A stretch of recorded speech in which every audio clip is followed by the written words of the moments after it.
Bo día a todos. Comenzamos o pleno ordinario do 26 de febreiro de 2019 cos seguintes puntos no orden do día. Primeiro punto. Aprobación, si procede, del acta de la sesión ordinaria celebrada el día 29 de xaneiro de 2019. Se hai unanimidade. Falta, Manolo. Gracias.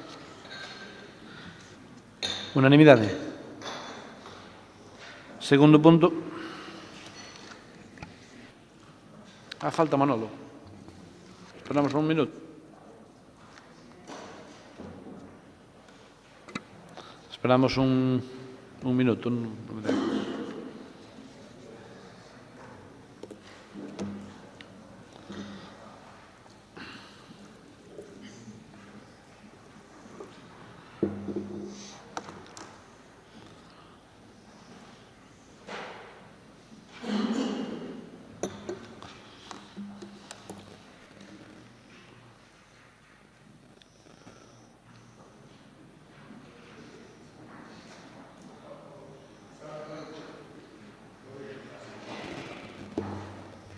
Bueno, o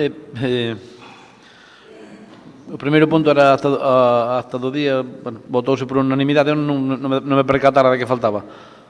Segundo punto. Es el dictamen de la Comisión de Cooperación, Asistencia a Concellos y Medio Ambiente, la propuesta en relación con la aprobación de las bases del Plan Provincial Único de Cooperación cos Concellos 2019. 6 minutos o voceiro do Goberno. Moitas gracias, señor presidente. Bos días, diputados, veciños, veciñas. Este Goberno provincial trae á sesión plenaria de hoxe as bases do Plan Único 2019 para inxectarse aos 67 concellos da provincia outros 21 millóns de euros da Diputación.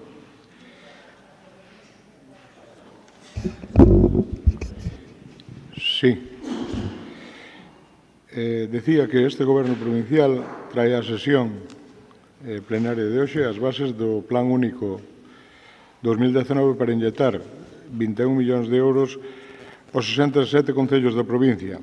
Este importante investimento distribúese nos municipios atendendo aos seguintes criterios objetivos: superficie, poboación, índice de envellecemento e núcleos poblacionais. Isto supón achegas máximas de 500.000 euros en concellos como Lugo, Monforte, Villalba, Viveiro ou Sarria e duns 200.000 en municipios como Rábade, Negueira de Muñiz ou Triacastela. As bases do Plan Único establecen que os concellos destinarán como mínimo o 50% dos fondos que lles corresponden a novos investimentos, por exemplo, melloras de estradas, rúas, accesos rurais, alumeados públicos, traídas de auga, instalacións deportivas ou culturais. En definitiva, a obras que contribúan a mellorar os servicios públicos aos 330.000 habitantes lucenses. Por tanto, cando menos 10,5 millóns de euros serán para este fin investimento. Por certo, que ano tras ano os concellos deciden incrementar. Outro mínimo de 1,5 millóns de euros é para financiamento do SAF básico ou servicio a domicilio a persoas non dependentes. Estes fondos permitíronnos hoxe ofrecer unhas 265.000 horas de atención profesional a uns 2.500 maiores. Queremos non só manter este servicio, senón melloralo. Por este motivo tamén ofrecemos a posibilidade de incrementar este orzamento para atender as necesidades dos nosos maiores. O ano pasado, o incremento do SAF básico acadou 1,8 millóns de euros.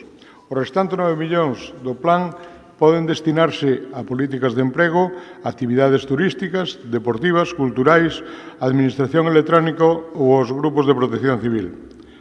Todo isto supón, como decía, 21 millóns de euros da Diputación nos 67 concellos da provincia a través do Plan Único 2019. Neste punto quero destacar que nas pasadas 3 anualidades inyectamos na provincia 52 millóns de euros tan só con esta programación.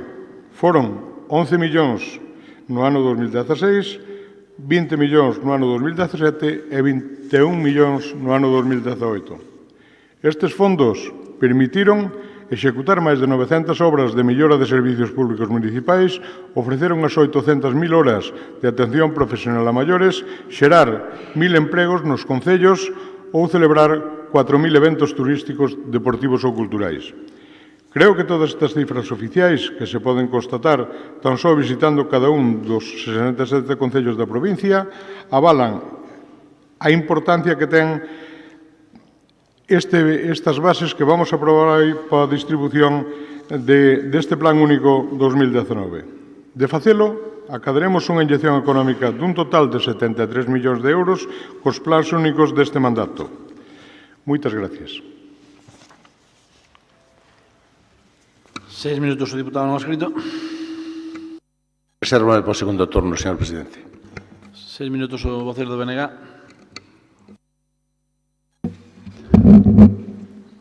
Moi ben, bos días. Unha vez máis chega ao pleno o Plan Único. Agardo que sexa a última vez que todos nos atribuímos a paternidade deste Plan Único, porque suscitou debates moitísimas veces ao respecto. Este é o plan de todos os concellos da provincia de Lugo. Sempre dixemos que, na medida do posible, sempre que nosotros manifestamos o noso apoio, sempre pedimos que, na medida do posible, se fora aumentando ano tras ano esa dotación económica. En ese sentido, pois nós, desde a oposición, estivemos traballando e quen esteña aquí no próximo mandato, pois seguirán nesa liña, ali onde nos toque estar. Nós, na comisión técnica que se fixo antes da comisión informativa, xa fixemos unha proposta. A nosa postura na comisión informativa foi a abstención, xa o manifestei ali, por se aínda tiñamos que facer algunha engádega máis, e fixemos unha pequena proposta de modificación na base 22.2. Xa naquela comisión técnica dicíamos que, donde dice a representación institucional da Diputación poderá visitar as actuacións que se desenvolvan polos concellos en a execución deste plan único, xa ali apuntábamos que eso habería que comunicalo ao respectivo concello, non? Entonces, a proposta que nós traemos aquí, que é de modificación desa base 22, dice así: a representación institucional da Diputación poderá visitar as actuacións que se desenvolvan polos concellos en execución deste plan único, unha vez comunicado e autorizado polo concello correspondente. E tamén facemos outra engádega, que é que os concellos deberán convidar a representación institucional da Diputación aos actos oficiais relativos ao inicio, execución e finalización dos investimentos financiados con este plan único, así como naquelas actividades cuxo financiamento supera os 10.000 euros, a diferencia dos 3.000 euros que puñía a base 22. Nós entendemos, enlazando co que dicía cando empecé a intervención, de que aquí todo o mundo se arroga a paternidade deste plan, pois desde logo que entendo que vai ser unánime. Xa anuncio pola nosa banda que non estamos en contra do plan único, aínda a pesar de facer esta pequena emenda, que o noso voto, de todos os xeitos, vai ser favorable. Pero, xa digo, en vez de pasear tanto, quen esteña aí, seña ahora o Partido Socialista, ou quen sexa, despois de pasear tanto nesas fotos que nos levan a outros tempos, cando todo era foto e inauguración, que a nós parecenos pois algo bastante cutre en moitos casos, por eso decimos actividades polo menos de 10.000 euros para arriba de certa entidade, porque a representación institucional pois ten moito que facer, ademais de visitar esas obras. E referímonos sempre, nesta modificación que propoñemos para a base 22, á representación institucional, non aos técnicos, obviamente, que tenen que facer a súa labor e o seu traballo de seguimento desas obras en cada concello. 6 minutos o voceiro do Partido Popular. Ben, pois, bo día a todos. Creen que non iba a haber moita intervención, pero si, efectivamente, comprobo que a base 22 non ben modificado, e iso, como tamén fixos algún comentario que me parece que non debería de pasar por alto, pois vou aproveitar para o meu grupo estes 6 minutos, non? O Partido Popular, o Grupo Provincial do Partido Popular, non se atribúe ningunha paternidade de nada. O que si é verdade é que temos, porque o bon que supón estar en órganos colexiados en donde queda todo documentado, pois non lle fai falta que aquel que queira analizar un pouco as cousas con rigor, pois ir realmente a ler en donde queda escrito, pode comprobar se o que decimos se axusta á verdade ou non.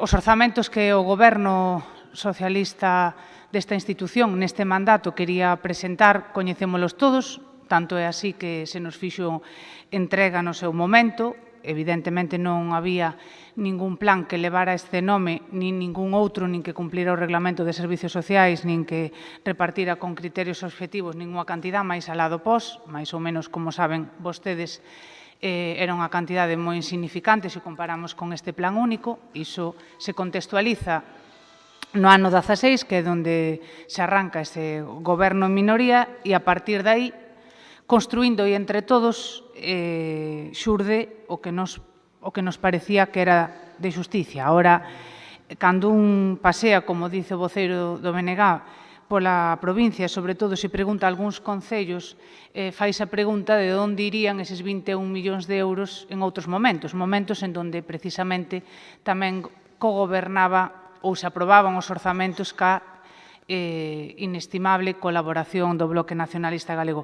É unha boa reflexión, porque se aquí agora estamos dicindo que son 21 millóns de euros, igual que no pasado, que serían 42, no ano 17, que foi un pouquiño menos, e no 16, que era case a metade, se analizamos todo iso multiplicado por 12, pois poderíamos chegar a preto de 240 millóns repartidos na provincia, que, sen dúbida, en infraestructura, xa sin entrar a analizar o do plan de estradas, que tamén foi unha iniciativa que puido sair adiante gracias a non contar cunha maioría absoluta, porque a actitude ou a tendencia das maiorías absolutas ou dos pactos de goberno que houve nesta institución non plantexaban unha proposta similar. Pero vou tamén facer fincapé nesa base 22.2, que non deixa de ser, pois, realmente a visualización do que é pois o bon talante ou do que debería de ser a coherencia deste plan único. Porque un grupo, ademais, nesa reunión previa que tuvemos á comisión, todo o mundo non, pero dende logo este grupo estaba de acordo. Porque hai que dicirlle ao presidente da Deputación Provincial nunhas bases do plan único que cando vai a un concello convide a un alcalde. Aparentemente, se hai vontade de repartir con criterios obxectivos, tal como explicou o deputado, o vicepresidente, que explicou o plan único, se realmente o talante fora o mesmo do que se deduce das súas palabras, dende logo modificar esta base 22.2 non era necesario. Pero claro, vimos de asistir nos últimos meses a un montón de comunicacións en donde, independentemente de quen fora o porcentaxe de apoio que tuvera o alcalde en cuestión, polo menos, e falando en representación do meu grupo, en todas aquelas páxinas que explicaba os investimentos nos concellos en cuestión, si quen gobernaba era un alcalde do Partido Popular, non aparecía na foto. Eu creo que os veciños evidentemente teñen a inteligencia suficiente como para saber que por moito que un goberno intente deseñar unha maneira de comunicar o que fixo no seu concello despreciando nin autonomía local, que podría reproducir as palabras que dixo o vicepresidente, nin botalante, nin nada diso, non? Mas ben é un desprecio, pero hasta, si me apuran, moi pouco elegante, cunha falta de respeto institucional absolutamente innecesaria nun estado de consenso que temos aparentemente neste mandato, e tamén, isto xa é unha reflexión personal, pois, bueno, bastante pouco intelixente, porque é verdad, é quedar mal por ben pouco, porque digo eu que pode levar vostede nas agrupacións socialistas dos concellos en donde goberna o PP a todos os afiliados. Interventores, apoderados, pode levar 2 plotters que poñan Partido Socialista, poña vostede o que queira, pero porque levar ao alcalde non lle estorbaba. Non lle estorbaba porque ao final a noticia que falta o alcalde. E o que querían vostedes que era pois magnificar uns determinados investimentos, insisto, é só unha valoración subxectiva, pero dende o meu humilde punto de vista, con bastante pouco gusto, bastante pouco detalle, e aquilo máis ben parecía un catálogo dunha marca comercial de vender lavadoras ou outro tipo de electrodomésticos, máis que unha comunicación pois, institucional e respetuosa cos investimentos na provincia.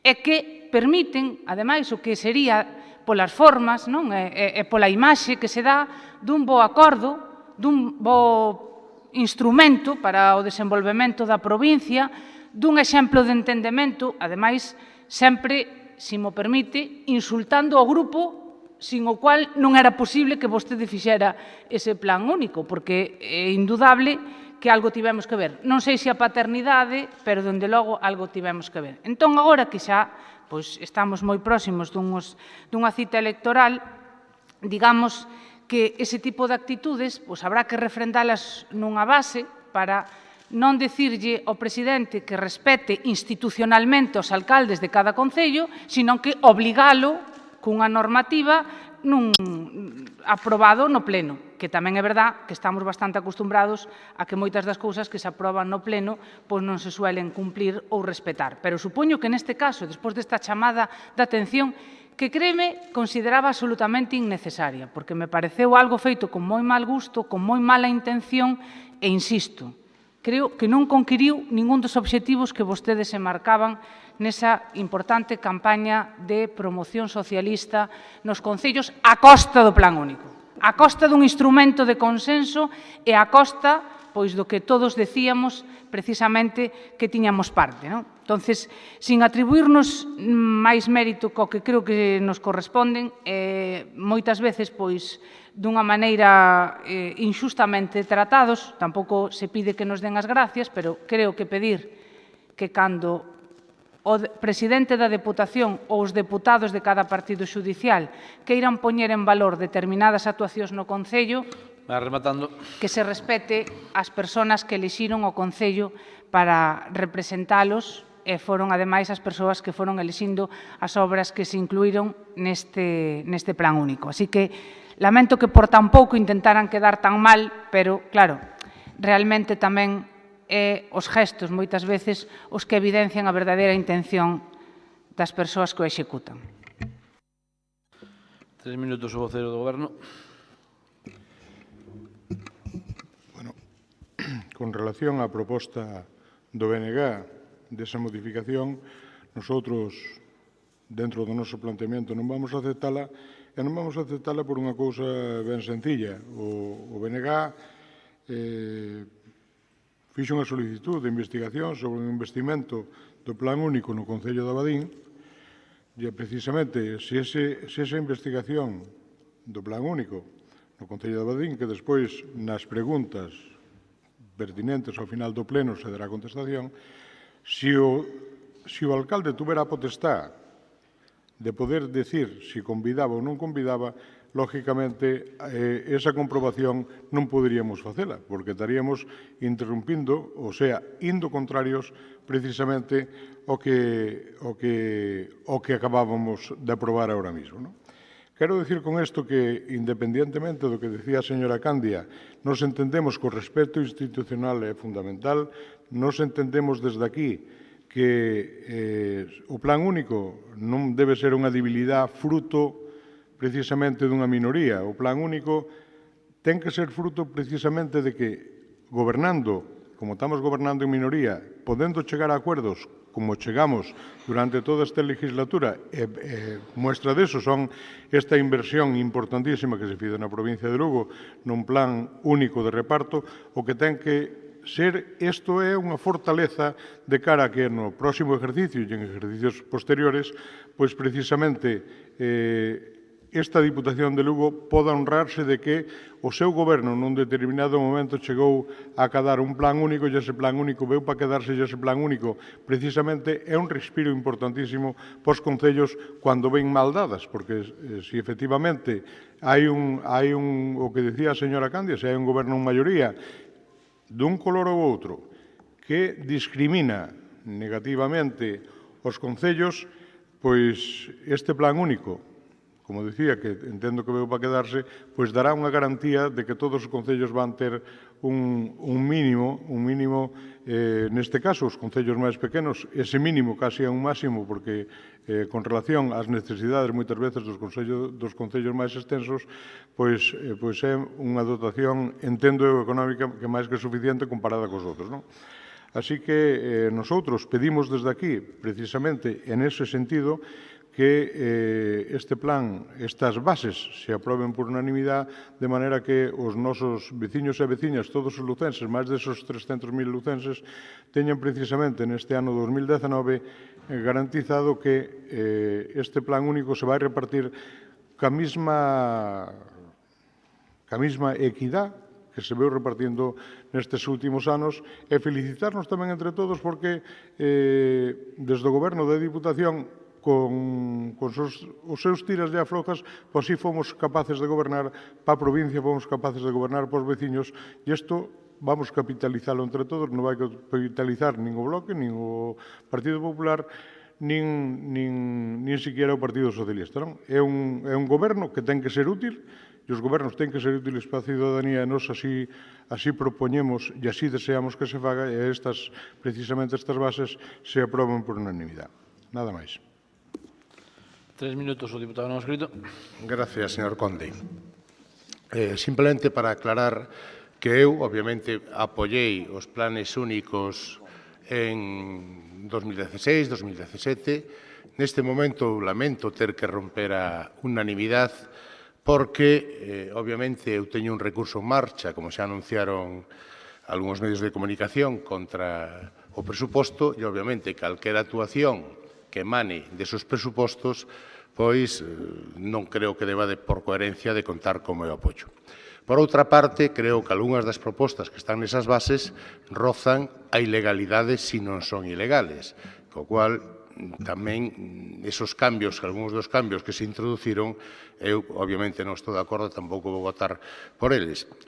Tamén considero que, a pesar de que son 21 millóns de euros, que é unha cantidad importante, igual que a dos anos anteriores, quizás neste momento, se dedicáramos esos 8 millóns de euros que gastamos en propaganda, non de a Diputación, sino en propaganda partidista, para maior honra e gloria del Grupo Social da Revista, como se pode ver, e como explicou antes a portavoz do Partido Popular, porque só hai que ver as fotos, pois obviamente faríamos moitas máis obras nos concellos. Eu xa dixe no seu momento que non estou en contra de que os gobernos vendan as súas actuacións, pero a propaganda, incluso podíamos coller algún medio de comunicación este pasado fin de semana, eu creo que é indecente e que roza a malversación de fondos públicos.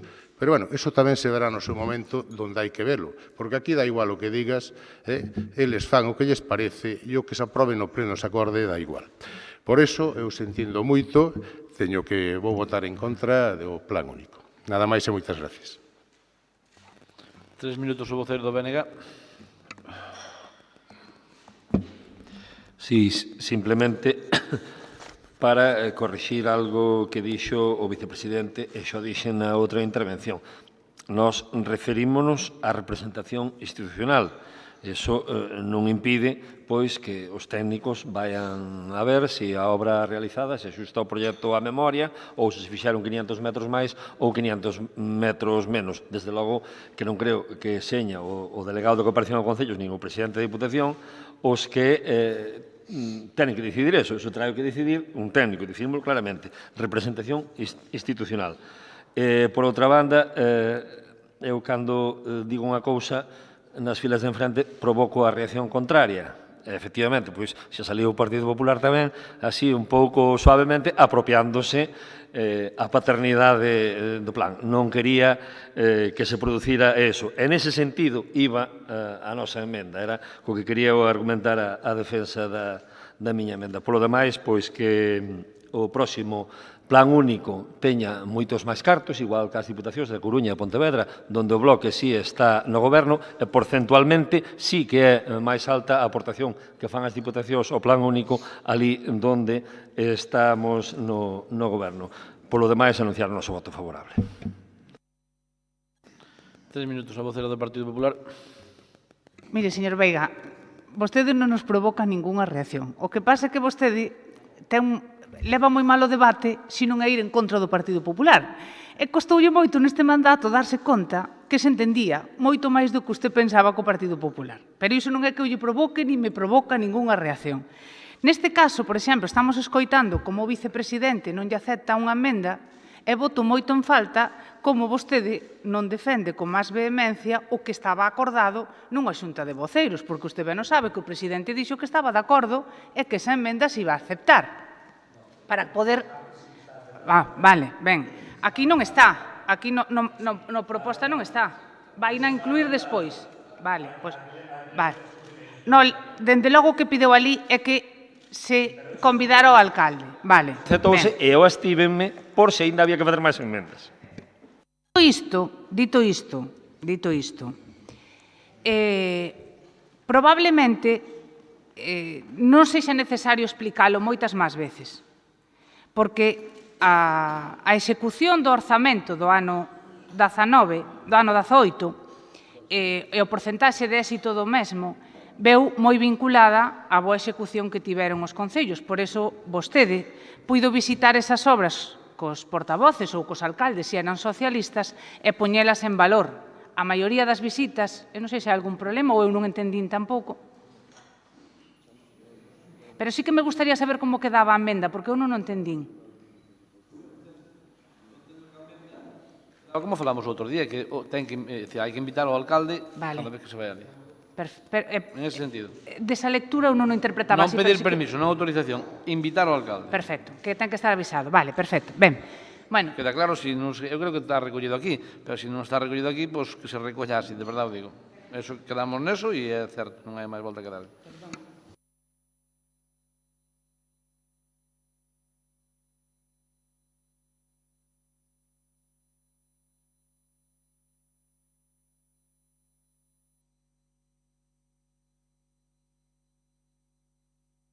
A ver, o que quedamos outro día que non había que pedir autorización, que había que invitar ao alcalde cada vez que se fora ali.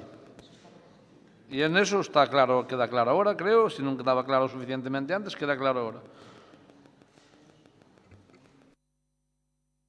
Bien, dito isto, e aclarado isto, que eu creo que mellora as bases do plan. Sería unha mellora innecesaria se se fixera conforme o consenso acadado, pero como non o era, agora mellorámolo. Dito isto, e para rematar, nos vamos a votar a favor das bases do plan único.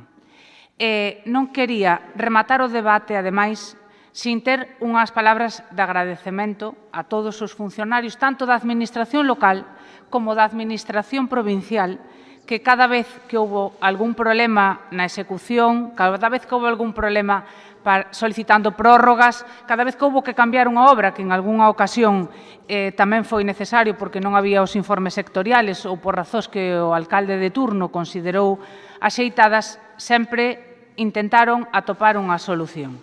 Era un instrumento novo que eu creo que tanto dende o punto de vista de propia intervención como da propia servizo de contratación, pois supuxo, dende logo, un importante traballo en nombre, polo menos dos alcaldes que eu represento, si me gustaría que se recollera, que valoramos ese esforzo e que agradecemos esa actitud constructiva e colaboradora nas reivindicacións que fixeron dende os concellos.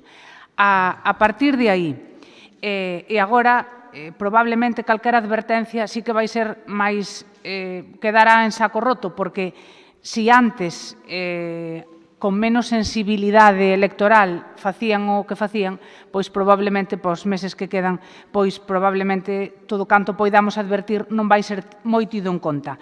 Pero sí que, non por repetilo moitas veces, deixa de ser innecesario. Creo que os acordos que se adoptaron aquí por consenso nun mandato tan complicado deberían, como mínimo, visualizarse a ciudadanía. Si algo ten de bon ese mandato, é o instrumento que vamos a aprobar agora. Unha das mellores cousas que se fixo na Deputación, probablemente, agora que vamos o día 3 de abril cumplir os 40 anos das eleccións democráticas, dos mellores instrumentos. Pero tamén é verdade que todo aquilo que poida mellorar esa imaxe de entendemento e de menos confrontación dentro desta institución, pois tamén é moi necesaria, non? E tamén, con iso, quero dicir, moitas veces a publicación de informacións erróneas ou, non vamos a dicir malintencionadas, pero como mínimo medias verdades.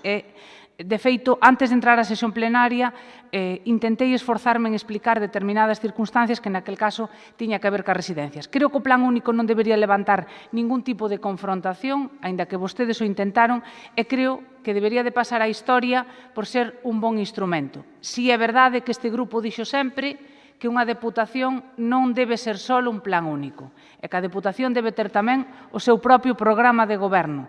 Debe de derivarse todavía maior cantidade económica para moitas das infraestructuras que a rede viaria provincial sigue necesitando dunha cantidade importante de diñeiro. Pero, aínda así, ese bon talante que fixo que isto xurdira, gustaríanos que continuara hasta o remate deste mandato. Sei que non vai a facerme moito caso, pero creo que se en algún punto podemos non só solicitalo, senón case exixilo en a execución do plan único. Un minuto para rematar. Bueno, eu gustaríame entonces ofrecerlle ao BNG que en vez de incorporar esa aumento tal como eles a propoen, que incorporemos que cada vez que institucionalmente se visite o Concello, lógicamente, quen ten que estar convidado é o alcalde e o alcalde debe asistir a esas visitas, como non, porque é de rigor, efectivamente, é de sentido común. Pero vamos a ver, señora Candia, vamos a ver. Quero que isto quede ben claro nese sentido. Unha cousa é que se convida o alcalde acompañe a quen vai a esa visita institucional e outra cousa é que o alcalde pode decir se vai ou non se vai. Iso entendo eu que, sendo, como dicía usted, fruto do consenso, fruto de toda esta boa armonía que parece que ahora mismo invade esta sala, pois, lógicamente, invade o talante a este que lle fala non se lle pode negar. Así que señor Veiga, estamos de acordo neso? Deixámoslo así? Vamos a ver, o que está propoñendo é unha transacción, digamos. Nós mantemos a nosa proposta de emenda inicial. Se hai que votala, vótase, non pasa nada. Nós vamos a votar igual o plan único. Pero é que son dous conceptos e dúas filosofías distintas de como ten que actuar unha institución, xa digo, non os traballadores públicos, non os funcionarios, nin os técnicos, que eses tenen que ir todas as veces que o precisen. Referímonos única e exclusivamente pois aos cargos públicos desta institución, que son os diputados e as diputadas e o presidente da Diputación. Por lo tanto, mantemos a nosa proposta como estaba. Se se quere votar, pois que se vote.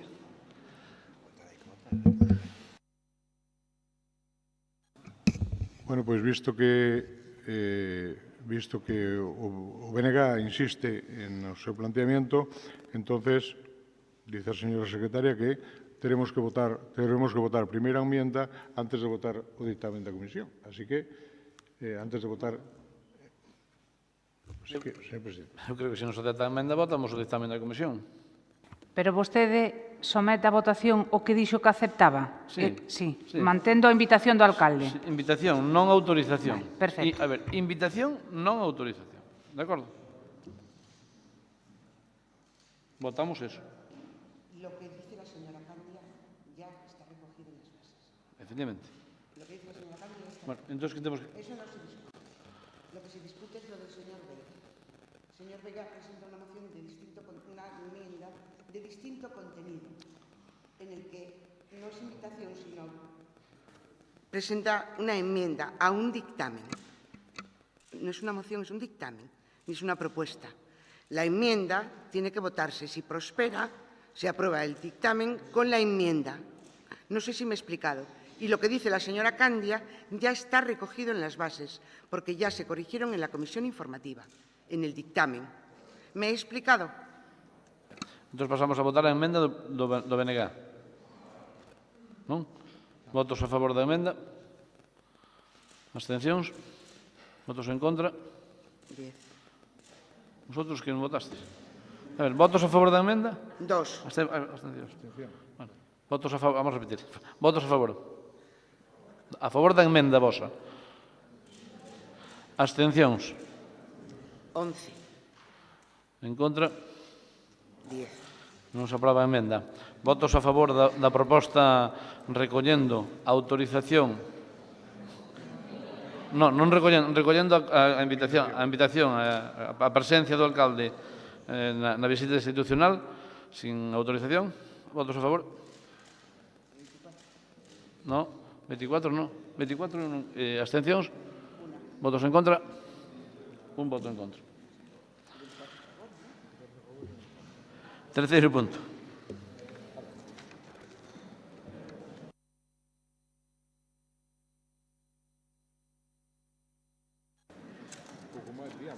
Moción del Grupo Provincial Socialista para rexeitar a supresión de titulacións do Campus Terra da USC en Lugo. 6 minutos o voceiro do Partido Socialista.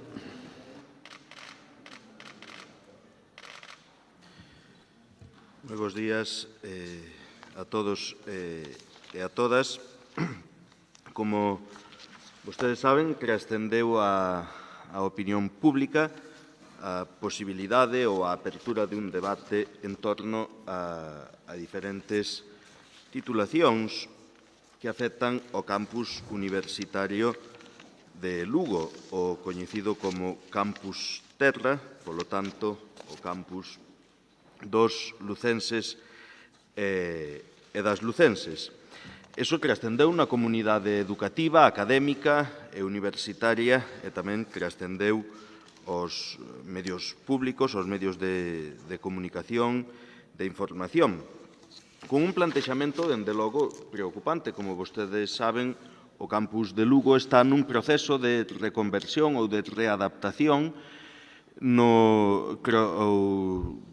periodificado entre o ano 2017 e o ano 2021, no que se readaptan diferentes titulacións, polo tanto, a oferta académica e formativa do Campus Terra para adaptalo a unha oferta máis atractiva e tamén máis especializada en sectores ou en materias concretas que atraigan a estudantes e tamén persigan a excelencia formativa ou educativa. O plantexamento que se fai é que non corresponde co que había plantexado ata o de agora, sería afectar coa supresión ao grau en Enxeñería de Procesos Químicos e ao grau de Enxeñería Civil e afectar compartindo con Pontevedra o grau en Enxeñería Forestal e compartindo con Ourense o grau en Enxeñería Agrónoma.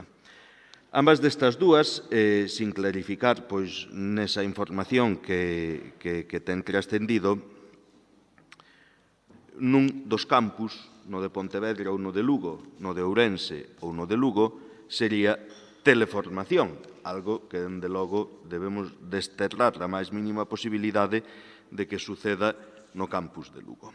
É verdade que, desde que isto se fai público, dende o Partido Socialista, manifestamos o noso rexeitamento total e absoluto a que haxa unha nova alteración e moito menos en esos termos que teñen trascendido e que, por certo, aunque se teñen afanado algúns en desmentir que vai a haber menos graos, non teñen dito que non vai a haber que non vai a haber cambios en estes graos en concreto. Tamén desde aquela se afanaron en anunciar o que non era para nada novo. Vímolo outro día, cando anuncian como bondadoso regalo froito da xenerosidade de alguén que haberá novos graos en Lugo. Robótica, Empresa e Tecnoloxía, Xestión Cultural ou Bioquímica.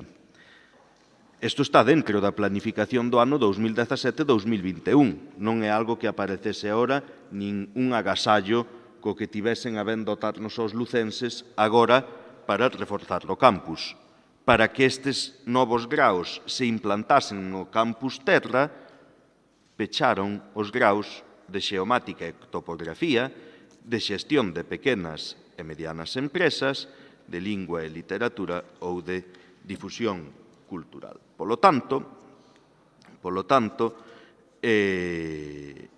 non estamos ante un novo escenario no que teñan creído novas titulacións ao campus. Isto está planificado, está previsto, está desenvolto, está consensuado dende o ano 2017, onde a Xunta de Galicia e as 3 universidades fan un mapa, un cronograma tamén para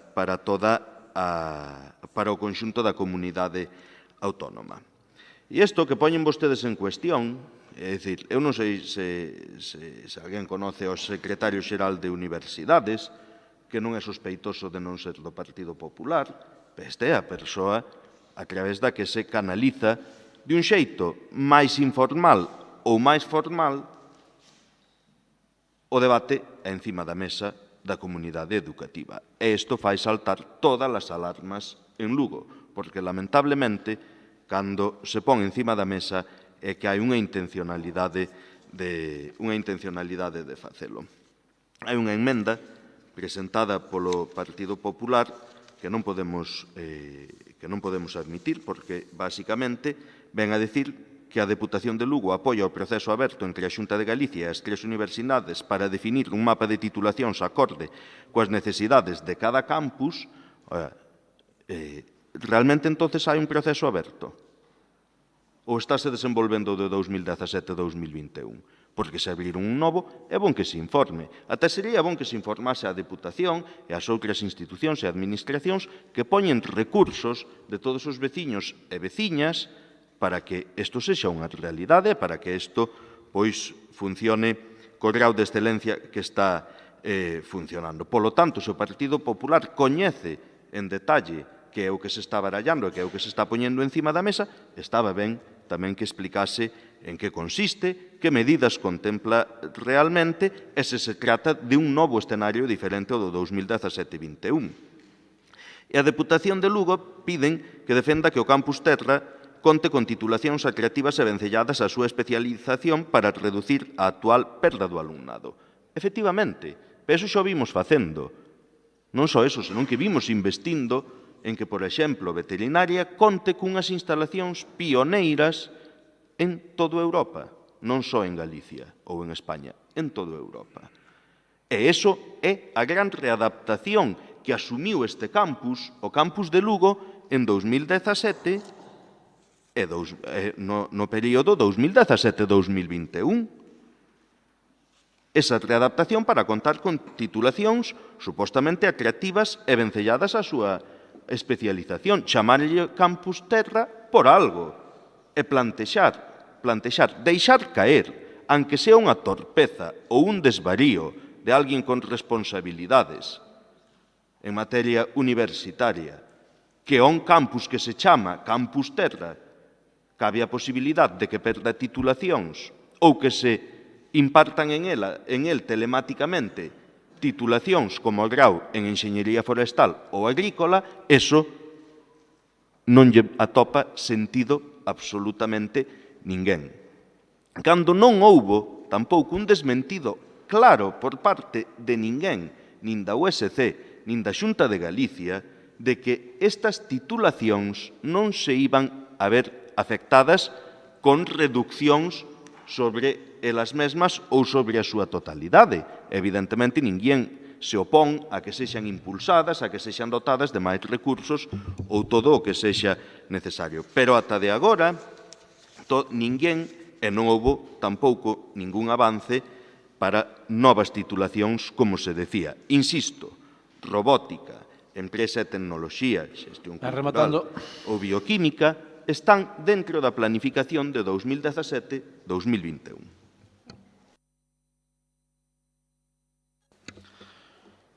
Minutos o voceiro do BNG.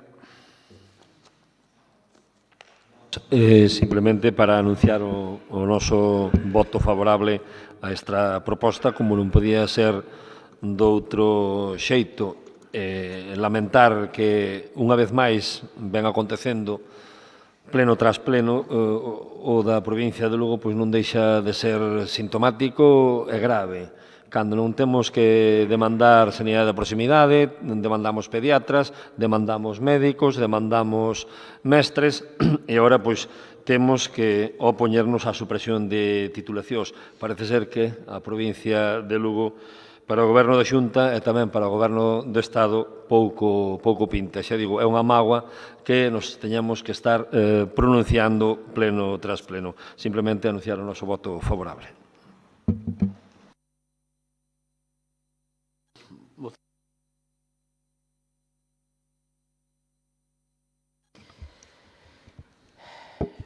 Ben, novamente, para entender esta moción, temos que contextualizar o que pasou no último mes de febreiro. Como arranca, pois, esta información por parte do secretario do Partido Socialista, o que defende a moción, en donde fai unhas declaracións como Partido Socialista de Galicia, tildando de navallazo do PP o campus Terra a posible reducción de titulacións.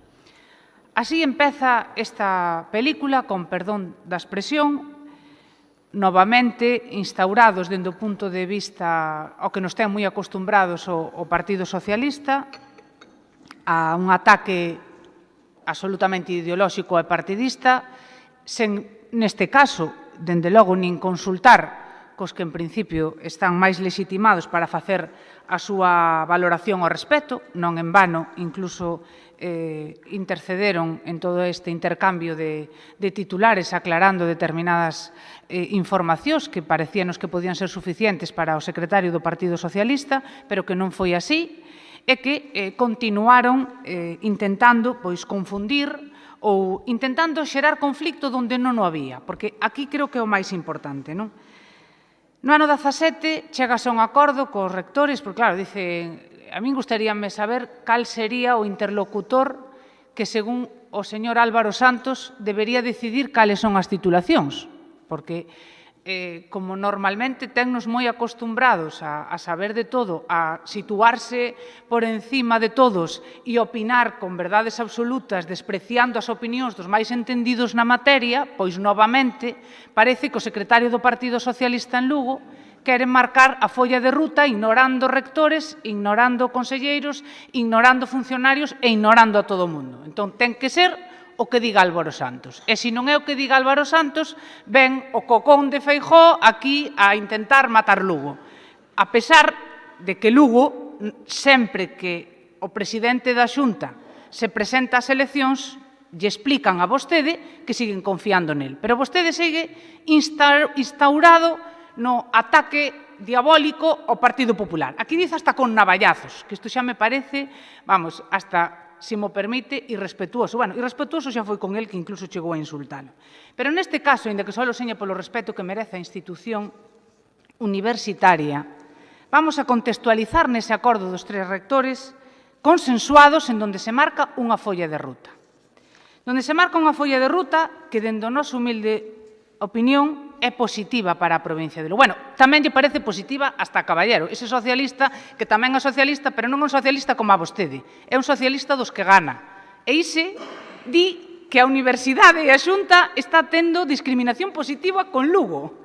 Está yo dicindo un socialista, pero vostede dice, no, ai, Dios mío, que veñen os malos do PP pecharnos a universidade. E iso ven vostede, e gustaríame ser moi clara, porque é tan perigoso que vostede confunda a xente en temas de tanta importancia, que vou intentar esforzarme en dicirlle que vostede está equivocado, que vostede está engañando a ciudadanía e que vostede falta a verdade. E así yo dixo tamén o rector. E dito iso, vamos a decir que realmente, moi brevemente, que eu tampouco son nin rectora da universidade, nin participei nese proceso. Pero que é coñecido, e vostede tamén o coñece, é a proposta ou a folla de ruta, que, aínda que tamén se di e insístese porque quere buscarse o consenso, naide quere ir a un conflito político na universidade, porque a vostede non lle chega nada. Para intentar enredar e confundir, hasta vai xerar conflitos donde non os hai. Donde se conseguiu unha folla de ruta con todos os axentes implicados consensuada, con mérito que iso supón. Pois non, ten que ir intentar facerse a víctima e agardo que iso non lle salga ben. É un documento flexible e dinámico, vai a por diante. Pero, en todo caso, prográmase que no ano 2018 entre o grao en paisaxe e sae o grado de xeomática e topografía. Que no ano 19 entre o grao de robótica, iso foi o que enfadou o seu amigo Caballero, e que sae o grado de xestión de PEMES. E que no ano 20 entre o grao de empresas e tecnoloxía, o grao de xestión cultural e o grao en bioquímica, e sae o grao en ciencias da cultura. En concreto, entran 5 grados e salen 3. Se me permite a valoración, tampouco creo que poidamos chamalo un recorte. Trátase dunha reorientación a titulacións que, polas estadísticas, realmente pola situación do noso mercado laboral, teñen máis demanda. Eu tamén lle digo unha cousa. O noso grupo felicita aos rectores das universidades e felicita ao Goberno da Xunta de Galicia, porque entendemos que é unha planificación para a nosa provincia mellor. E eu hasta poido entender que a vostede non lle gusta, porque todo o que fai o Partido Popular a vostede nunca lle vai a gustar. Pero eu o que sí lle prego é que en temas tan trascendentes e, ademais, no que esta institución tuvo tanto que ver, porque eu, a marxe de calquer valoración, levo escoitado moitas veces que o presidente desta institución, que agora, como vostede sabe, non vive entre nós, foi un dos principales artífices de que a provincia tivese unha universidade. E máis, incluso algunha asociación, e non ningún político, nos ten trasladado, e a min como presidenta do partido, que a universidade debería levar o seu nome. Estoume a referir a Francisco Cacharro. E se esta institución foi un referente, unha loitadora, dende logo unha peza clave para que a institución tuvera universidade, vostede, que non pasará precisamente a historia nesta institución por grandes logros, ou polo menos por logros similares, polo menos non intente politizar un documento de traballo e unha folla de ruta que era aceptado unánimemente polos rectores e polo Goberno. E se vostede quere melloralo, onte escoitábamos a Ramón Carballo, que é o noso candidato do Partido Popular á alcaldía, facía unha proposta que poñía en riba da mesa, se vostede quere melloralo, paréceme ben. Faiga as aportacións que vostede considere. Agora, si lle prego que en unha institución tan respetada e tan respetable non intente confundir a ciudadanía. E ten agora, ademais, unha boa ocasión para facelo. A nosa emenda é sumarnos ao consenso dos que entendemos deben de ser os interlocutores, con achegas constructivas, por suposto. Pero, por favor, e isto digo yo ca maior contundencia, non confunda e non politice o que é un acordo histórico para a provincia de Lugo e para a Universidade en Lugo. E tamén lle digo outra cousa, que tanto vostede como a alcaldesa de Lugo dixeron que a partir de agora iban a negarlle calquer euro o apoio económico á universidade. Se iso é así, tamén lle teño que dicir que vostede, polo menos nesta corporación, e creo que no Concello de Lugo tamén, non está tampouco legitimado para unha afirmación tan contundente, porque vostede, en moitas cousas, vai a depender do pleno desta corporación. E, como sabe, non ten a capacidade suficiente como para facer o que lle dé a gana. E tamén teño que dicir, gracias a Dios. 3 minutos o vocero do Goberno. Perdón, o diputado non escrito, perdón. 6 minutos o diputado non escrito. Reservo para a segunda intervención, señor presidente. 3 minutos o vocero do Goberno. Ben, moitas gracias, señor presidente. A verdade é que despois da intervención da señora Candia estou máis preocupado que antes, señora Candia, porque vostede sigue tratando de confundir a cidadanía lucense. Oiga, o Partido Socialista non está cuestionando a folla de ruta definida entre o 2017 e 2021, que contempla, como vostede sabe, a retirada de Enxeñería Xeomática e Topografía, xestión de pymes, lingua e literatura ou difusión cultural, e a introducción, a inclusión como novas titulacións de robótica, empresa e tecnoloxía, xestión cultural, bioquímica e paisaxe. Ninguén está cuestionando eso. Eso non o poña en duda vostede. Despois, se houvese lido o periódico todos os días ou lle houvese interesado leelo todos os días ou crealo a colación, darase conta de que quen fai o anuncio do risco das titulacións do campus non é o Partido Socialista. É unha información que trascende aos medios de comunicación. E ao día seguinte, antes de que este señor fixese declaracións, poñémonos en contacto coa USC e non o desminten. Non é que non o desmintan, é que nos din que é algo que un señor que se chama José Alberto Díez de Castro, como lle dixen antes, que non é sospeitoso de non ser do Partido Popular, e que é secretario xeral de Universidades da Xunta de Galicia, deixa caer entre a formalidade e a informalidade encima da mesa, para que hai que ir pensando en esas cousas, que non están incluídas dentro do proxecto ou da planificación de 2017 a 2021. E iso é o que xera alarma. E aínda non oín a ninguén do Partido Popular decir con contundencia que non se vai a pechar enxeñería civil, que non se vai a pechar enxeñería química ou que non se vai a levar boa parte da actividade docente e educativa formativa de enxeñería forestal a Pontevedra ou de enxeñería agrícola a Ourense. O da diversificación e a especialización en función do territorio, eso xa existe agora en forestais, onde aquí está máis centrada, máis especializada na produción e en Pontevedra na transformación, por razóns obvias. Eso é o que planteamos. E non creo que sea improcedente que a Diputación, que inviste importantísimos recursos no campus de Lugo e que sempre puxemos en valor que esta Diputación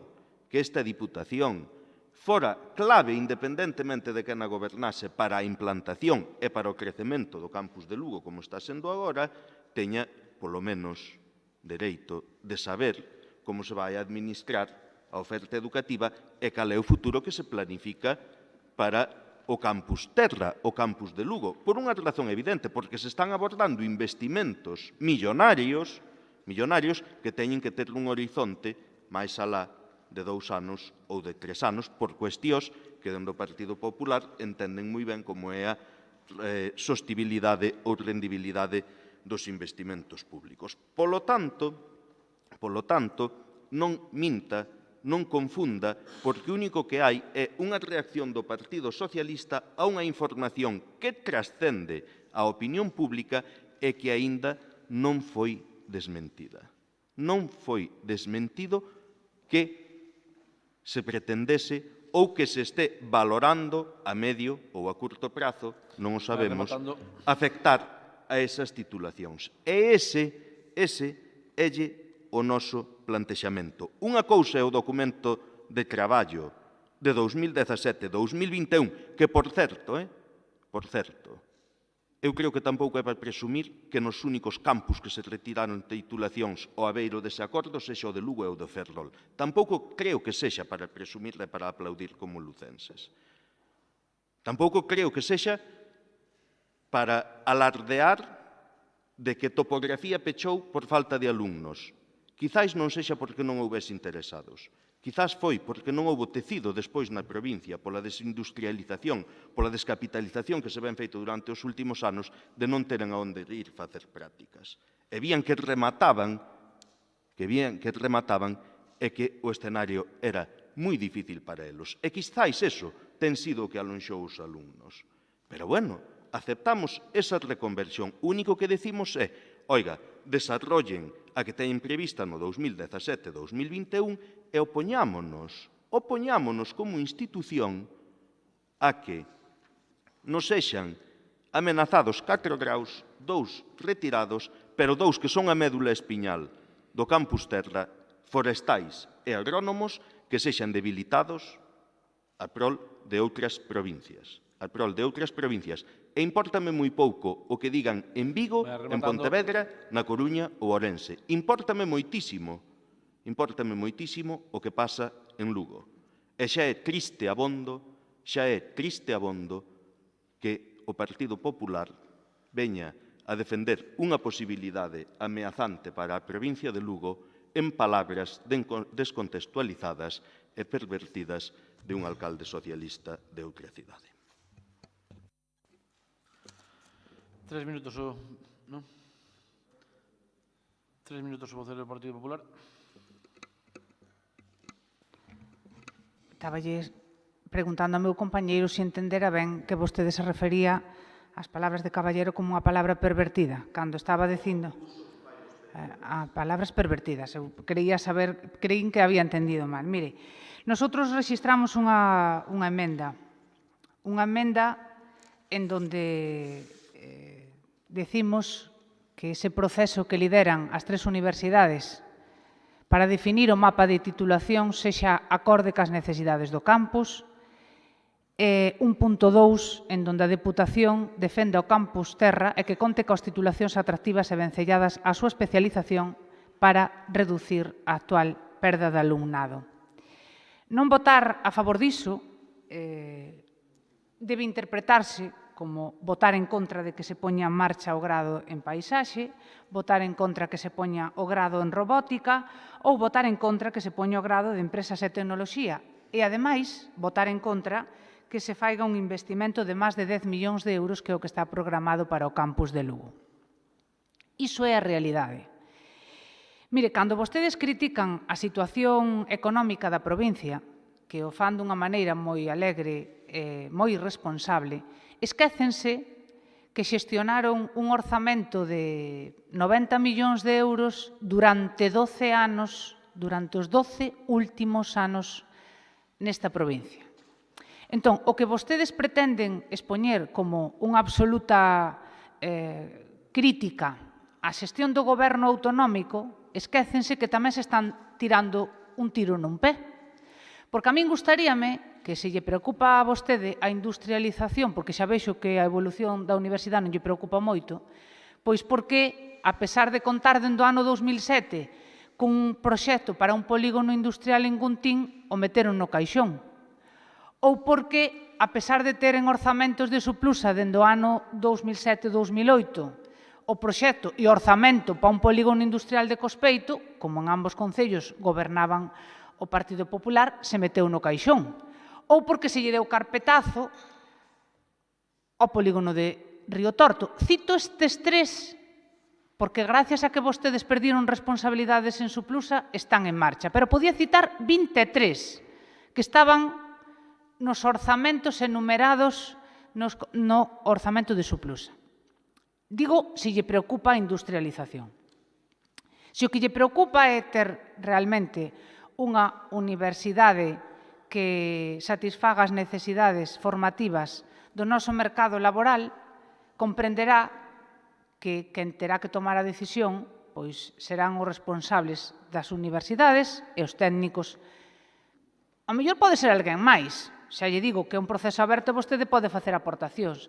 Pero, dende logo, que este grupo vai a confiar nas súas críticas despiadadas a este proxecto e a dicir que vai sacar as navallas e que vamos a ter que secundar o que vostede di cando conocemos ben, pois créame que non vai a contar con noso apoio.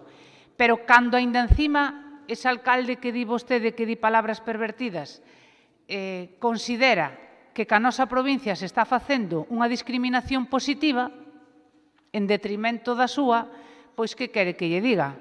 É que vostede ao mellor tiña que reflexionar e darse conta que non está convencendo a naide, que non o creen nin realmente pois as persoas máis destacadas do seu mesmo partido político.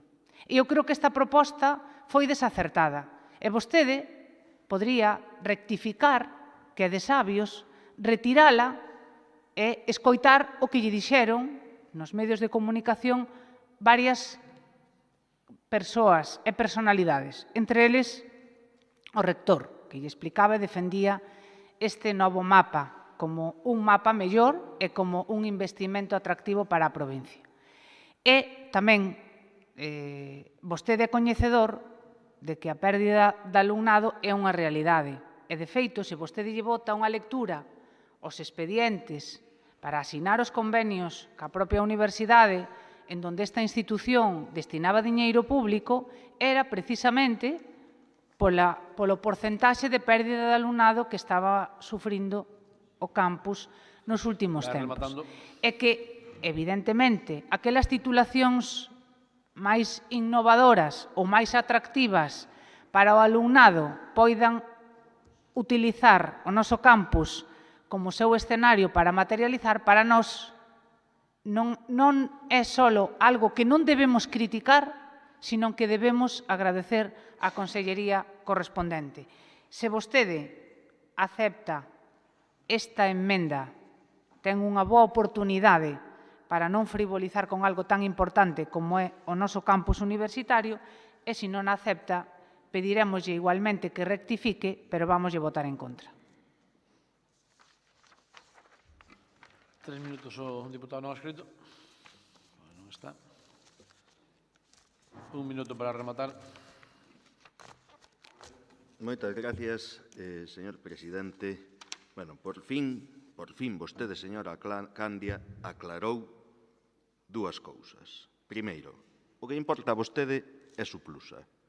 Segundo, o seu criterio para a planificación da oferta formativa no campus Terra ou no campus de Lugo é exclusivamente o número de alumnos que demandan unha titulación. Bueno, pois nós non lle compartimos ninguna, nin a súa preocupación, nin lle compartimos o seu criterio para a planificación. Pero propón desvirtuar completamente o pronunciamento proposto en torno ao campus de Lugo. Non lle admitimos a enmenda, porque lle insistimos en que non podemos apoiar un proceso aberto entre a Xunta de Galicia e as 3 universidades para definir un mapa de titulacións acorde coas necesidades de cada campus que non coñecemos para nada en que consiste, salvo que trascende aos medios, que é que a maiores das titulacións que xa perdemos para incorporar esas novas están en risco enxeñería forestal, enxeñería agrónoma, enxeñería civil e procesos químicos. E iso non lle podemos apoiar.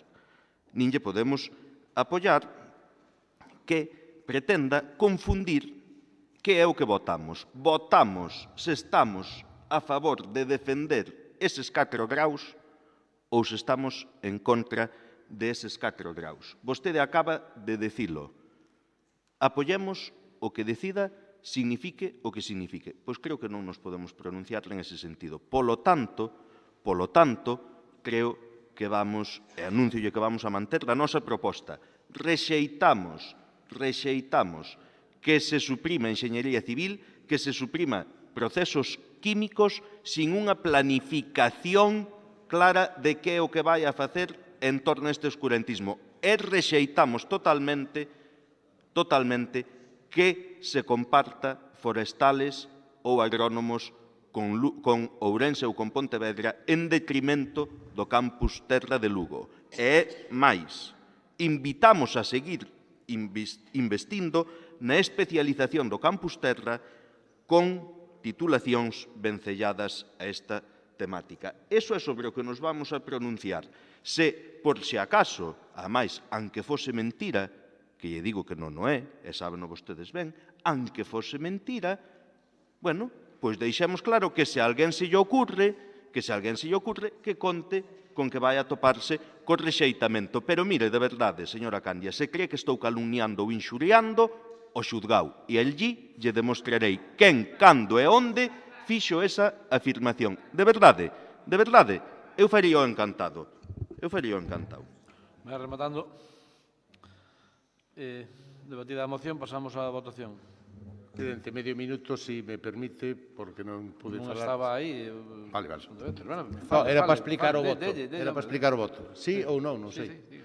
Simplemente, vamos a ver, eu non sei como que pasará a camiñando do Partido Popular. A min pareceme razonable e lóxico que se está negociando por parte da Xunta e das universidades o reparto do campus de Lugo e dos outros campus, esperemos a que se chegue a un acordo e non nun momento preelectoral meter unha campaña para utilizalo políticamente, que é o que se busca aquí e que estamos vendo nas últimas mocións de algúns grupos políticos. Por iso, en principio, eu vou votar en contra. Nada máis e moitas gracias. Pasamos á votación. Votos a favor da proposta. Abstencións. Votos en contra. Queda rechazada a proposta.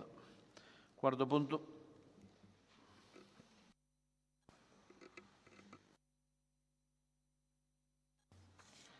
Moción del Grupo Provincial Socialista para reclamar unha dotación de persoal acorde ao catálogo para a Policía Nacional na Comisaría Provincial de Lugo. 6 minutos o vocero do Goberno.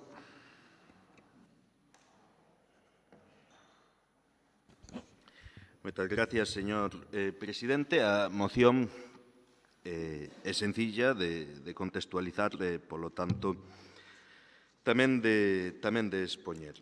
Todos sabemos que ven de ser coñecido o borrador do concurso de traslados da Policía Nacional, promovido pola Dirección Xeral da Policía Nacional, e que nese concurso de traslados non figuraban novos axentes, novos subinspectores ou novos oficiais para a Comisaría Provincial de Lugo. Dende logo, algo que consideramos desacertado por parte do Grupo Socialista e que trasladamos para que a corporación se pronuncie ao respecto.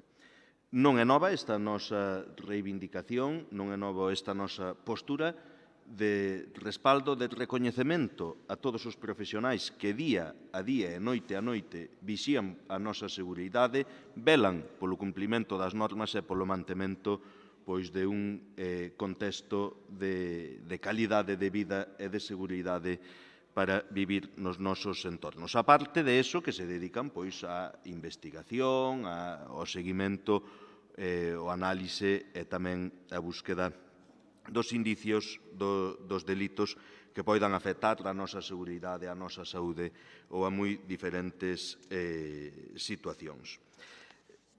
O que plantexamos é instar o Ministerio, a Dirección Xeral da Policía, que depende do Ministerio de Interior, a crear e a dotar de inmediato a Lugo, en primeiro lugar, de unha UPR, unha Unidade de Prevención e Reacción, como no resto das provincias galegas. Somos a única provincia galega que non conta con esta unidade específica da policía, coa que estaríamos preparados para atender mellor, estáse cubrindo ata o de agora, pero sería máis flexible, máis cómodo facelo, eventos tan importantes como o Resurrection Fest, como o Caudal Fest, os partidos do C de Lugo de Segunda División, os partidos do Breogán xogando en ACB ou outros eventos multitudinarios que se producen na nosa provincia. Pero tamén pedimos que nese concurso de méritos ou de traslados, como se chama, do ano 2019, no que a Comisaría Provincial de Lugo non se lle asigna ninguna praza, que se incorporen ou que se inclúan a dotación de 10 policías, de 2 oficiais e 5 subinspectores para a Comisaría Provincial de Lugo en este proceso. É certo que a día de hoxe sabemos que hai un avance e que non vai a quedar sin nada a Comisaría Provincial de Lugo, entre a Dirección Xeral da Policía e os sindicatos, as diferentes federacións sindicais, acordouse modificar o concurso de traslados para incorporar 2 policías e 2 subinspectores para a Comisaría Provincial de Lugo, pero creo, aínda así, que non debemos darnos por satisfeitos, que non debemos caer na complacencia e, polo tanto, debemos reivindicar máis efectivos. Por qué?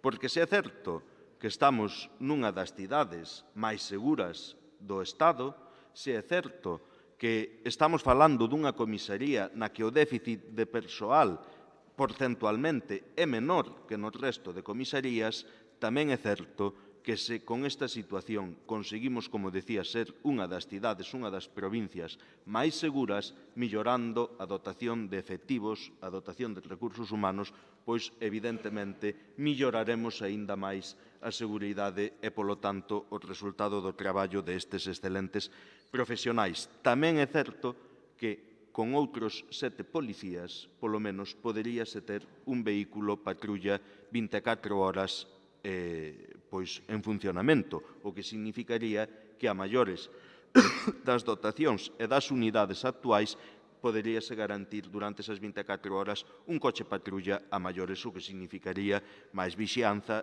máis seguridade e tamén máis eficiencia ou rapidez na resposta ante un evento que o necesitase. Este é o plantexamento que facemos, é o plantexamento que trasladamos. As cantidades de policías oficiais e subinspectores son os propios sindicatos nos que están representados os traballadores, os axentes da policía, plantexan, que trasladan e que valoran como os óptimos nun plantexamento racional e razonable sobre un catálogo de unha comisaría que debería ser revisado tamén, pero que é o imperativo actualmente. Polo tanto, esta é a nosa postura, este é o noso plantexamento.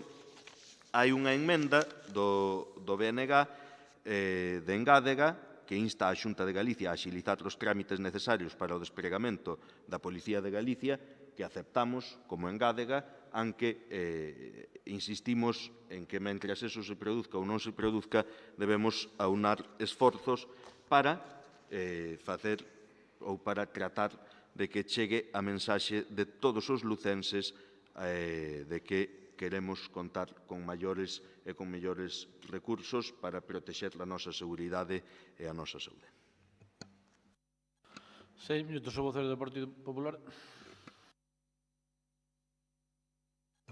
Pensei que tocaba outro grupo. Moitas gracias. Bo día. Ben, simplemente decir, dende o Partido Popular aplaudimos esta iniciativa do Partido Socialista para reclamar ao Ministerio de Interior máis efectivos para a Policía Nacional para a cidade de Lugo, un exercicio, a verdade, de humildade que lle honra, señor Álvaro, porque, bueno, moitas veces os políticos esquecemos a autocrítica e iso a verdade é que non axuda para enmendar erros e para mellorar.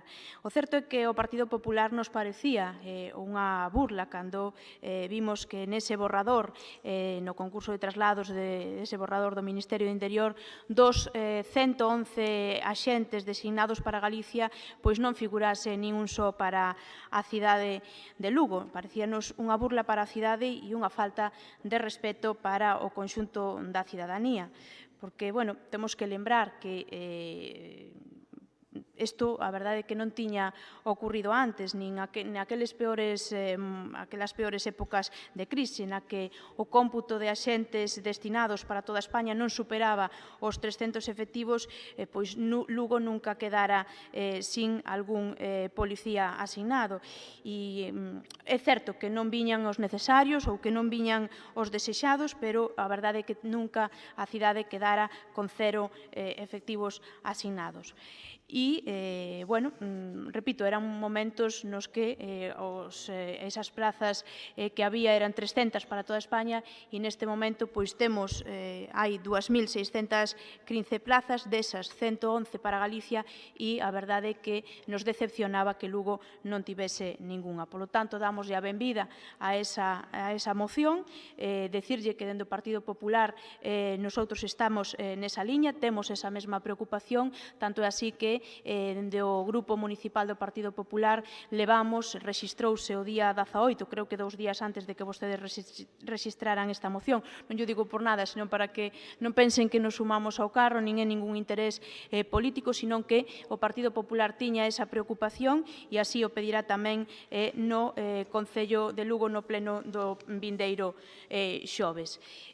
Simplemente decía vostede, e é certo, nosotros pensamos tamén que Lugo é unha das cidades máis seguras, queremos que así siga sendo, pero temos que ter en conta que últimamente nas noticias se ve un repunte de roubos, de atracos en vivendas, garaxes, en empresas, e non é que o diga o Partido Popular, senón que sae nas noticias. Hoxe mesmo líamos na portada, creo que era do Progreso, que unha urbanización de Lugo se plantexa contratar vixiantes para evitar roubos, di que os veciños se uniron porque se sinten desprotegidos despois de vivir o cuarto asalto en só 3 semanas. Unha cuestión que tamén o comisario recalcaba ou señalaba o día da súa presentación oficial e decía que si aumentan los robos, aumenta la inquietud y la inseguridad, por lo que vamos a trabajar para intentar que no se produzcan. Decía tamén que hai que incidir nos roubos, porque o demais está máis ou menos controlado. Neso estamos de acordo e expresou o seu desexo de contar con máis patrullas na calle. Para eso, evidentemente, non se escapa a ningunha lógica que é necesario contar con máis policías. Polo tanto, dende o Partido Popular imos votar a favor desta moción. Simplemente un matiz en canto á emenda do Bloque Nacionalista Galego, decir que, si ben dende a Xunta de Galicia, tal como sinalou o director xeral de Emerxencias e de Interior, non se descarta e non se renuncia á creación dunha policía propia, tamén é certo que existen agora mesmo outras prioridades como a de completar efectivos dentro da unidade adscrita. E tamén hai que sinalar que, aínda que existe unha lei de Policía de Galicia, a creación deste corpo non suporía asumir competencias diferentes ás que agora exerce a unidade adscrita.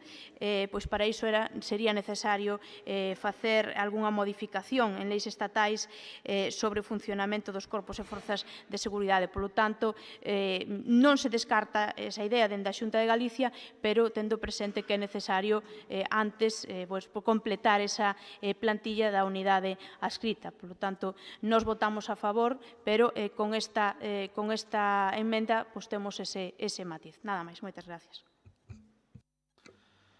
6 minutos, o diputado non escrito. Gracias, señor Conde.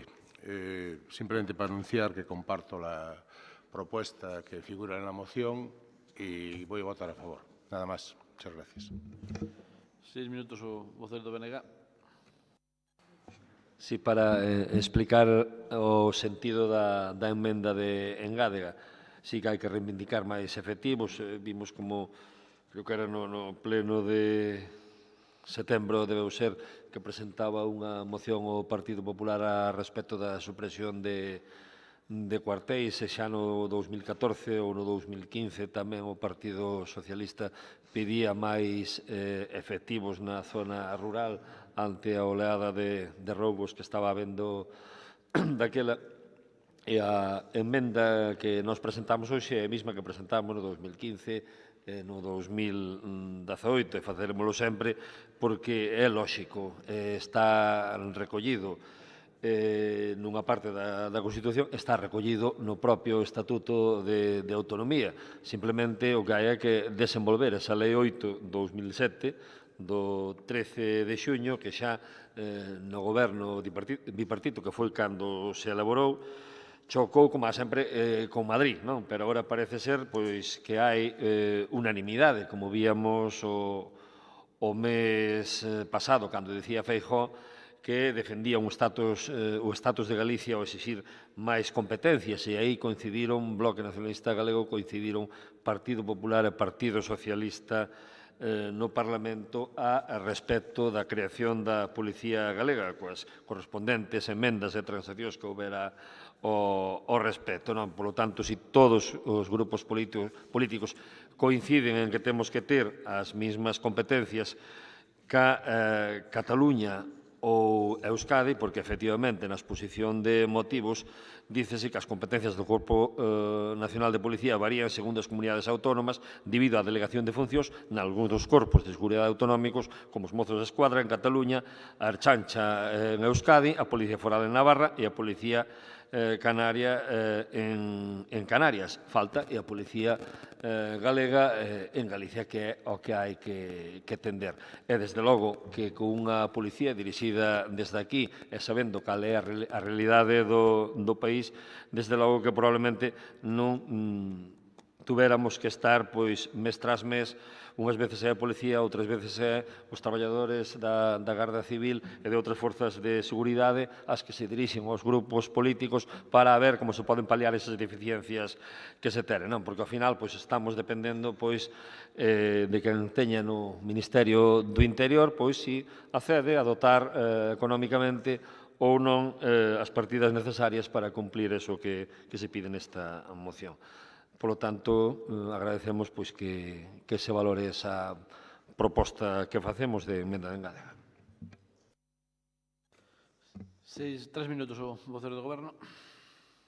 Pois eu alédome de que haxa consenso en torno a isto e tamén me gustaría pois que esteñamos sempre na mesma posición. O Partido Socialista, dende logo, en este tema sempre estuvo na mesma posición. A favor da provincia de Lugo, a favor dos traballadores da Policía de Lugo, dos axentes da Policía de Lugo. Moi importante, para rematar a miña intervención, porque he visto que hai unanimidade, agardo non ter que facer uso do último turno, poñerle en valor que o que están pedindo os sindicatos e que o que están pedindo os policías non son máis salarios, non son millores coches, non son menos horas de traballo, non son beneficios, nin milloras, nin incentivos, senón que están pedindo máis compañeiros e máis compañeiras cos que poder atendernos mellor sin reducir un ápice a súa implicación e o seu esforzo por garantirnos a seguridade que todos necesitamos.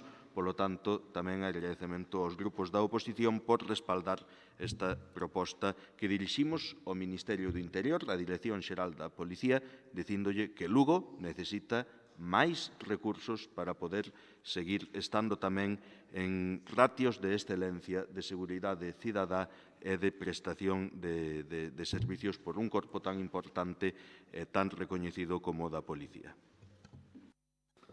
3 minutos o vocero do Partido Popular. Sí, simplemente moi brevemente para responderlle ao señor Veiga, decirlle que dende a Xunta de Galicia deféndese sempre con énfase a asunción de novas competencias, pero esas novas competencias deben de vir sempre tamén acompañadas do financiamento necesario. Ahora mesmo a prioridade é ter esa unidade adscrita dotada de máis efectivos e sinalar que está dotada ahora mesmo de 371 efectivos dos 500 previstos. Por tanto, se demandou ou se lle pediu ao Ministerio do Interior máis efectivos e unha demanda que non foi atendida. A prioridade da Xunta de Galicia é tapar ou cubrir esas carencias e despois seguir en esa liña que instaba vostede. Nada máis. 3 minutos o diputado non adscrito. 3 minutos o BNG. 1 minuto se quere para rematar e se non pasamos á votación. 1 minuto se quere e se non pasamos á votación. Entendo que hai unanimidade. Quinto punto. Moción del Grupo Provincial do BNG para que o Pleno da Deputación de Lugo exixa responsabilidades oportunas sobre os posibles incumprimentos dos contratos por parte das empresas adjudicatarias do Consorcio de Bombeiros. 6 minutos o BNG. Moi bons días a todos e a todas. Esta moción ven a conto das distintas denuncias que dende os comités de empresa das traballadores de bombeiros do Consorcio Provincial se veñen facendo dende hai anos, que eu tiña constancia desde o ano 2015, xa soí falar deste tipo de, según eles, incumplimentos dos contratos que tiñan suscritos, que tiñan adxudicados as empresas adxudicatarias do Servicio de Bombeiros da provincia de Lugo. Con esas denuncias, con esas comunicacións ao propio Consorcio de Bombeiros en riba da mesa, en setembro de 2017 acordouse que se encargara unha auditoría externa que estudiara eses incumplimentos de contrato, non? Dado que se vía que podían ser ou había avisos de que foran incumplimentos graves que afectaran a cantidades económicas máis que apreciables. Esa auditoría encargouse e, puxose en marcha e contratouse unha empresa que elaborou, polo que dicen, ainda que non tivemos acceso a ela, bastante exhaustiva, non?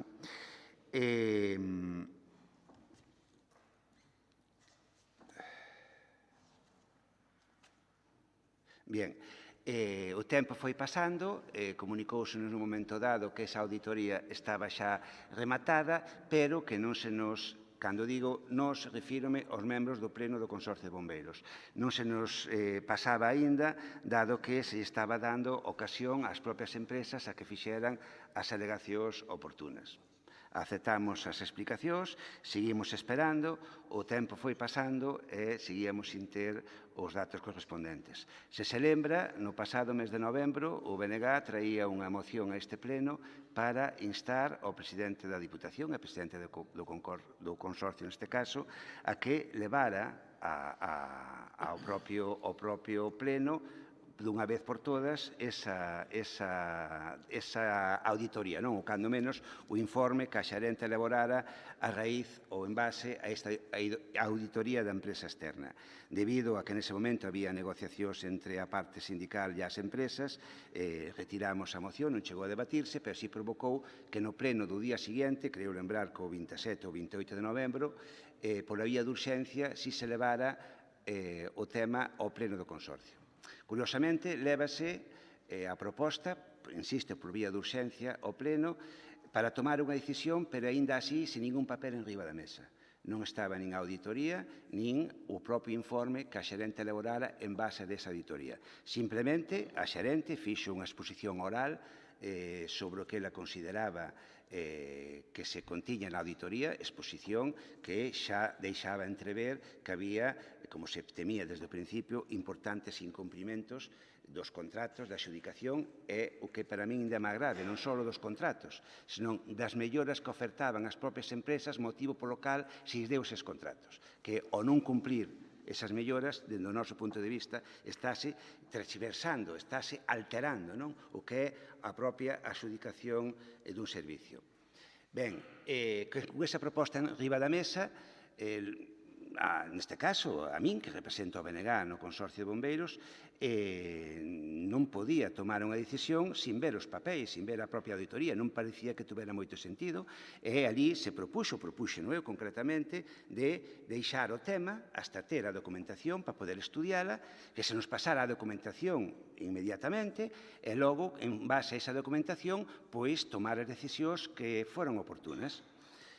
Ben, ali xa se fixeron comentarios como que era mellor mirar para adiante, mirar de cobrar o defraudado, pero non meterse moito. Pero, bueno, o caso é que o tema quedou en riba da mesa para unha posterior decisión unha vez que tuveremos a documentación. En todo caso, a nosa sorpresa foi cando, pasado case un mes, seguimos sin ter a documentación, diríxome á xerente para ver que é o que pasa, quedou en comunicalo, como así fixo, e recibo un correo ao día seguinte onde se me dice que se quera a documentación e pida por escrito. Nese momento xa estábamos no mes de decembro, a finais. Lóxicamente, como moi mandadiño que son, fixen o escrito correspondente pedindo que se me pasara, cando menos, o informe da xerente sobre esa auditoría. Eso foi en decembro, non? Recibo o informe o 18 de xaneiro. É dicir, 2 meses despois do pleno onde se quedara de remitirnos a información inmediatamente para tomar as decisións oportunas. Cuestión que non sei a que se debe, pero cando menos non parece que indique moita disposición a caixa unha transparencia e unhas ganas realmente de tomar decisións operativas e concretas sobre todo este asunto. Mas ben, ao contrario, parece que se intenta deixar pasar o tempo, os contratos das empresas acaban 1 de maio, neses intres xa se acordou a xestión directa do servizo e cando menos intentar que retrasar o tema e que non se fale moito do asunto.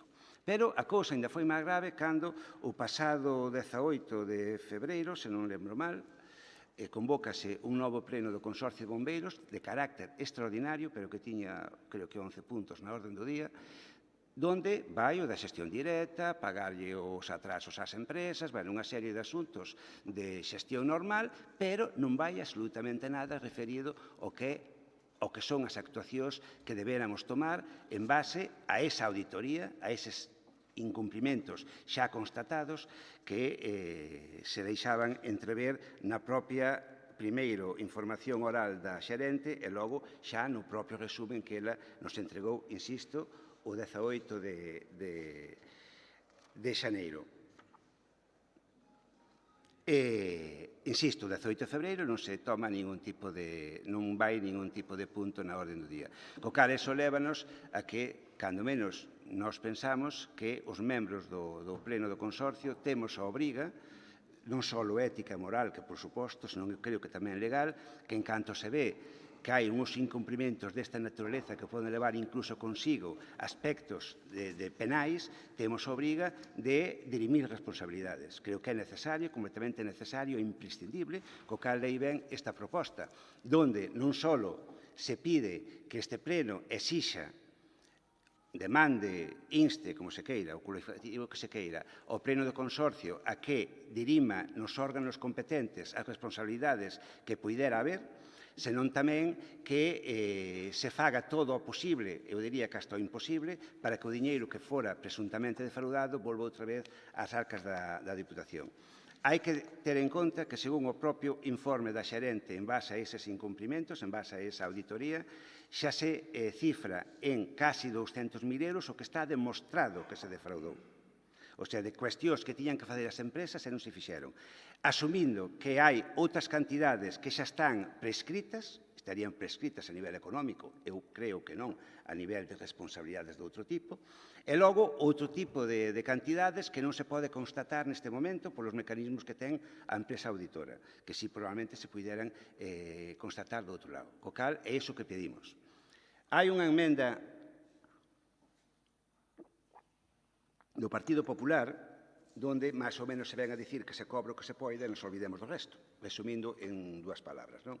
Pero a min gustaríame aprobala, porque iso non quitaría que despois no pleno, cando se trate no pleno do consorcio, se propoña o que suceda oportuno, pero parte dunha premisa que é completamente falsa, que é o acordo, dice literal, en virtude do acordo do pleno do 28 de novembro. É que o acordo do pleno do 28 de novembro non dice isto. O acordo do pleno foi deixalo encima da mesa hasta que tuveramos a documentación. Para nada se acordou de facer o posible para cobrar o diñeiro defraudado. Non houve acordo nesa liña. Quedouse en que se acordaría o que se fixera cando tuveramos a documentación. Por iso que me parece que non ten moito sentido aceptar algo que non existe. Non? En todo caso, insisto que se non fora por iso non tería maior problema. Eu é máis, co feito de traer esta proposta a este pleno, creo que as posibles responsabilidades de obrigas que puidera ter que me quedan cubertas como membro do Consorcio de Bombeiros que son. En todo caso, depois cada un alá co que vote aquí se van dirimir responsabilidades ou non. E logo, como última reflexión, quedaría que, lóxicamente, está moi ben, é imprescindible que se volva o diñeiro, se é que legalmente ten que ser así, pero as accións tampouco ten que ser gratuitas, Se un traballador, por exemplo, do propio consorcio, un bombeiro, se lle ocurrira roubar 2 litros de gasoil dun camión, o día seguinte estaba na puñetera calle. E non sabía, andaba con consideracións. E pareceme xusto. Pero eu creo que a mesma responsabilidade, ou posiblemente máis, teñan que ter as empresas que teñen contratos ca administración pública.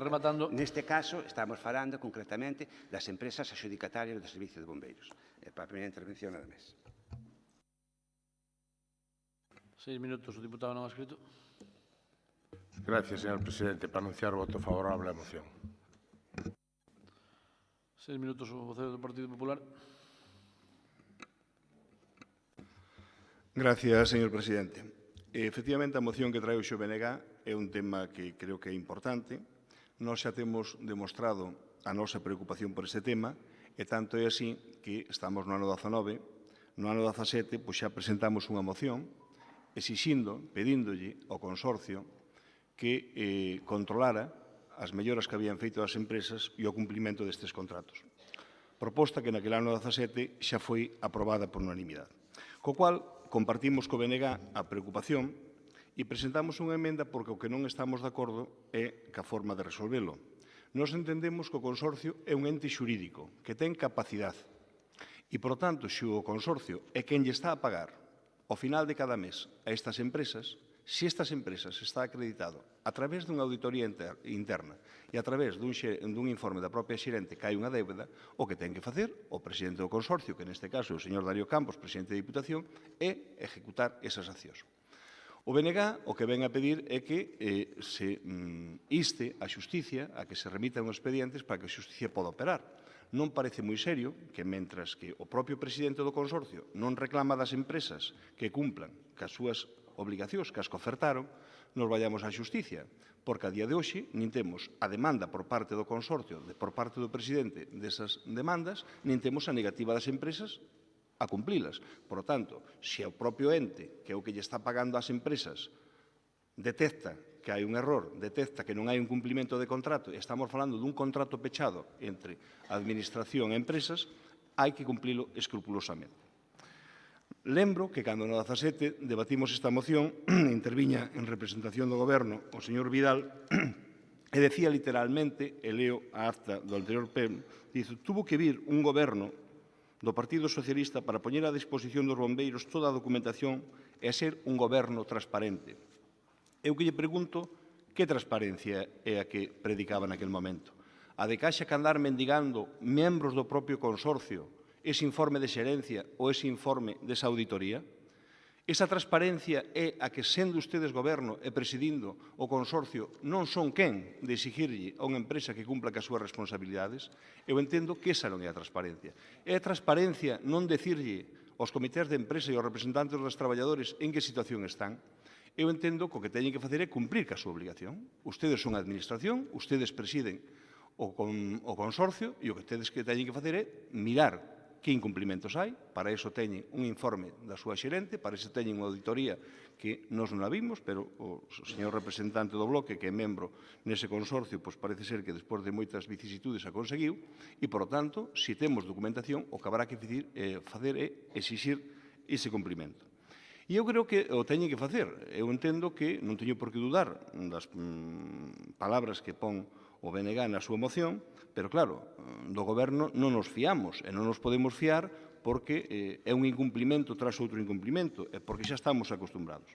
Por tanto, nos presentamos unha emenda que o BNG decía que non tiña inconveniente pero que nos referíamos ao acordo do Pleno do Consorcio do día 28 de novembro. Eu leolle literalmente.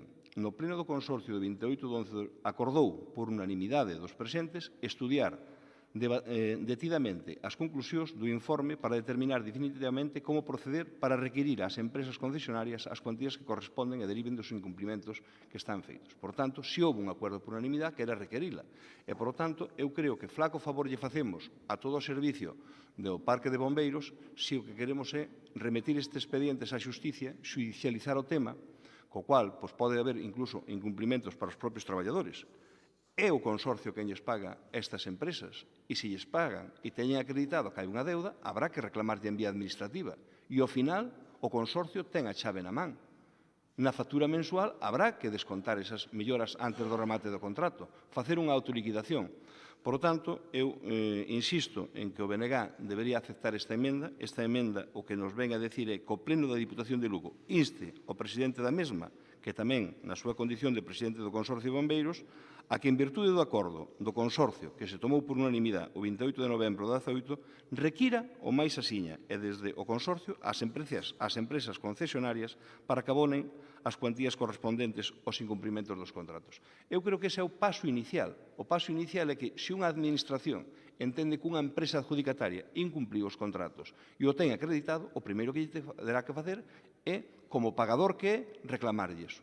E cando haxa negativa por parte das empresas a facer frente a esas deudas, entonces será cando o propio consorcio terá que tomar as decisións en vía judicial. Pero judicializar este tema de entrada, que é o que pretendo BNG, me parece que é un flaco favor ao propio servicio e ás institucións. E, por tanto, eu, repítolle, gustaríame que aceptara esta emenda, porque eu creo que é un tema serio, é un tema que, efectivamente, se estas empresas se serviron desas melloras para poder ganar un concurso, está claro que as melloras que neles se plasmaron habrá que cumplilas. E iso é un contrato entre administración e empresa tajante. E iso é perfectamente cumplible. E que, ademais, como temos a posibilidade de facer unha autoliquidación e retraer dos pagos que se fan ao consorcio, eu non lle vexo maior problema a eso. Eu que lle vexo é vontade do presidente do consorcio para facer cumplir o que lle está encomendado, que é defender o diñeiro público. Co diñeiro público, se unha empresa o incumple, il ten que ser a garantía de que se cumpla. E ten os recursos técnicos e xurídicos necesarios como a poder facer. Moitas gracias. 6 minutos o vocero do PSOE. Gracias, señor presidente. Bos días, señoras, señores diputados e tamén, a xente que nos poda estar seguindo, persoas que nos poden estar seguindo a través da internet. Non é fácil darlle sentido nin a moitos conceptos que se expresan na moción, nin tampouco aos comentarios que está a facer neste momento o voceiro do Grupo Popular. Por varias razóns. En primeiro lugar, porque confúndese, trátase de confundir, dícense verdades a medias ou directamente non se din as verdades que se deben de dicir. Para comezar, o mesmo título da moción para que o Pleno da Deputación de Lugo exixa as responsabilidades oportunas sobre os posibles incumprimentos dos contratos por parte das empresas adxudicatarias. O Pleno da Deputación de Lugo non é quen para exixir ás empresas adxudicatarias. Quen é o Consorcio Provincial de Bombeiros, que evidentemente é o que ten os contratos firmados da adxudicación con estas empresas. Por lo tanto, no mesmo título da moción xa se observa que non se pretende realmente non se pretende dar a coñecer o que realmente está a pasar desde o Consorcio. Falaba o voceiro do Partido Popular da transparencia, eu vou dicir que dende que con este goberno da Diputación, presidido por Darío Campos, pois se fixo, de alguma maneira, partícipe no Consorcio Provincial de Bombeiros, efectivamente, aínda sendo presidente a mediados de mandato a Xunta de Galicia deste consorcio, se traballou en tres eixos. Primeiro, a transparencia, como vostede moi ben dixo, púxose toda a información a disposición de todas as persoas e representantes dos bombeiros que así a exixiron e así a pediron. Equiparación salarial, circunstancia que se produciu, como vostede moi ben sabe, é xestión directa dos parques de bombeiros a pesares das condicións que a Xunta de Galicia impoñía para que isto se producira. Todo isto fixo de que o colectivo, os representantes dos bombeiros, os bombeiros, desconvocaran a súa folga que viñan mantendo durante moito tempo. Non era a miña intención dar lectura ás actas do Consorcio de Bombeiros, pero en vista de que non se está a centrar ou que se quere visualizar outra situación completamente distinta, pois en algunha parte sí que o vou a ter que facer. E vamos a tomar referencia actas, acontecidos ou manifestacións feitas en uns plenos determinados, o de setembro de 2017, o de maio de 2018, o de novembro de 2018 e o de febreiro de 2019. E por que xa o de setembro de 2017? Porque nese momento no corpo da moción o representante do BNG dice que a iniciativa acordouse a iniciativa do BNG. E vamos a facer un pouco de historia. O presidente naquele momento, don Luís Menor, formulaba ao Pleno a seguinte proposta en relación aos presuntos incumprimentos denunciados pola representación dos traballadores para dar resposta sobre os ditos incumprimentos que realizou a empresa concesionaria e fixo don Luís Menor a seguinte proposta. Primeiro, dado que na actualidade non está provisionada de xeito definitivo o posto de xerente do consorcio, en tanto non tome posesión do cargo, propoño a realización dun dictame co fin de verificar o exacto cumprimento do contrato de xestión suscrito co consorcio coas empresas Beicar e a UTE ASA na Tutecnia, a través da cal pódese dar cumprida resposta ás denuncias formuladas polos comités de empresa. Polo tanto, primeiro, non foi iniciativa do BNG, non foi iniciativa do representante da Diputación do BNG, sino da propia presidencia do consorcio daquel momento, don Luís Menor. Segundo, outra inexactitude. Falamos o representante, señor Ferreiro, sabe que lle teño un aprecio sincero, pero non está no consorcio representando a BNG, está no consorcio representando a Deputación Provincial, como podería ser outro deputado, e así foi nomeado polo actual presidente. Tras a lectura da proposta, toma a palabra don Xosé Ferreiro Fernández para sinalar que considera máis oportuno que a elaboración do dictame proposto pola Presidencia para aclarar esta cuestión se realice por alguén totalmente externo ao consorcio, a pesar do custe económico que isto poida xerar para o consorcio provincial. A que ven isto? A que a proposta da Presidencia daquela do consorcio dicía que se iba a requerir ese dictamen dos servicios técnicos do Consorcio Provincial da Coruña e que se este pois polas razóns que fora, non tiña en conta facer este dictamen, esta auditoría, como lle estamos a chamar agora, se formularía unha licitación para que poideran concurrir empresas de auditorías para realizala.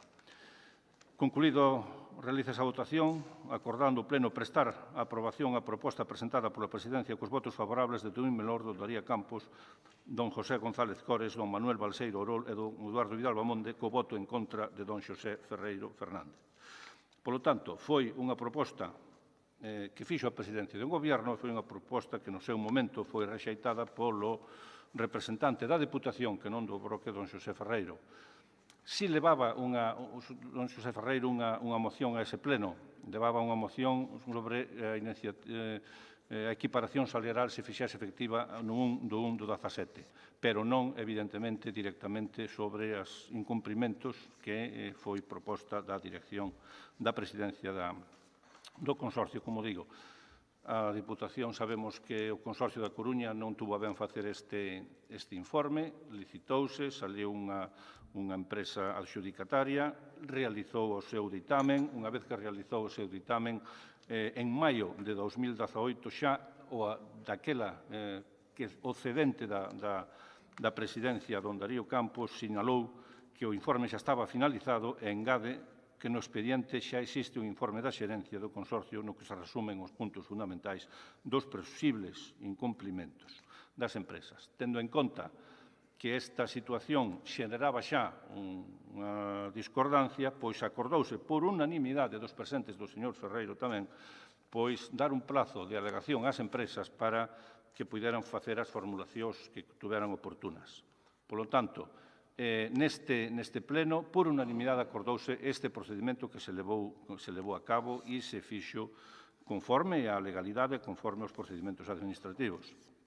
Pasamos un pouquiño xa así ao pleno ordinario de novembro do 18, donde xa, baixo a presidencia de Darío Campos, o presidente da Diputación, tiña asumido a presidencia do Consorcio, presentou polo trámite de urxencia un acordo que dicía iniciar os trámites e actuacións precisos segundo o procedimento establecido nos pregos reitores dos contratos a fin de requerir ás empresas concesionarias as contías correspondientes que deriven dos incumprimentos das mellores aportadas, con base ao informe da auditoría solicitada polo Consorcio. Polo tanto, a propia Presidencia do Consorcio estaba propoñendo iniciar o trámite de requerir ás empresas os cuantías que pudieran devengar dos seus incumplimentos.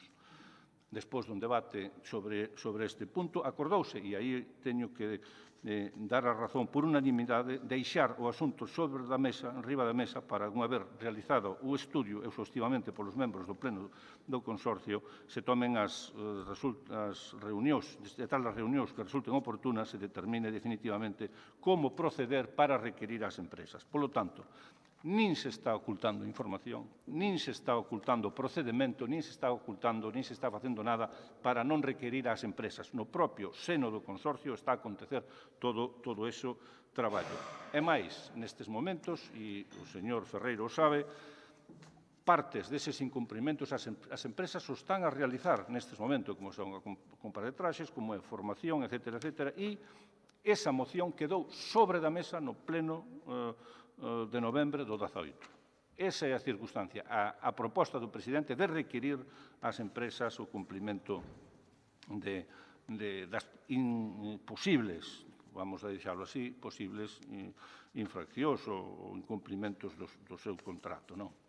Polo tanto, no pleno extraordinario, señor Ferreiro, do mes de febreiro, pois sí, no pleno extraordinario eran as cuestións referidas á xestión directa, onde se aprobou precisamente as memorias, os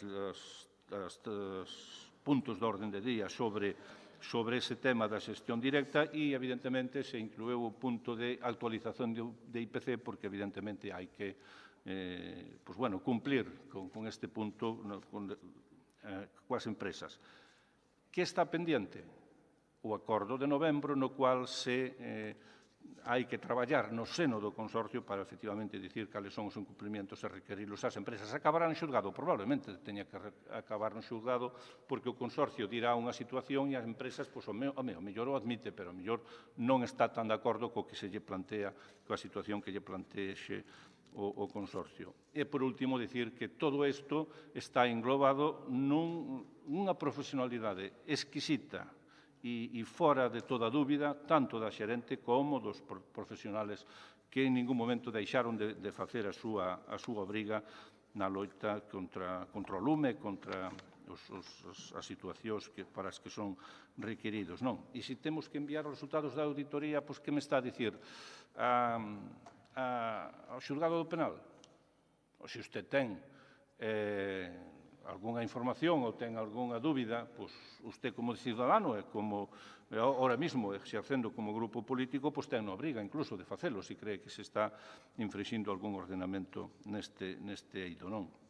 É deixar claro que na práctica todo eso xa se está a facer e que estamos confundindo o que é un consorcio de bombeiros onde está representada a Diputación con 3 personas, está representada a Xunta de Galicia con outras 3 e estamos traballando normalmente, salvo en esta cuestión donde o representante da Diputación, don Xosé Ferreiro, votou en contra dunha proposta da súa presidencia, todos os acordos se tomen por unanimidade, por consenso nese órgano. E non hai nada, nin se está o consorcio despistando, simplemente que neste momento, evidentemente, entendemos que é prioritario a condición de dar resposta que en maio remata a concesión que hai con esta empresa, coas dúas empresas, para facer a xestión directa xa por parte do Consorcio Provincial de Bombeiros.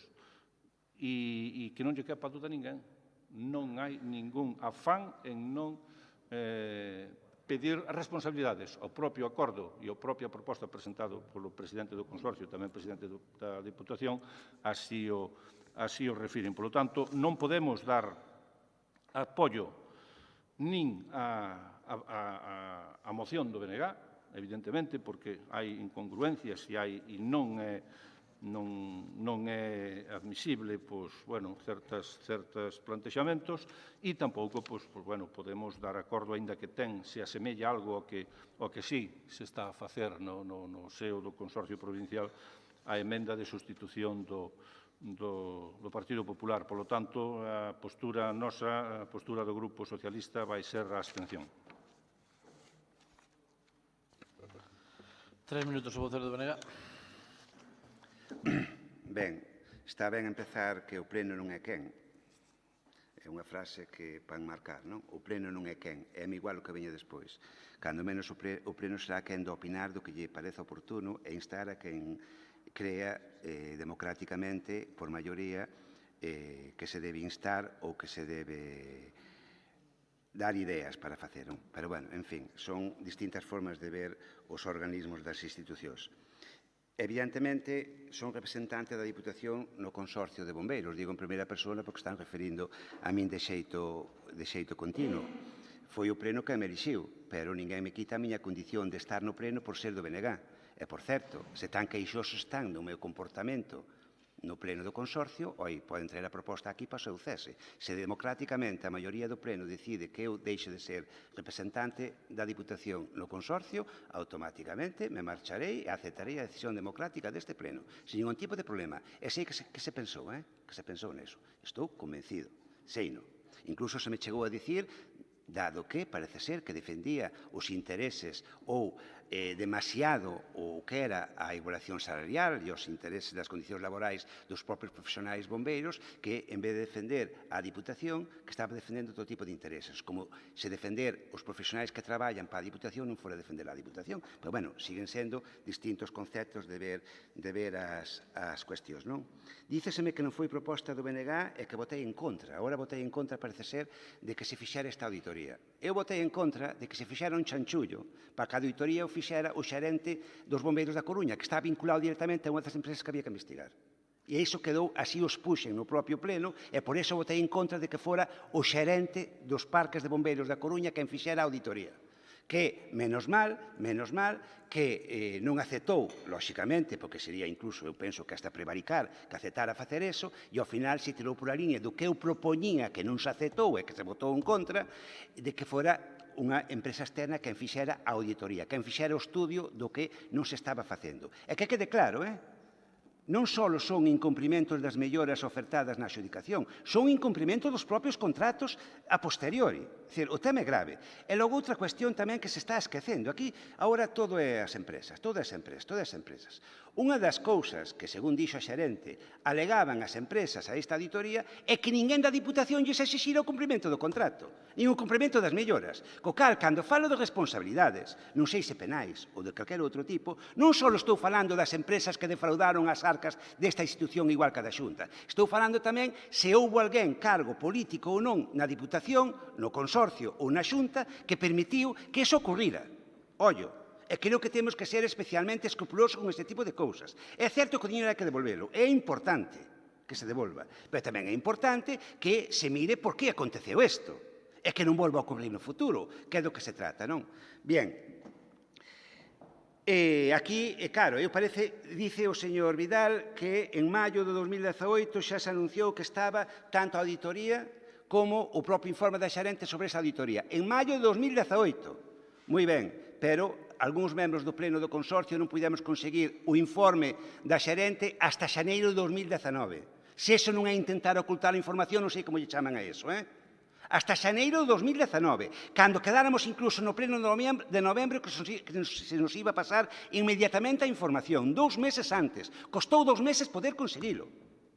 Home, costoume 1 mes e pico poder conseguir o listado de fincas rústicas que tiña a Diputación no Concello de Outeiro do Rei. Pero, bueno, é a forma de funcionar desta institución, non? 1 mes e medio, co informe encima da mesa da funcionaria esperando o permiso de presidencia para poder entregarmo. Iso aconteceu hai 2 meses. Mes e medio. Bueno, en fin, un auténtico escándalo. Vale, o sea, que se iso non é ocultar a información, que é putear, entonces? Putear por feito de putear. Que como eses mindungues que non nos queren ben e andan nos criticando, vámonos putear. É que parece que é eso, senón non ten outra explicación. A ver como se explica que 2 meses tardaran en darme eso unha vez que se dixo que se iba a dar.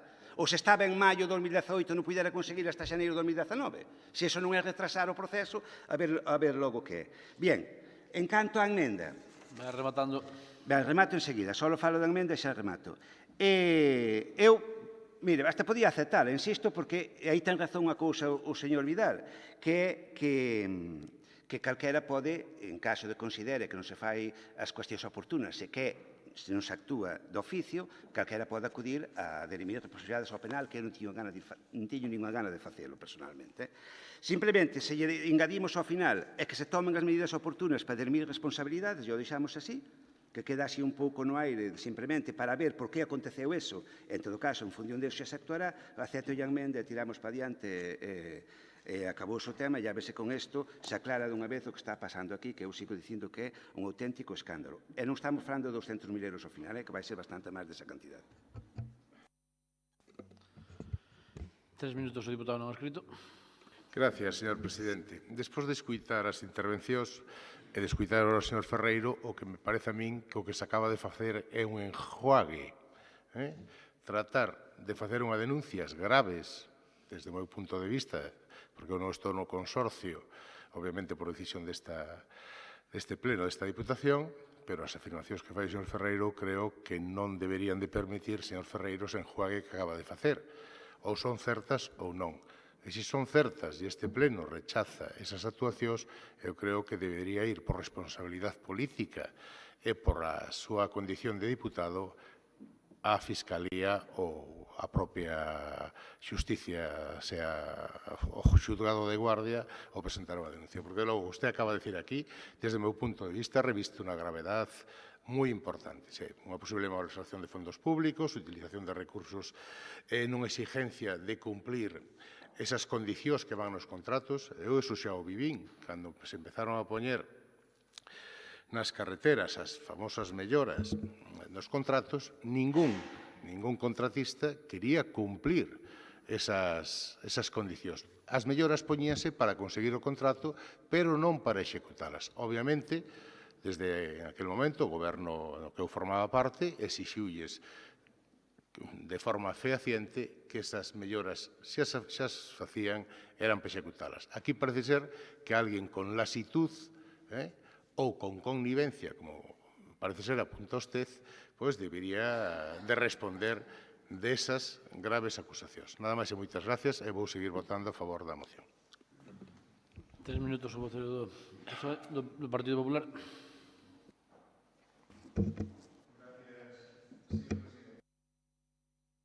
Gracias, señor presidente. Bueno, eu agradecerlle ao señor Ferreiro que aceptara a emenda. Eu creo que é unha emenda positiva e constructiva. Eu creo que, efectivamente, se despois de facer as reclamacións se desprenden responsabilidades xudiciais, pois as teremos que tomar todos e, por lo tanto, eu creo que é unha boa nova. Eu refiérome a usted, señor Vidal. Dice que lle costa moito entender porque non son transparentes. Home, mire, non son transparentes porque se usted ven a decir aquí que desde maio do ano 18 contan cun informe da xerencia e contan con auditoría externa, o lóxico é que unha vez pedido e demandado por distintos membros do consorcio se lle faga chegar. E eu, neso non teño por que dudar do señor Ferreiro. Pero a pregunta é moi fácil. No ano 17, fai 2 anos, este partido político trae aquí, este grupo provincial, unha moción que se aproba por unanimidade dicindo que despois de falar con representantes sindicais, despois de falar con traballadores, despois de falar co comité de empresa, nos poñen en coñecemento que hai graves deficiencias por parte das empresas á hora de cumprir eso. Que fan ustedes desde ese día? Dígame se fixeron algo. Nada. Logo, resulta que se pide un informe dunha auditoría externa que fala de que hai unha parte que pode estar prescrita e que se pode cuantificar o que hai que cumplir a día de hoxe por máis de 200.000 euros.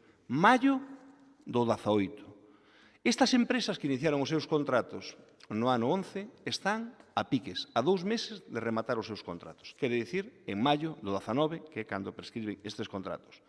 Quéreme decir desde o ano 17 se hai algunha resolución feita por o señor presidente do consorcio, que a súa vez é presidente desta institución. Se usted como representante da Diputación tomaron unha cousa, señor... Señor presidente, usted dice, pero deixeme terminar o turno, despois faga usted. Contesteme usted, perdón, por se quere. Está aseverando unha cousa cando non é realmente. Eu estoulle Foi presidente preguntando. do consorcio durante moito tempo o señor Menor. Sí. Non lle foi solamente este presidente, que o sepa ben, é que parece que a culpa ten este presidente. E non, hasta hai pouco foi alternativo. Para que o sepa. Ao mellor non sabe. Eu sei, pero agradezcolle que cando un diputado... culpa o señor Menor, que non creo que lle ten moi agradecido a usted. Non creo que lle ten moi agradecido a usted polo que está dicindo. Usted preside este acto e, por lo tanto, debe ter a magnificencia de non cortarlle a palabra a un diputado. Usted pode facer o que queira. Cando eu termine, fala cuanto tempo queira e como. Estou no uso da miña palabra que usted me entregou. Tamén lle podo quitar, tamén teño esa potestad. Vale. Home, que está dicindo cousas que non son verdad, que non son a verdad. Eu estoulle facendo unha pregunta. Porque usted, como representante da institución no consorcio, cando o presidiu e cando non o presidiu, representa unha institución que ten o 50% dos votos e do peso. A presida ou non a presida. Ademais, agora está presidindo. E eu lle pregunto, se temos un informe contundente, se temos un informe que ademais se encargan e pagan, que dice que hai unhas deficiencias, o lóxico é que se tomaron acuerdo. Tuveron o pleno do 18, non se levou nada dese tema cando non está arranxado. Están a pique de rematar os contratos, non están arranxados e non se tema. A min dígame se lle fixe unha resolución de reclamación das melloras, porque non sabemos a día de hoxe nin siquiera se as empresas están en disposición de cumplir ou non. Pero claro, se o ente que contrata e paga non reclama, está claro que as empresas de buena non van a pagar. Por tanto, eu creo que temos que tomar unha resolución nese sentido. E dicía o señor Vidal que a Diputación non é quen para exixir. Oiga, usted está equivocado de todo. Usted séntase no pleno do consorcio porque representa o 50% que pesa esta institución no consorcio. E, por lo tanto, claro que no pleno da Diputación se poden tomar os acuerdos que usted queira. E despois usted os cumplirá ou se incumplirá. Pero usted está ali como representante do 50% do peso que ten a Diputación. Por lo tanto, eu insisto, se coñecemos antes de ter que tomar, e eu estou dicindo que non estou de acordo ca proposta do BNG de xudicializar este tema, Pero o que está claro é que ustedes teñen que ser goberno, que ustedes teñen que administrar o diñeiro público. E se hai unhas empresas que incumpliron, terán que facerlle as reclamacións pertinentes, porque en maio rematan o contrato. E usted pode dar a cabeza e a sentir, eu xa entendo que usted, como está medio de escapada, medio de retirada, pois estas cousas non lle ven ben, danlle traballo, pero é que as responsabilidades que temos, cada un temos que cumprilas. E aquí se está poñendo de manifiesto, pero non aquí que é o de menos, se está poñendo nun informe que pagaron ustedes, en un informe da súa propia xerente, que hai incumplimentos. Donde hai incumplimentos, habrá que exigilos.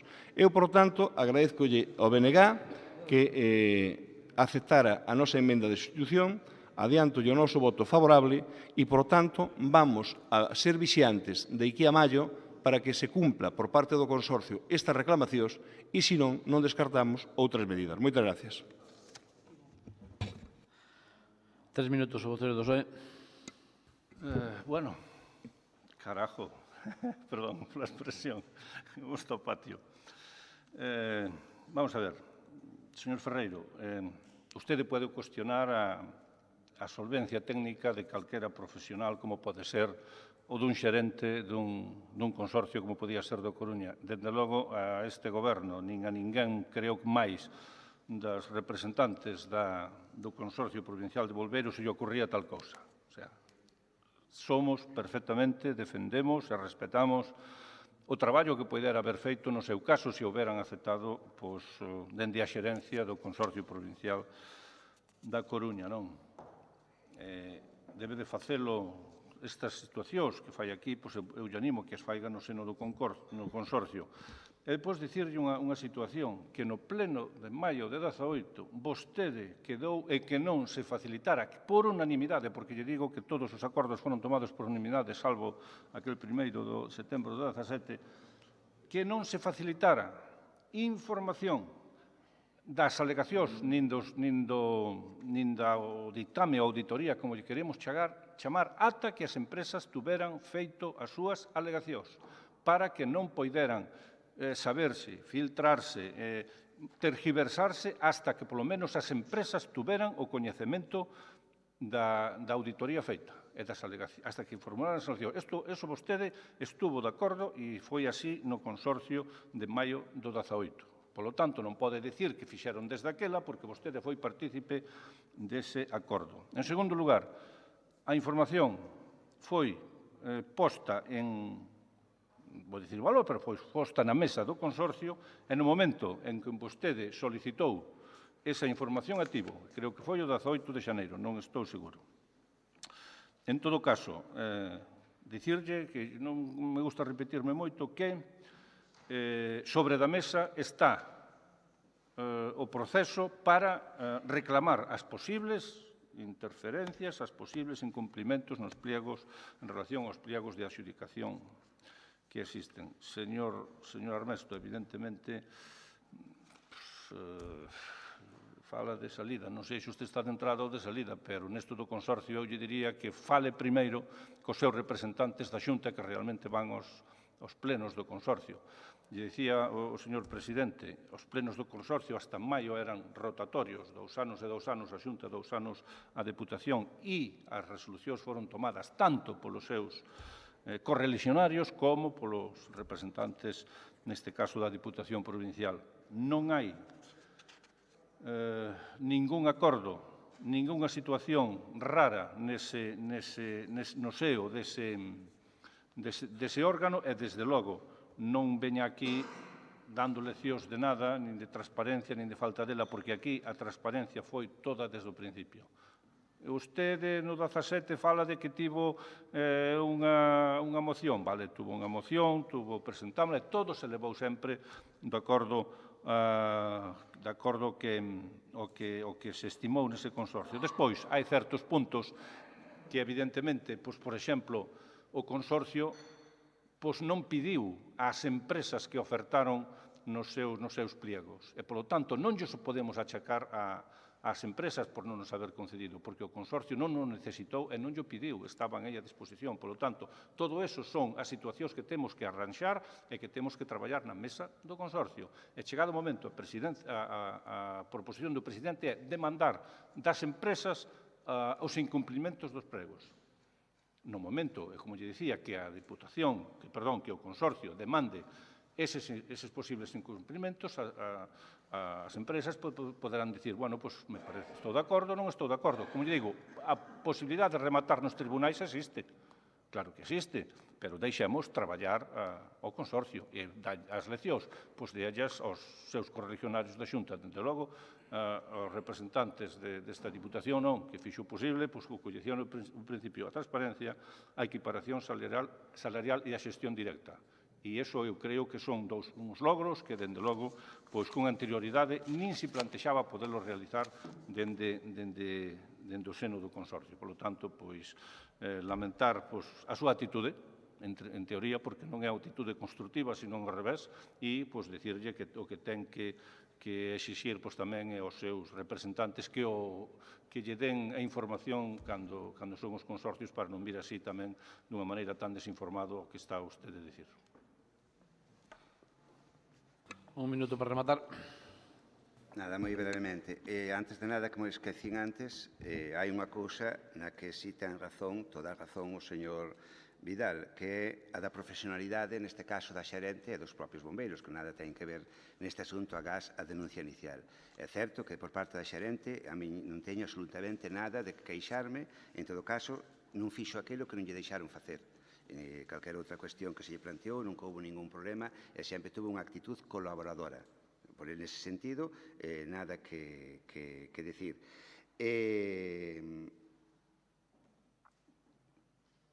Vale, en todo caso, dicía tamén agora o señor Vidal que en canto pedín a información se me citou. Home, non é para insistir, pero quedouse de darma en novembro, tuven que pedila en decembro por escrito e entregouseme o 18 de xaneiro.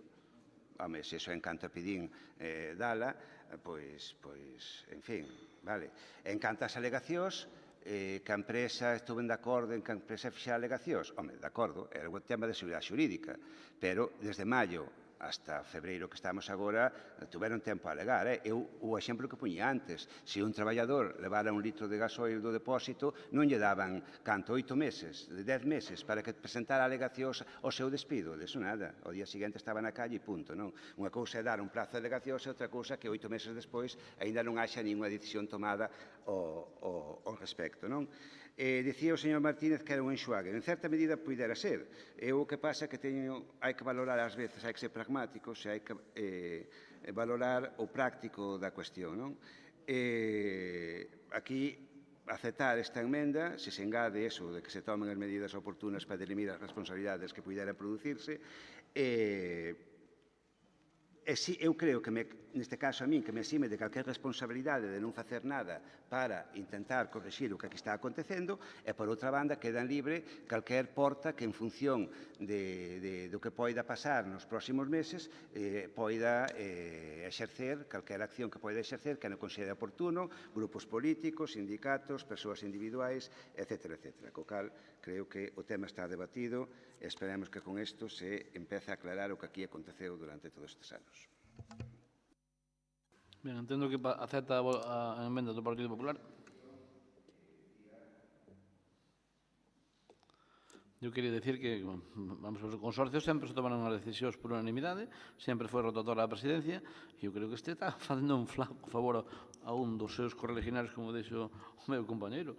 Eu creo que sempre se toman as decisións por unanimidade, é dicir, que non houve ningún problema en ese sentido, e creo que botarlle os valores fora a este goberno, a este presidente, é o máis fácil. Oiga, usted ten a mesma responsabilidade, ou os seus teñen a mesma responsabilidade que poida ter eu.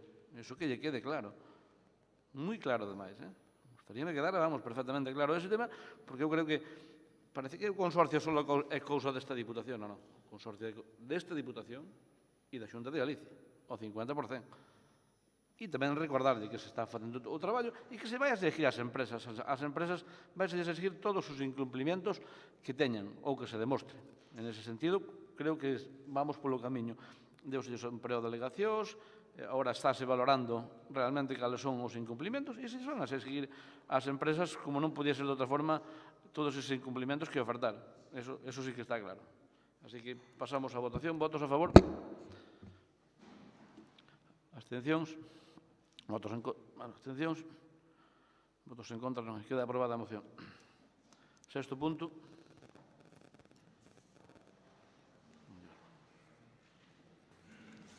Moción do Grupo Provincial do BNG para recuperar a xestión pública do Servicio de Rutas Fluviais da Deputación de Lugo e investigar o funcionamento do servicio no ano 2018. 6 minutos ao voceiro do BNG. Bueno, pois, se non fora por o matiz das posibles responsabilidades que pudera haber, hasta podían ser dúas mocións que se podían debater hasta conxuntamente, porque ten bastante que ver unha cousa ca outra. De introducción, dicir que eso sí é do tema anterior, que a xestión directa no tema do caso dos parques de bombeiros, se o servizo se mantivera exactamente igual que está agora, según un propio informe dos técnicos do Consorcio de Bombeiros, a Diputación máis a Xunta aforrarían 1.200.000 euros ao ano, mantendo tal e como está agora. Se se ten en conta que unha vez que hai unha xestión directa ao longo dos anos, os bombeiros pasarán a ser traballadores públicos, co cal incrementan as súas retribucións salariais, que van a traballar unha xornada de menos horas, porque melloran tamén as súas condicións, que van ter as baixas, entre comillas, que hai no sector público, etc., ese 1.200.000 euros que se aforra pasaría a aforrarse case 300.000 euros. Pero ainda así, se aforrarían 300.000 euros. Co cal, eu incluso cheguei a dicir no momento dado que non tomar a decisión de facer unha xestión directa con eses informes encima da mesa, estaríamos prevaricando, porque estaríamos tomando a decisión de gastar máis dinheiro polo prazer de gastalos, non porque fora o servicio mellor. E ten que ver tamén co tema dos catamaráns, porque está pasando algo similar. Estamos ante un servicio que históricamente foi levado de forma directa pola Diputación a través do seu ente instrumental, que era a Suplusa, que funcionaba relativamente ben, que nos últimos anos incluso estaba aberto os 12 meses do ano, con todas as líneas operativas durante parte do ano, logo cerrabas algunha, lóxicamente, porque a xente había menos, pero o servicio estaba aberto a todo o ano, e atopámonos que, de forma progresiva, o actual goberno chegou á súa privatización, non? Que culminou neste último ano xa xestionando directamente unha empresa privada. Vemos que neste proceso do ano 2018, nesta privatización, elimináronse dúas líneas completas, concretamente, a que había no catamarán do Miño aquí en Lugo. Por certo, que, dado o seu abandono, supoño que algo farían últimamente, desde que o denunciamos públicamente, porque non xa estaría afundido o propio catamarán, porque estaba dunhas condicións máis que lamentables, e tamén se eliminou outra liña no que é o embarcadoiro de Belesar. Ao mesmo tempo, reduciuse o tempo de traballo, non se empeza a traballar hasta a Semana Santa e incluso se acaba antes de que remate o ano. E tamén os propios traballadores e traballadoras deste servizo viron non só reducidas os seus salarios polo mesmo traballo, senón tamén que incrementouse o número de días que tiñan que traballar ao longo do ano dunha forma considerable. Insisto, traballar máis por menos diñeiro. Pero é que máis, incluso se deu o caso, nesta última nómina, por exemplo, que se retrasou o pago bastante máis dun mes. É dicir, retrasaron o pago dos seus salarios hasta finais de xaneiro, non? Que puderon cobrar. Estamos falando de menos servicio, peor servicio, menos tempo, e encima os traballadores que o levan a cabo con peores condicións laborais. E isto, pola contra, no canto de aforrar cartos para as arcas da Diputación, lévanos consigo o que o custe aumentou aproximadamente un 50%, pasando dos 470.000 euros que puido costar aproximadamente no ano 2015 aos máis de 700.000 euros que costou no 18 e se prevé que vai a costar no 19 se se persiste na actitude de que siga sendo privatizado. Eso sin contar as que nós consideramos que son tamén irregularidades que se produciron na propia adxudicación, así como no propio servicio que se deu durante este ano. Así, non nos consta que a día de hoxe houbera unha adxudicación efectiva á empresa que fixo o traballo, dado que parece ser que se requeriu documentación que non entregou, porque nós, e isto é unha sospeita que habría que constatar, consideramos que accedeu a esa adxudicación a través dunha UTE ficticia, onde non existía tal UTE, era simplemente unha forma de ganarse puntos para que se lle adxudicara o servizo. Como a su vez non puido entregar os papeles oportunos, pois esa adxudicación, cando menos hasta hai pouco tempo, estaba no aire, cuestión que incluso habría que valorar hasta que punto se pode traballar desa maneira. Non vou a facer aseguracións que non coñezo. O propio servicio, con denuncias de que se usaron os barcos para traballar na ribeira do outro lado, para facer viaxes á ribeira do outro lado, a de Ourense, que curiosamente xestiona a mesma empresa que tiña adxudicado o servicio, etcétera, etcétera. En todo caso, non ten sentido que tanto por calidad como por prezo, eso siga xestionado en mans privadas e por eso temos esta moción para que a Diputación recupere o que é o control absoluto do servizo de catamaráns da Ribeira do Sil e no Miño, tal e como estaba no ano 2015, funcionando todas as líneas e durante os 12 meses do ano para avanzar na desestacionalización do turismo na Ribeira Sacra. 6 minutos o vocero do PSOE. Bueno, volvemos un pouquiño outra vez ás inexactitudes por parte do propoñente da moción, do voceiro do BNG, e tanto no corpo da moción como na súa explicación. Claro, ser moi claro e tratarei de ser breve. En primeiro lugar, señor Ferreiro, non está privatizado de ningún momento as rutas fluviais. Vostede igual lle veña ben pasarse pola Deputación da Coruña, falar ca vicepresidenta, que seguro que lle daba un catecismo, unha pasantía do que é unha privatización, do que non é, do que é unha xestión, como se está facendo neste momento, directa con colaboración de empresa, que nada ten que ver ca privatización, que dice, aparte que a empresa que neste momento colabora ca Diputación non corre ningún risco e, ademais, o prezo é un prezo público e, ademais, o que ingresa aos cartos dos billetes, dos viaxes, é a propia Diputación, non a empresa. Por lo tanto, é un erro que xa o oímos máis veces neste pleno, pero nada ten que ver ca realidade na que nos atopamos. Falamos de gastos, falamos de custes, evidentemente, falamos de condicións laborais dos traballadores. Podemos ir esmigallando se vostede quere, pero creo que pouco interesa o custe do que era no 2015 e no 2018. No 2018, o precio de licitación foron 498.848 euros, máis o 21% de IBE, evidentemente, que hai que pagar dende o momento en que a Suplusa se negou a cubrir a demanda que lle fixera a Deputación de Lugo como medio propio que era naquel momento para levar adiante as rutas fluviais, que, evidentemente, daquela non tiñamos que pagar porque era un medio propio. Como digo, tampouco é unha cantidade que se vaya, como usted dice, non sei cal dixo, pero nada ten que ver con ela. E, en segundo lugar, home, sí, no 2015 eran 470.000 euros, pero aparte iban tamén facturas de gasoil, etc. Tamén houve que amañar os barcos que foron 190.000 euros, me parece, houve que amañar os pantaláns, cambiar os motores, etc. Todo eso tamén costa, agora tamén sube a hora de pagalo, non?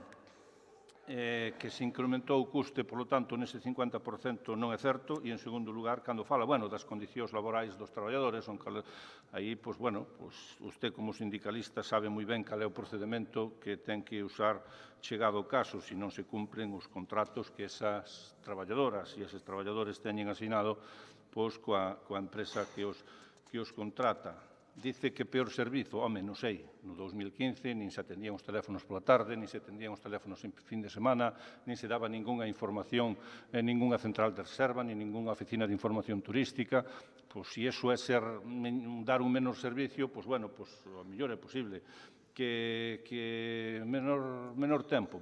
Se volvemos ás condicións de 2015 nas que vostedes rexían ou cando daquela estábamos a piques de comezar unha nova modalidade de traballo nas rutas, xaneiro, febreiro, con 10, 20, 30 persoas, usted lle parece que pode ser sostible que as tripulacións e os barcos e os mantenimentos podan estar durante un mes se temos, ao mellor, 6, 10, 30 persoas nun mes para viaxar?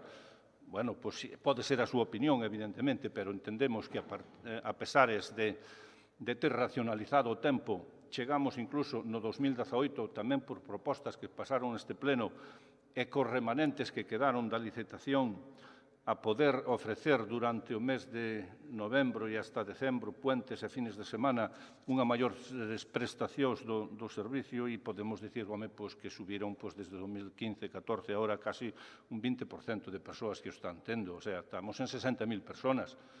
O sea, que non vai mal a cousa. E en canto tamén na súa moción fala de queixas, eu podo dicir as queixas que houve. Denuncias, ningunha. A día de hoxe, esta delegación non ten ningunha información de que houbera ningunha denuncia. Ora, queixas, 3 ou 4, sí, un grupo que non quería ir abaixo porque facía mal tempo, non quería ir arriba, quería ir abaixo porque facía mal tempo e decideu desembarcar. 3 queixas porque non lles gusta a orden de embarque, pero é a que hai, a que está establecida, e unha queixa dun matrimonio que non chegou en tempo, se lle facilitou outro día, se lle dixo que podía ir embelesar, que podía ir outro día, non foi capaz, e son as queixas que houve polo servicio desta temporada. Son moitas, igual sí. E despois, crea dúbidas, crea unhas dúbidas que non parece mentira vostede que crea as dúbidas en canto ao proceso de adxudicación. A UTE está formalmente constituída con escritura notarial. Claro, quizá non é moi conveniente que lle lea todo o informe de contratación desde que se contratou desde que se publicou os pliegos de contratación hasta que se adxudicou, pero de todo caso están á súa disposición, como non pode ser de outro xeito. Vai a buscar, vai a mirar se efectivamente esa UTE estaba ben ou non contratada, se tiña todos os papeles en regla, cando e como se produciron as licitacións. Ademais, vostede pode ir á mesa de contratación, que é pública. Usted pode ver na mesa de contratación, pode comprobar toda a información que se dá, todas as condicionantes que se dá na adxudicación. Eu animo a que vaya, que forme parte, que vaya ás mesas de contratación e que o vexa tamén. Por lo tanto, son situacións que nada teñen que ver ca realidade que nos ocupa. Non podemos aceptar a súa moción por razóns obvias, como lle estou explicando, en ningunha dos seus considerandos. E o máximo xa é cando pedimos a xestión directa, porque xa está tendo unha xestión directa. É unha xestión directa, como lle digo, e mire esas modalidades de xestión e, como lle digo, alguén lle pode dar explicacións ao respecto. Se entramos en cifras de ocupación, se entramos en cifras por meses, se entramos en cifras de asistencias, de reservas, etc., veremos que non vai tan mal a situación nas rutas fluviais como vostede apinta. Moitas gracias. 6 minutos o vocero do Partido Popular. Gracias, señor presidente. O tema do turismo na provincia é un tema importante. No tema das rutas fluviais, ao largo dos anos, no ano 12, en xullo do 13, en setembro do 14, en marzo do 16, no ano 17, sempre trouxemos propostas a este pleno en aras a mellorar ese servicio. Eu creo que se hai un servicio, e créame que a maior parte dos servicios que non teñen unha atención funcionarial, senón que teñen decisións políticas detrás, empeoraron esta Diputación. Pero se hai algún que empeorou e que non é cuestionable, e non o dice o Partido Popular, os dicen os distintos colectivos, os dicen os concellos da zona, son o servicio de catamaráns. Usted dirixe un departamento de turismo que o 95% do único que se fai en turismo da Diputación é a gestión dun servicio que encontraron, que heredaron, que estaba feito, que estaba funcionando. Logo, aparte, vamos hasta Fitur, presentar un vídeo reeditado ano tras ano e aí remata a súa xestión. Pero vamos coller o servicio que ustedes heredaron e vamos a ver como está neste momento. É dicir, había un servicio que ustedes heredaron con barco, permisos e tripulación que iba desde Doade hasta o seu compañeiro que ten ao lado, hasta San Clodio e Ribas de Sil. Eliminado. Desde Beresar, Presa, por os concellos de Taboada e Portomarín, había unha ruta fluvial. Eliminada. A de Lugo, como ben dixo o voceiro do bloque, nos Robles. Eliminada e o barco, efectivamente, afundíndose. Pero fixeron unha inversión importante. E fixeron incluso un pantalán en Peares. Pero o que hoxe é a ruta Peares, Mallorca, en Pantón, eliminada. Aguantan dúas rutas, E iso, unhas rutas que circulaban todo o ano, certo era que nos períodos invernales, pois con menos afluencia, pero sí estaba o servicio en marcha, ustedes o baixan a 6 meses. Quitan recorrido, quitan meses e, ademais, incrementando os custos. O servicio de catamaráns, os distintos presidentes que pasaron por esta institución, ben o fixeron a través de medios propios da Diputación, ben a través do ente instrumental Suplusa, incluso ustedes, no seu primeiro ano da 17, pois, firmaron un convenio con o Ministerio de Agricultura a través de Transa para gestionar o servicio, e agora pois, deciden facer unha privatización e vaya por diante que nós non estamos nesa guerra de izquierdas entre o PSOE e o Bloque, quen é má de izquierdas, quen privatiza ou quen non privatiza. O Partido Popular o que nos interesa é a gestión. E fáganos ustedes privatizando ou non privatizando. O que nos importa é coller un servicio como heredaron e onde está. É un servicio precario, é un servicio... Deas unha volta, eu dino ao sábado, por Belesar, e verá en que estado están os catamaráns, cunha capa de verdillo increíble, que parece que son uns barcos que, se deu fai 2 anos unha restauración, e agora parece que están abandonados. Por tanto, eu creo que é un servicio francamente mellorable. E que nos conlevou eso? Un aumento de costes.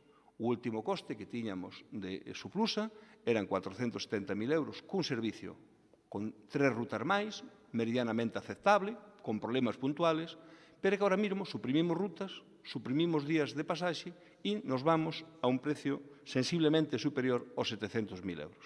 En que melloramos? Para que necesitábamos unha política turística? Para iso? Bueno, por nós o que pido Bloque é un tema que nos pedimos reiteradamente, é que as rutas que estaban e funcionaban se manteñan, e fíxese o que lle digo, por o ano 13, e son datos que ustedes manexan aí, porque xa gobernaban, pois había en torno a 30.000 pasaxeiros nos barcos no río. Era un servicio incipiente que estaba empezando a nacer, que estaba empezando a crecer, e aínda así mantiñamos o gasto e mantiñamos as rutas. É certo que ahora mesmo, e ustedes se poden consagrar con eso, pois manexaron en torno a 60.000 personas. Pero por qué? Porque a Ribeira Sacra ten un tirón, está crecendo, crece turísticamente, a pesar da súa política turística. Crece dun xeito, e entonces, quitando barcos, quitando horarios e quitando días de semana, ao final crece. E os dicen, non, aumentamos pasaxeiros. Se nós tuviéramos un servicio acorde, ese servicio podría estar cerca deses servicios que nos dá a Diputación de Ourense de 85.000 pasaxeiros sobre un río, cando ustedes actúan sobre 2 ríos, Miña e Sil, con 60.000. Copien un pouco dos de enfrente. É certo que moitas das cousas das que denuncia o BNG na súa moción son certas. Suprimiron barcos, sí. Encareceron costes, sí. É certo que se desviou xente, dado que era a mesma empresa e o río só ten 50 metros de ancho, cando había pouca demanda para non encender 2 barcos aos barcos de Ourense? Sí. Por lo menos é o que a min me fan costar moitos traballadores do servicio. Por tanto, a gestión é francamente pésima. Pero eu vou a un tema que me parece moito máis importante que todo o alcance que poda ter a moción do Bloque, sendo moi importante. O día 31 de xullo, que había pleno nesta institución, a parte das moitas mocións que aprobamos para mellorar o servicio, nós lle facíamos unha pregunta por escrito tajante. E usted tomou o tempo que neceseu para preparala e a pregunta era: os catamaráns constan con todos os permisos e autorizacións en regra necesarios para estar en funcionamento e prestar este servicio? E usted, teño aí que acta do pleno, nos dice que efectivamente que desde o ano 16 que contan con todos os permisos, que está todo en regla, que teñen as ITBs pasadas e que todo está. Eu, para poder contestarlle na segunda pregunta, reformulo a pregunta. Sigue insistindo en que contan con todas as ITBs e os permisos de navegación da Confederación Hidrográfica? E con iso darei pé á miña segunda intervención. Moitas gracias. 3 minutos o diputado non escrito. 6 minutos o diputado non escrito. Gracias, señor presidente. A verdade que para min é unha satisfacción que o señor Ferreiro, ou incluso o portavoz do Partido Popular, pois hayan traído, exposto aquí, as irregularidades. Pasou a San Pablo, que caeu do cabalo, tardaron 2 anos, pero caeron tamén. E que a gestión dos catamarandes feita por Suplusa sempre foi exemplar e incluso aforrando unha cantidad de cartos moi importante a estas arcas. Non se pode duplicar a gestión de Suplusa porque está visto que hai. Eu aquí, repito, non teño máis que aplaudir. Se esta moción a trouxera eu, probablemente, pois veríase outra intencionalidade. E como presidente, pois vou na aplaudir. Despois sí que teño que decir non ao señor Ferreiro nin ao portavoz do Partido Popular, porque sí, que todas esas afirmacións e algunhas máis tamén chegaron a Suplusa, pero Suplusa neste tema, pois a verdade non quixo meterse nin se vai a meter. Se ao final esa encomenda da Diputación queren que a faga Suplusa, non vai haber problema ningún. Suplusa está capacitada para facelo, volver facelo ben, e a mitad de coste do que se ven facendo. Dito isto, non teño máis que entrar no que dice o portavoz do Partido Socialista, o que personalmente aprecio, pero creo que non se pode mentir. O Grupo Social Arribista instalouse na mentira e non hai maneira de sacalos de aí. Tergiversan, minten e desinforman, ca única intención, pois neste caso tamén, de que Suplusa sea culpable, que seguir criminalizando a Suplusa, pero, mire, eu digo con cariño, supoño que non estará feito adrede, porque está feito adrede é obra dun ignorante. E se está feito sin querer, desde logo, é culpa de algo estúpido. Eu creo que debe de medir e dicir o que hai, porque a cosa está aí. Suplusa, a parte que demostra unha falta de información, sendo usted encargado de gestionar esa xestión directa, porque volvemos ás mentiras do Grupo Social Arribista. Primeira, Suplusa nunca se negou a facer as xestións e ejecutar, elevar o servicio de rutas fluviales. Nunca. Nun Consello de Administración, e aí sí que teñen parte de culpa o Grupo Proponente, o Bloque Nacionalista Galego e o Partido Popular, negáronse a aprobar as bases no ano 2016 que iban a permitir contratar o personal para seguir xestionando por Suplusa esos servicios fluviales. Obviamente, se estes dous grupos impiden que se contrate o personal, Suplusa, obviamente, non lle queda outro remedio que decir que non pode levar a cabo. Porque, como non colleramos o gerente ou algunhas das persoas que levaban este servicio, que eu creo que hai que aplaudilos e felicitalos porque o facían dunha maneira desinteresada e ao mesmo tempo con unha especial eficacia, non había outra maneira de facelo, porque aí sí que lle dou a razón, esos dous grupos non aprobaron esas bases. Despois, usted sabe, ademais, que eu, cando eso se decidiu, eu era partidario, daquela non me votaron, eso que non pensaba como ustedes. Eu era partidario de que non se levara a cabo a gestión por unha empresa externa, que se volvera a falar cos dous grupos, facer unha reunión que, de feito, algún intento houbo e tratar de chegar a un acordo para que Suplusa seguira, eu ainda non era presidente de Suplusa, para que Suplusa seguira facendo esa xestión. Optouse por unha xestión directa, como dice o señor portavoz do Partido Socialista, que son igual que nas residencias, non privatizan nada, fan unha xestión directa que lle dan a unha empresa e supervisan desde a Diputación. E se hai pérdidas, encima as paga a Diputación, o sea, un chollo para esta institución. Esa é a xestión directa que fan estes señores, como demostra que se duplicou o coste dos servicios de catamaráns. Entón, eufemismos, os que queira, pero estamos falando de que ustedes, e eu ese ano con Traxa, privatizamos o servicio de catamaráns. Chámelle como queira. E despois, como siguen instalados nesa mentira, aparte de que Suplusa, reitero, non se negou a facer a xestión, dice que Suplusa non paga o IVA. Pero usted onde saca eso? Suplusa paga o IVA. Usted non se entera. Usted... Non, usted dixo que Suplusa non pagaba o IVA. Se non, repase a grabación que teñen aí, miren, entérese que usted é o presidente, o diputado encargado de turismo e un dos responsables que ten ou que propuxo esa privatización. Decir que non se atendía o teléfono, outra mentira. Outra mentira. Ahora atendes o teléfono, pero para desviálo a outra orilla. Porque ustedes, e o propio presidente, o señor Conde, dixo na entrevista que lle fixeron no medio de comunicación falando de tal, que el que lle gustaba a privatización, lle gustaba como funcionaban as empresas privadas.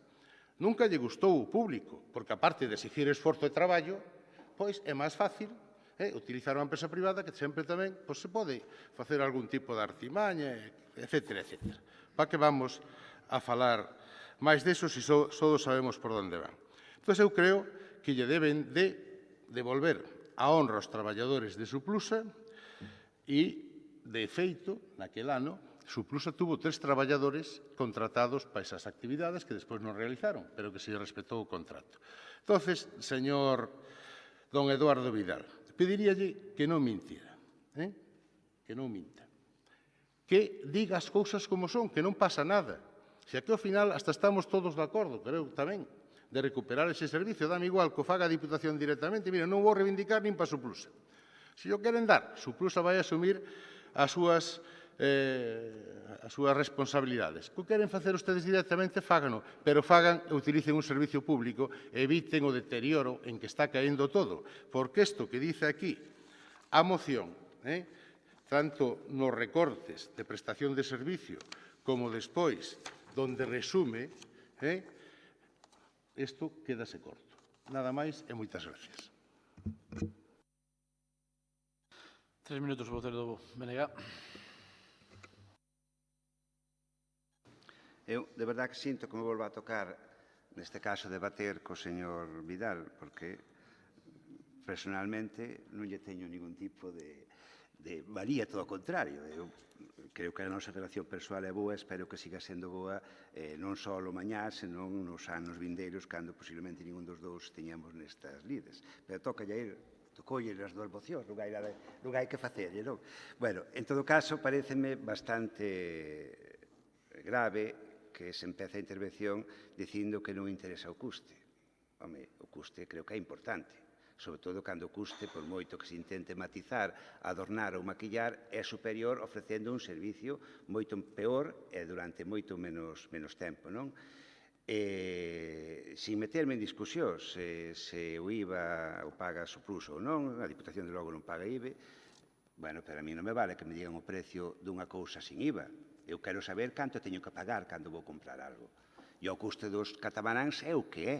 O precio máis o IVA, que hai que pagar, ou é que non se paga o IVA? O IVA paga a Xunta, ou paga o Goberno do Estado. O custe total son os máis de 700.000 euros que costa o servicio, lóxicamente, só faltaría IVA incluído, é que é de recibo, non me vale, non, son 400.000 euros porque o resto é IVA. Home, non, porque se estuveran en mans públicas non habría que pagar o IVA, por exemplo, nin os marxes empresariais. En toda a intervención do señor Vidal non se negou en ningún momento que houbera que se desviaran grupos a outra orilla. E, ollo, co sistema de cobro da empresa, que é a mesma nos dous lados, non é o mesmo. Mentres que en Lugo ten tarifa plana, do outro lado cobra por billete. O que realmente estáse desviando pasaxe para que cobre, que vai cobrar directamente a empresa porque vayan para Ourense. É dicir, que lle interesa económicamente que se vayan desde Ourense, non desde Lugo, que en Lugo vai cobrar o mesmo. Tampouco se negou esas informacións que chegaron a nós. Non temos a sorte de ter os medios que ten o señor Armesto de poder investigar todo o que nos dixeron, porque se é certo solo o 40% ou o 30% das cousas que chegaron aos nosos oídos, o tema ainda sería peor que o do propio Consorcio de Bombeiros. Eu só digo aquilo que podo constatar. E unha das cousas que podo constatar é que os catamaráns de Lugo fixeron viaxes desde a outra orilla, é certo. En todo caso, eu penso que, ou creo, ou mellor corríxame se me equivoco, que a empresa indemnizou ou pagou a Diputación por usar os seus barcos para o seu negocio de Ourense. Eu penso que non. Pero, bueno, puidera ser, se é así que se me corrixa. E non se dixo para nada que iso non fora certo. Tampouco se dixo se era certo ou non que a adxudicación non está concretada a día de hoxe. Eu sei que hai un tempo non estaba. Non sei se a día de hoxe está concretada, realmente rematada, porque a empresa entregou a documentación que se requiriu para facer a adxudicación concreta. E se non foi así, cal é a forma que traballou? Por que durante o mes de xaneiro anduveron buscando por aí como xustificar os gastos de forma desesperada? Cal é o motivo? Se todo estuvera en regla, non faría falta ese tipo de cousas. Por que os traballadores non cobraron hasta finales de xaneiro a súa nómina, non sei se de novembro ou novembro-decembro ou algo así, a última nómina en todo caso? Non cobraron hasta finais de xaneiro. Algo se faría mal, algo funcionaría mal en todo ese proceso para que eso non pasara. Eu eso non me estou inventando. Insisto que aquilo que non podo constatar, cala a boca. Porque podía estar aquí hasta mañá comentando cuestións que chegaron, queixas, non chamamos denuncias logo, chamamos de queixas, que chegaron aos nosos oídos e que, por ser moitas veces, por non poder comprobarlos en condicións, pois os deixamos aí, non?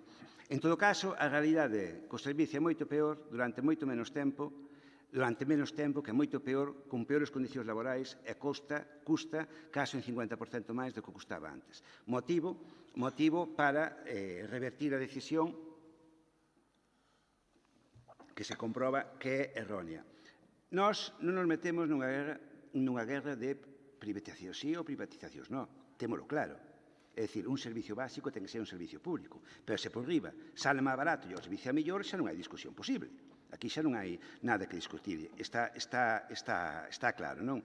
Tamén sale continuamente a palabra o que pasou con Suplusa. Eu aquí non digo quen ten que xestionar, digo xestión directa pola Diputación. Non me inclino nin por un lado nin por outro. En todo caso, que decidan cal é o sistema que queren levar adiante para que eso faga directamente a Diputación. Nin siquiera vou dicir por que neste caso, eu que era membro representante en Suplusa, votei en contra da oferta de emprego. Home, unha oferta que sale un xoves para que o luns esteja rematada, non me parece que sería o máis procedente. Pero non é esa a discusión, aparte de a propio posicionamento de estar en contra de que todos os anos seleccione persoal para o mesmo traballo. Pero iso non é a discusión, porque iso foi no ano 16, se non recordo mal. É dicir, desde aquela a hoxe, mira que non se puderon facer trámites e cousas e tomar decisións para non vernos neste problema. A cousa é clarísima, non? Dado que vai costar menos dinheiro e o servicio vai ser moito mellor, pois que retoma outra vez o servicio a Diputación, incluso aproveitando que, polos errores que fosen, tuveron que retirar o que a licitación que estaba en marcha do ano 2019 para, supoño, volver a empezar desde cero, pois que xa non volva a empezar e que se tome a decisión de que seña a Diputación que dunha forma ou doutra xestione directamente o servizo. 3 minutos, o Concello do PSOE. Bueno, cando a un se lle acusa de mentir, 23 de marzo de 2017, Suplusa, un escrito remitido por don Ramón Arias Roca, gerente de Suplusa, ao presidente da Diputación Provincial de Lugo. Por a Diputación Provincial de Lugo se ha encargado esta sociedad, a través de la figura de la encomienda de gestión, el funcionamiento del servicio de rutas fluviales.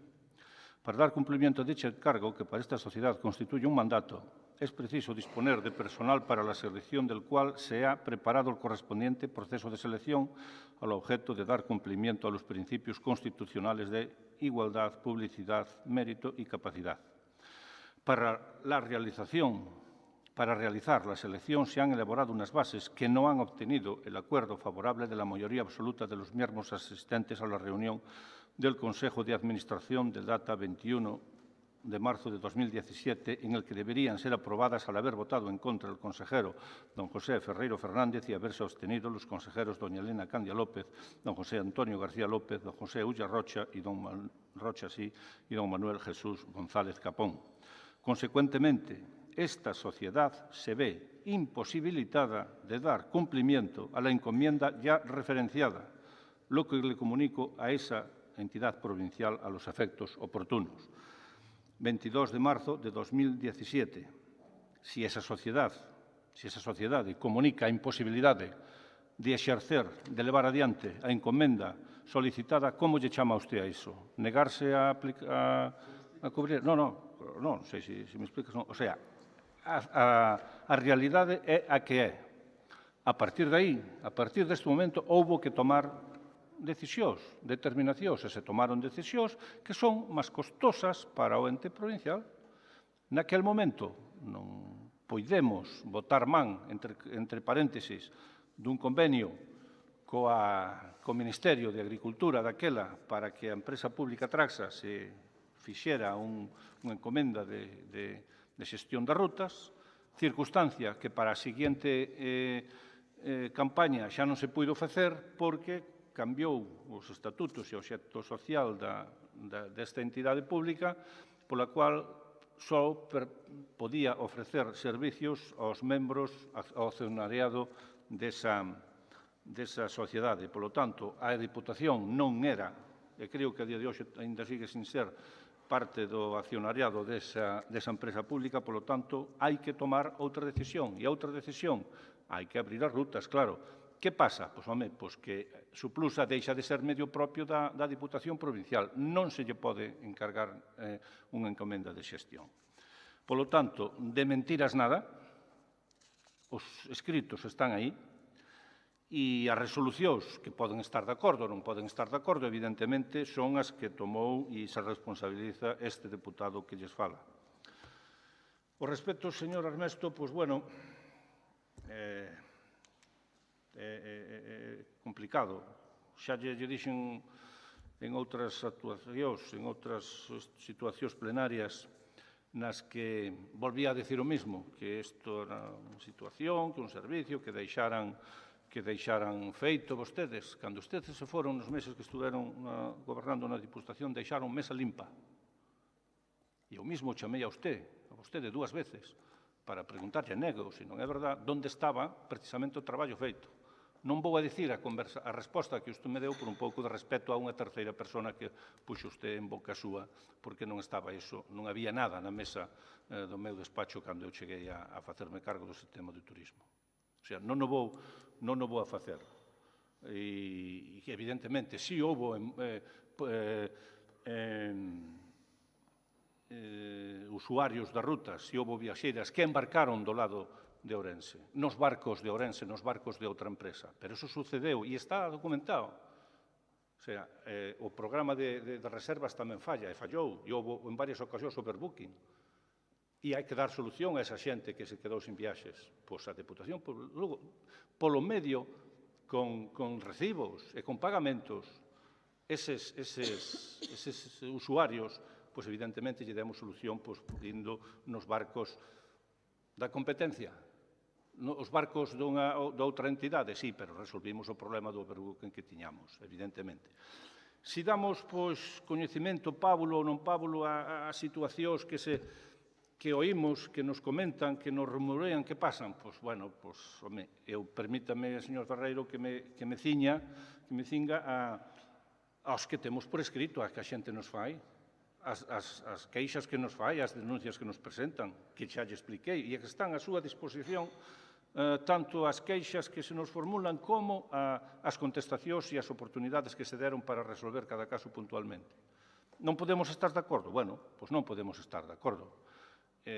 Vale, son maneiras de velo. Vostede, pois evidentemente, ten que facer oposición. Vostede, señor Armesto, ten que facer oposición tamén, e me parece lógico, pero evidentemente os feitos están aí.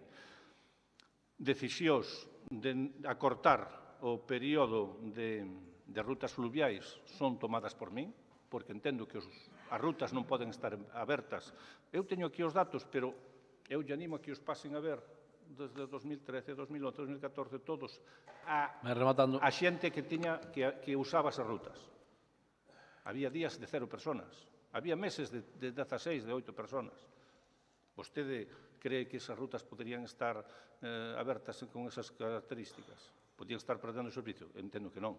Calquera circunstancia invitaría a que non acontecera. En carto que si os permisos están para funcionar ahora mesmo os barcos están neste momento un proceso de licitación dos seguros, están un proceso de licitación dos permisos e un proceso de declaración responsable todo está preparado para que cando en abril, Semana Santa, volva a abrir as rutas, este todo perfectamente tramitado, perfectamente operativo para o seu funcionamento.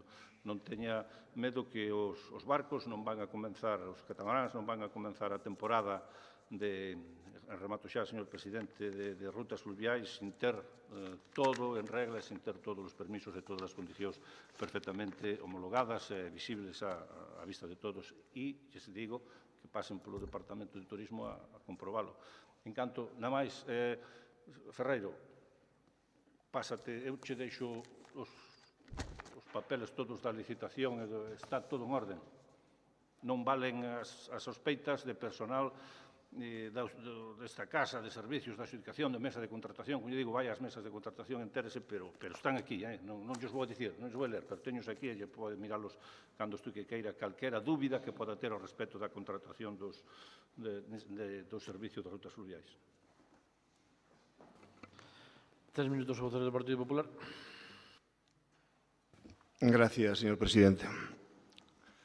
Señor Vidal, eu si creo que se deberían manter os barcos que se sacaron, eu si creo que se deberían manter os horarios e que se deberían manter todo o ano. Pero iso é o de menos. Eu que lle digo é que é un servicio nefasto, é un servicio que empeora, eu fixen na primeira exposición, pero que ademais, lle vou dicir máis, usted ten suerte que este ano a Semana Santa cae a mediados de abril, porque senón non habría barcos. O sea, estamos, que lle vou dicir, o día 4 de febreiro deste mes publican o anuncio de licitación dos pregos correspondentes ás prestacións necesarias para o funcionamento das rutas fluviais. Pero o día 5 anúlano. Anulan dito anuncio e os pregos. O día 8 volven a publicar de novo e agora parece ser que volve a haber matices.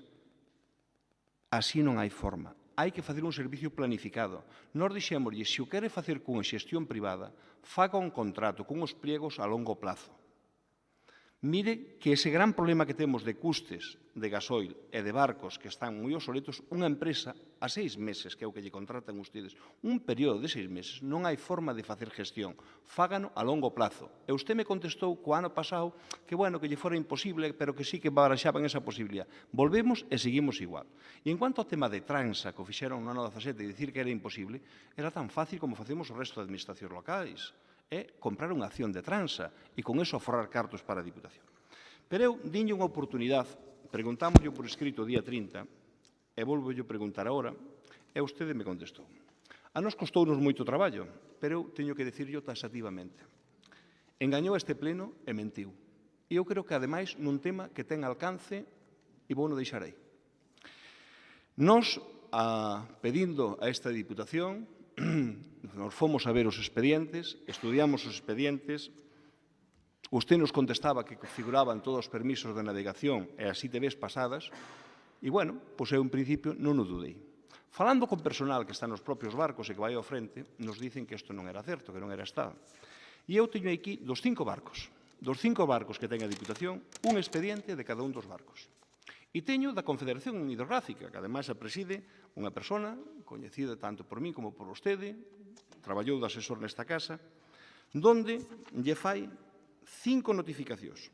Unha o 30 de xaneiro do ano 2018, dicíndolle que non se cumplen os requisitos por permisos de navegación e que os barcos, o que ustedes me dixeron que habían pasado unhas ITBs, que eran uns informes básicos que non pasaron a Puerto Seco e que non estaban pasados por... Teño aquí as notificacións, sin duda delas.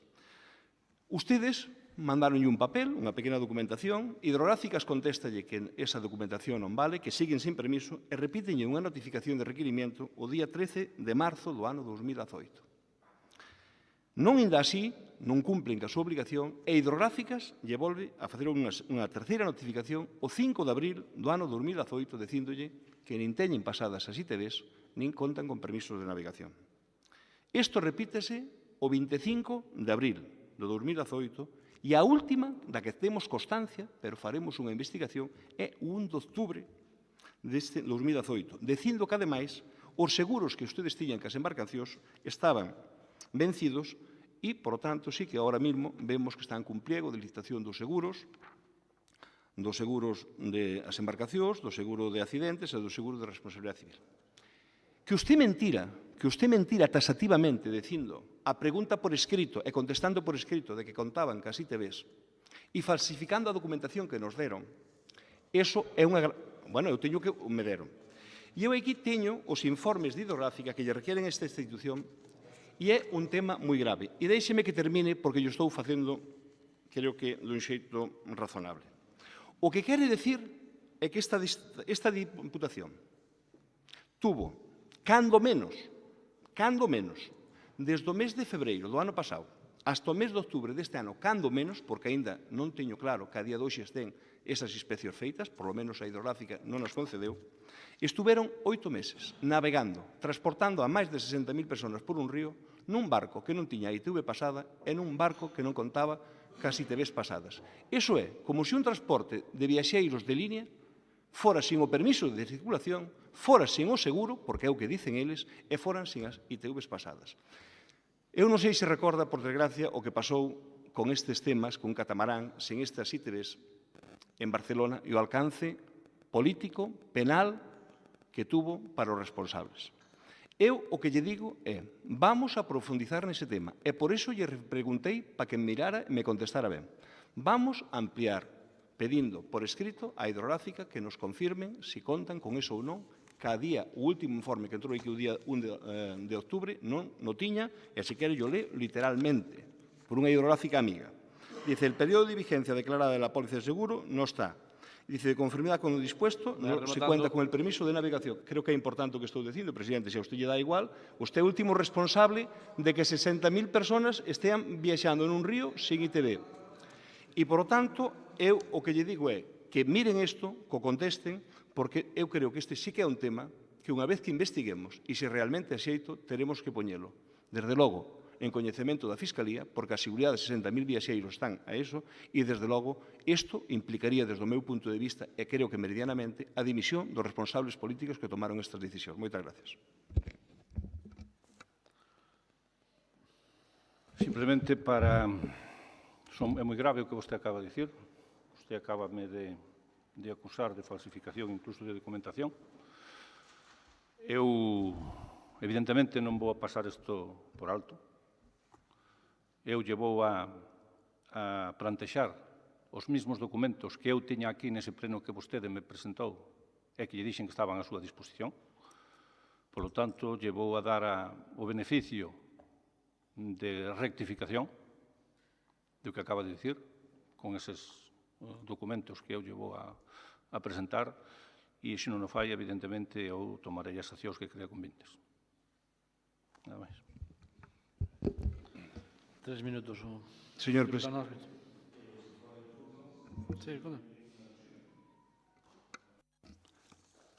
Eu simplemente lle estou citando 5 informes de requerimento que entran da Confederación Hidrográfica dirigidos á Diputación Provincial de Lugo San Marcos, 30 de xaneiro de 2018, 13 de marzo de 2018, 5 de abril de 2018, 25 de abril de 2018 e o último do 1 de outubro, donde Hidrográfica dice que o que presentaron ustedes como ITVs son os permisos básicos, e leolle literalmente, e eu que lle digo é que profundice nese tema e que non salga ningún barco nestas circunstancias a navegar. Moitas gracias. 3 minutos para rematar. Gracias, señor presidente. Vou empezar polo final e de referirme outra vez ao portavoz do Partido Socialista, que personalmente aprecio, pero que políticamente hai que ser cínico e mentiroso para ver eso. Despois de ler o que usted leu, eu imagínome que habrá algún pequeno de 3 anos ou 4 vendo un streaming ao pleno e que interprete a carta que lle mandou o gerente de Suplusa. Dícese que por unhos conselleiros non se aprobaron as bases para poder contratar o personal e que, obviamente, sin personal, Suplusa non pode facer a gestión e levar a cabo o servicio de rutas fluviales. Eu creo que é elemental. Que é a causa? Que Suplusa se nega? No, usted, aparte, algo estudiaría e poder interpretar. É verdad, como decía Les Valesa, a verdad pasa como el culo, y perdone la expresión, cada uno tiene el suyo, pero que usted está mintiendo. Claro, usted está mintiendo. Aí dícelle claramente que a posibilidade de gestión de Suplusa non se pode levar a cabo porque non se lle deixou contratar o persoal. Era porque eran poucos días, porque foran moitos pola razón que sea. Responsabilidade de Suplusa? Ninguna. E repito que eu non era o presidente de Suplusa. Entonces, eu pido que o lea e que o mire, e que o interprete. Claro. Despois, dice que transparencia e claridade. Dicía usted, fai un rato, perdone que o parafrasee, decir medias verdades ou non se dicen as verdades que hai que decir. Usted aplíquese ese dito que dixo na intervención anterior, porque, repito, usted minte, falta a verdad, reiteradamente ademais, pero bueno, é algo que o Grupo Social Arribista fai todos os días. tergiversa as informacións, fai titulares, etc. Don Lino, quere intervenir? Quere intervenir? Señor presidente, cando fago eu, Lino, damo alto 3 veces e vótame. Este señor interrúmpeme cando quere e eu teño que aguantalo. Claro. No, eu non insulto, digo a realidade, don Lino. Se non lle gusta, tapa os oídos. Claro. No, vamos a ver. Máis do que usted pensa, Máis do que usted pensa. Bueno, transparencia e información. Desde o ano pasado, pedindo os datos de gestión de Suplusa e despois, entre comillas, de reiterar e pedir unha certificación do presidente, entregáramos outro día. O sea, cerca de 8 meses para conseguir unha documentación que o señor don Eduardo Vidal está manoteando por aí, pero que eu non din conseguido, repito, hasta outro día. E así, isto é o que hai. E eu non lle dixen, e vou parar xa porque non ten sentido, señor Ferreiro, eu non lle dixen ni que contratara a Suplusa nin que non contratara. Eu vou apoiar a moción tal como está, co faga a Diputación. Porque tamén podían emendar, que ustedes podían rechazar ou non, que esa enmienda de xestión se lle fixera a Suplusa. Suplusa está preparado para facelo, sin problema ningún. Como está preparado para abrir as residencias mañá, se aquel señor cumple a súa palabra e aproba a ordenanza e o precio público que se comprometeu no Consello de Castroverde. Outra das mentiras que magnifican e dicen, pero é o que hai. Con 8 millóns de euros de propaganda, en vez de dedicalos a carreteras, pois algo se sacará desa cotización. Me entende? E despois dice o señor Vidal, eu non é por botarle unha mão ao portavoz do Partido Socialista, ou antes, cando falaba, dixen que había actuacións moito máis graves das que viñan aquí. Algúna delas podría referirse a eso. Obviamente eu non teño papeles, pero eso chegoume reiteradamente por parte de traballadores e outras persoas. Se non é verdad, pois eu non o dixen, pero esa denuncia, creo que don Eduardo debe de mirala e revisala, existe e circula por aí. Eu non vin os papeles, porque, repito, tampouco nos dan, ou damos tarde mal e arrastro, pero é así. E a día de hoxe, dice, non poden funcionar. Non poden funcionar. Diga claramente, non poden funcionar porque non temos a documentación. Ou funcionarían se esa denuncia que se fixo aquí, pois é certa. É como queren facer outras cosas. Al estilo, compadre, tiramos pa diante e a ver que pasa. Que iso é como están actuando ustedes. Porque os intereses desta institución, desde logo, non están en boas maus. Nunca esta institución perdeu tantos cartos, perdeu tantos recursos, por falta, obviamente, de gestión e por improvisación. Nada máis e moitas gracias. Un minuto para rematar.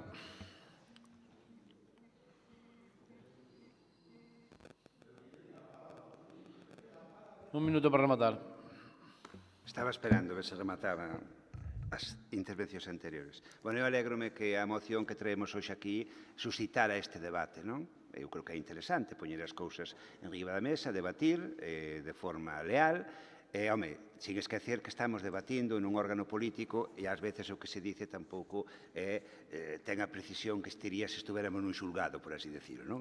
Matizando sempre esas cuestións. Aquí estamos falando de política e de actuacións políticas e con propostas políticas, non esquecer nunca eso. Ben, só aclarar un par de cousas, porque saliu por os dous lados. Lóxicamente, eu nunca cuestionarei, todo o contrario, o traballo dos profesionais, tanto da Diputación como os de Suplusa no seu momento. Eu creo que nunca critiquei o que facía Suplusa cando xestionaba os catamaráns. Simplemente cuestionei unha cousa que non me parecía correcta, nada máis, pero non era cuestión dos profesionais, era unha decisión política, non dos traballadores de Suplusa que teñen tanta profesionalidade cando menos como outros calquera, nin tampouco da Diputación. De feito, se isto está funcionando, posiblemente sexa pola boa profesionalidade que algúns funcionarios ou funcionarias máis ben teñen en todo isto, non? Que posiblemente gracias a eso pois se mantén un pouco dignamente este servizo, que ninguén interprete por esa vía. A miña crítica vai dirixida exclusivamente a políticos e decisións políticas, que é o que aquí vimos a cuestionar, non? En todo caso, tamén, de todo o que se dixo, eu repito que só puxen aquí o que podo probar.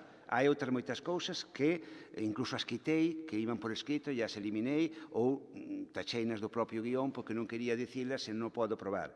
Pero, por exemplo, o feito de que barcos da Diputación de Lugo estiveran facendo traballos para a empresa do outro lado, que coincide que a fai a Diputación de Lugo, é algo moi grave. E ainda é máis grave cando había xente na Diputación que si o sabía que estaba facendo e non se fixo nada para evitalo. Eu creo que eso, señor Vidal, non sei se usted o sabía, eso sí que non sei, pero cando menos debera investigalo e cando menos averiguar por que se deu eso ou por que se permitiu que eso acontecera, non? En canto á información que pon a miña disposición, seguramente que pida información ao respecto, non creo que seña a que me está usted ofrecendo, pero, en todo caso, o que lle pediría é que se cinga a lei, en todo caso, non faga como fixeron nos últimos 2 anos, habitualmente tardar 1 mes e medio, 2 meses en dar má información, e que nos 5 días que dice a lei se poña a disposición, neste caso do Grupo do BNG, a información que se pide. Eu con eso conformo, non teño ningún problema. O que pasa é que estou acostumbrado a pedir algo e que se me tarde eso, pois un mes e medio, 2 meses, en poder ter acceso a esa documentación, cuestión que non me parece moi de recibo cando, se non recordo mal, a lei dice que en 5 días naturales ten que estar marcado cando se vai permitir o acceso a esa documentación.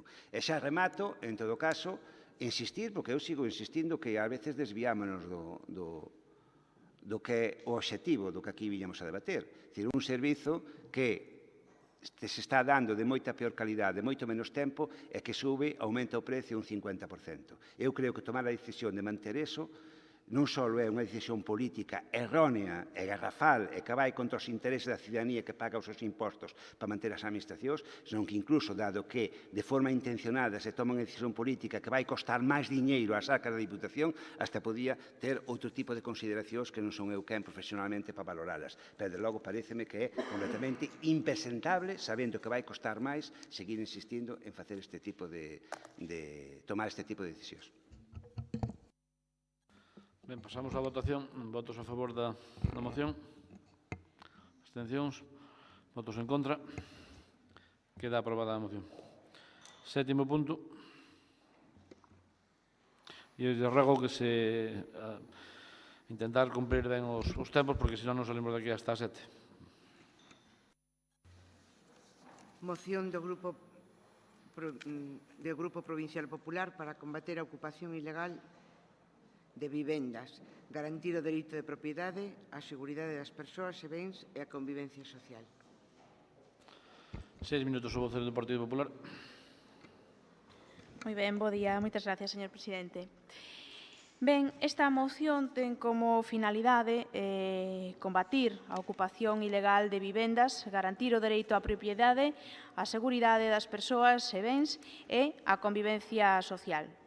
Nese senso, o Partido Popular anunciou a presentación no Congreso dos Deputados dunha proposición de lei orgánica que no seu articulado establece, entre outras medidas, un procedemento exprés para un desaloxo máis rápido para aquelas persoas que usurpan unha propiedade de forma ilegal ou irregular nun prazo de 24 horas, o endurecemento tamén de penas, así como a agilización dos procesos penais para a recuperación desas vivendas ocupadas de forma ilegal. Pídese tamén a equiparación do dereito de persoas xurídicas ao dereito de persoas físicas, xa que ata agora se a propiedade allanada ou a propiedade de alguma maneira usurpada pertencía a unha persoa xurídica, ben sexa unha empresa ou ben sexa unha comunidade de veciños ou unha comunidade de bens, como podería ser un grupo de irmáns que herdan unha vivenda ou unha propiedade, pois tiña unha serie de trabas que ralentizaban a recuperación desa propiedade. Así mesmo, de aprobarse esta normativa, facultaría tamén ás comunidades de propietarios cando os ocupantes ilegais realicen actividades prohibidas ou molestas ou incluso incívicas para garantir unha correcta convivencia veciñal. E, ademais, considera tamén nula a inscrición no padrón municipal cando a persoa inscrita sexa ocupa ilegal, modificando para elo a lei de bases de réxime local. Cabe sinalar que esta proposición de lei non regula os desafiuzamentos hipotecarios nin arrendatarios, é dicir, garante os dereitos dos hipotecados sobre os dereitos dos bancos, pero nin ten tampouco como obxectivo regular os coñecidos precarios. E deixa claro que esta normativa tampouco nada ten que ver coa que se aprobou en protección das persoas en situación de emerxencia social ou de especial vulnerabilidade habitacional, cuxa protección encóntrase definida en numerosas normativas aprobadas polo Partido Popular. Fronte esta moción, esta proposición de lei nace fronte á pasividade e incluso á permisividade dos mal chamados alcaldes do cambio, evitando así esas situacións como as que temos visto nos últimos tempos, como a do Patio Maravillas en Madrid, ou feitos lamentables como o ocorrido o pasado 5 de xaneiro en Badalona, onde morreron 3 veciños dun inmoble a consecuencia dunha sobrecarga eléctrica provocada por un uso ilegal dos ocupas da electricidade que vivían nese edificio e tamén, como non, da realidade que tamén está vivindo a cidade de Lugo, na que incluso hai veciños que se organizan para evitar a ocupación e o desvalixo das súas vivendas. Unha cuestión clara, sin lugar a dúbida, é que cando se produce unha ocupación ilegal estáse a realizar un acto contrario a dereito e entendemos desde o Partido Popular que non se pode permitir que existan ou que estas políticas de cambio consintan esa ocupación ilegal como unha situación tolerable ou admisible que pasa por riba dos dereitos da cidadanía. Nese senso vai esta moción, en combater a alarmante e o crecente problema de ocupación de vivendas, en loitar contra as mafias, contra a delincuencia asociada á mesma e garantir así a propiedade privada, a convivencia e a seguridade, e esos son basicamente os motivos principais que impulsan esta iniciativa normativa no Congreso dos Deputados. Por iso, para concluir, tras os motivos argumentados e tendo en conta a problemática descrita e a necesidade de darlle solución ás familias e ás persoas físicas ou xurídicas afectadas por esta ocupación ilegal, polos destrozos que sufren tamén, pois solicitamos ao Pleno desta Corporación Provincial a adopción dos diferentes acordos que aparecen recollidos no texto da moción, que podo lelos, pero como xa vamos un pouco de tempo, xa todos os limos e non vou a proceder a eso. Nada máis, moitas gracias. 6 minutos, diputado non escrito. Nada, señor presidente, reservo para o segundo turno. 6 minutos o vocero do PSOE. Perdón, voceira. Moitas gracias, presidente. Bueno, a verdade é que este sí que é un exemplo de moción populista e oportunista, unha moción que sí pretende confundir a cidadanía, como se alarmaba a señora portavoz con respecto á moción dos títulos universitarios. Lugo é unha cidade segura, como ben dixo tamén a señora Teijeiro, é unha cidade segura, non ven a conto máis que por facer populismo e política partidista, tratar de preocupar os cidadáns de que hai un problema que realmente é un problema grave, que nadie discute da problemática, e nese sentido nos solidarizamos cos propietarios que están sendo ocupados, pero non é un problema, e así o dicen os sucesivos informes das delegacións de goberno, como os propios das xuntas de seguridade, non é un problema que se poida considerar relevante nin na cidade nin na provincia. En calquera caso, outra cousa que tamén chama a atención é esa falta de respeto institucional que tamén, por certo, a señora Candia tamén se rasgaba as vestiduras con respecto a ese termo, non? Tratando de colar aquí unha aprobación, non é unha aprobación, evidentemente, pero que nos posicionemos ante unha lei orgánica que ten un proceso bastante complexo, que precisa dunhos informes e que precisa, tal e como ademais explica na propio texto da moción, pois está afectando a varios outros textos legais. Un resumo, o que vostedes fan, ademais desa lei, que é bastante tendencioso dende o meu punto de vista, dende o punto de vista dos socialistas. Non é fiable porque pretenden que con esta lei, que prácticamente o único que pretende é aumentar os castigos e as penas da ocupación, non se vai a resolver así o problema. Pasando de que a pena máxima chegue de 2 anos a 3 anos, non creo que sexa o problema. Non se afonda no porqué pode estar habendo este problema de ocupación, no porqué está pasando o que está pasando.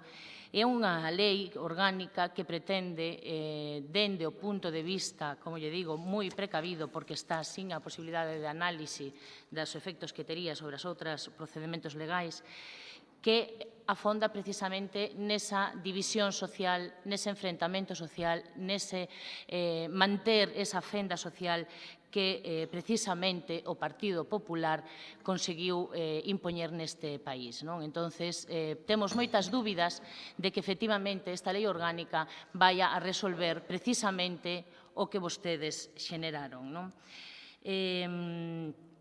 Pretende, ademais, como tamén nos teñen acostumados, esta moción, endosar a responsabilidade da problemática da ocupación de vivendas no Concello e tamén na Deputación, cando resulta que os que teñen responsabilidades en política de vivenda e incluso responsabilidades en política social é, por exemplo, a Xunta de Galicia. Entonces, bueno, decir que o Concello, como xa ten demostrado, porque de feito xa se teñen feito charlas informativas precisamente coas autoridades policiais e xudiciais que sí que son os responsables de xestionar estes asuntos, e ademais están os propios funcionarios e os propios políticos sempre dispostos a resolver as dúbidas que calqueira cidadán poida ter ao respecto de resolver este tema. Nesta moción e nestas propostas que vostedes, o Grupo Popular, plantexa, evidentemente hai unha clara falta de sensibilidade social, porque non hai unha iniciativa para resolver eses problemas sociais, igual que tampouco a tuveron precisamente por ser os xeneradores desa brecha social durante os 7 anos de goberno que estuveron. E se se incrementan eses casos de ocupación, o mellor había que preguntarse por qué. Cales son as situacións que lle levan a xente a ter que ocupar unha vivenda allea. Eses serían posiblemente os frentes que nos teríamos como prioritarios e non incrementar unhas penas que pensamos que non van a resolver o problema. Non se lembran, sin embargo, de pedir que se incrementen as plazas nos servicios xudiciais, que posiblemente levarían a axilizar os procedementos.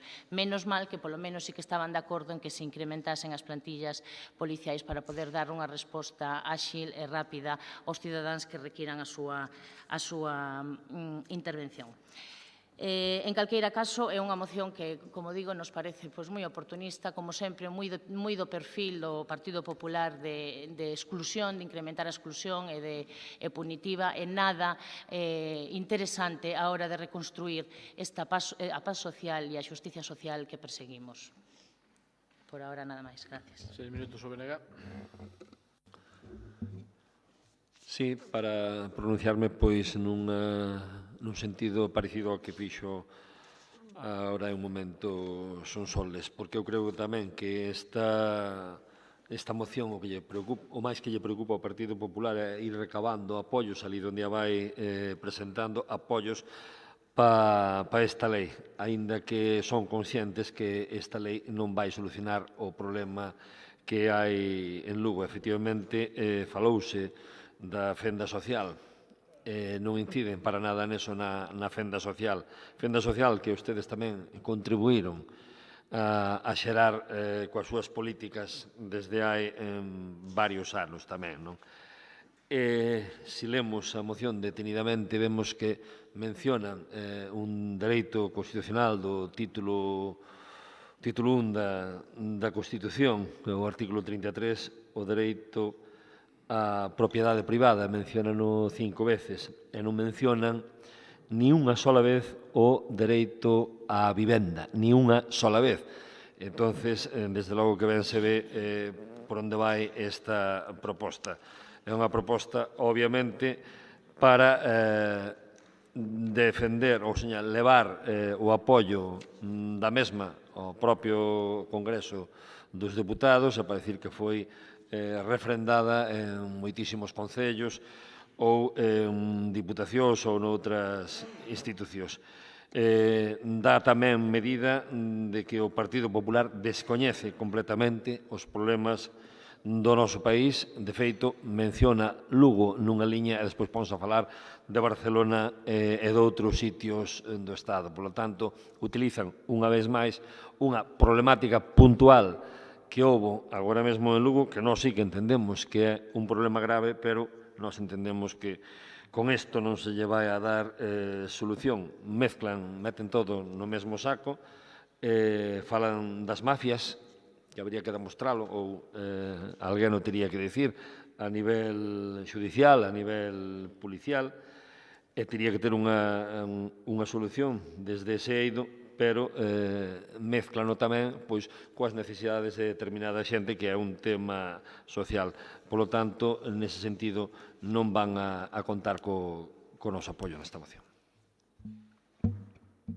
Ben, 3 minutos o Partido Popular. Sí, ben, mire, señora Sonsoles, nada de populismo, nada de oportunismo e nada de alarmismo. Lugo é unha cidade segura. E non é o PP o que preocupa a cidadanía, alarmando.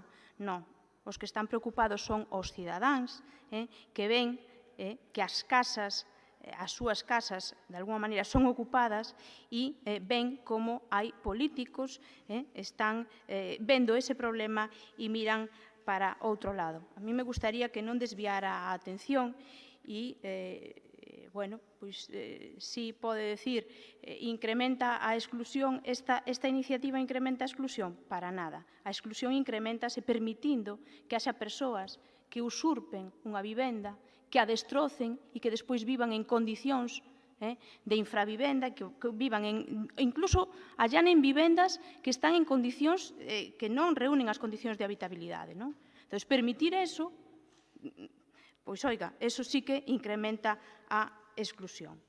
Hai que sinalar tamén, en resposta ao señor Veiga, que esta moción non vai para nada en contra de que se poidan mellorar outras políticas sociais ou políticas de vivenda. Nada se di aquí en ese sentido, de que non se poidan mellorar. Políticas que garantan unha vivenda, pero unha vivenda digna. E sinalar que, bueno, vostede non ve o problema de Lugo, eu falaba de Madrid, falaba de tal, e tamén sinalei Lugo, non entrei en profundidade, non? E vostede di que é un problema puntual, que vostede diga eso, home, podo yo consentir, porque o mellor non vive aquí e descoñece a realidade de Lugo, pero é que nos últimos meses Lugo, esta cidade tranquila, viviu en diferentes barrios da cidade, pasando dende a Cheda, Marqués de Ombreiro, o barrio da Residencia, o barrio Feijó, o barrio da Milagrosa, uns, ademais, quizás dos máis chamativos, xunto co barrio das Gándaras, que mesmo a semana pasada, os veciños facían unha concentración para, de alguna maneira, pedir solucións ante este problema, e exixir que se garantan os seus dereitos e pedir apoio ás administracións ante esta situación de indefensión que están vendo.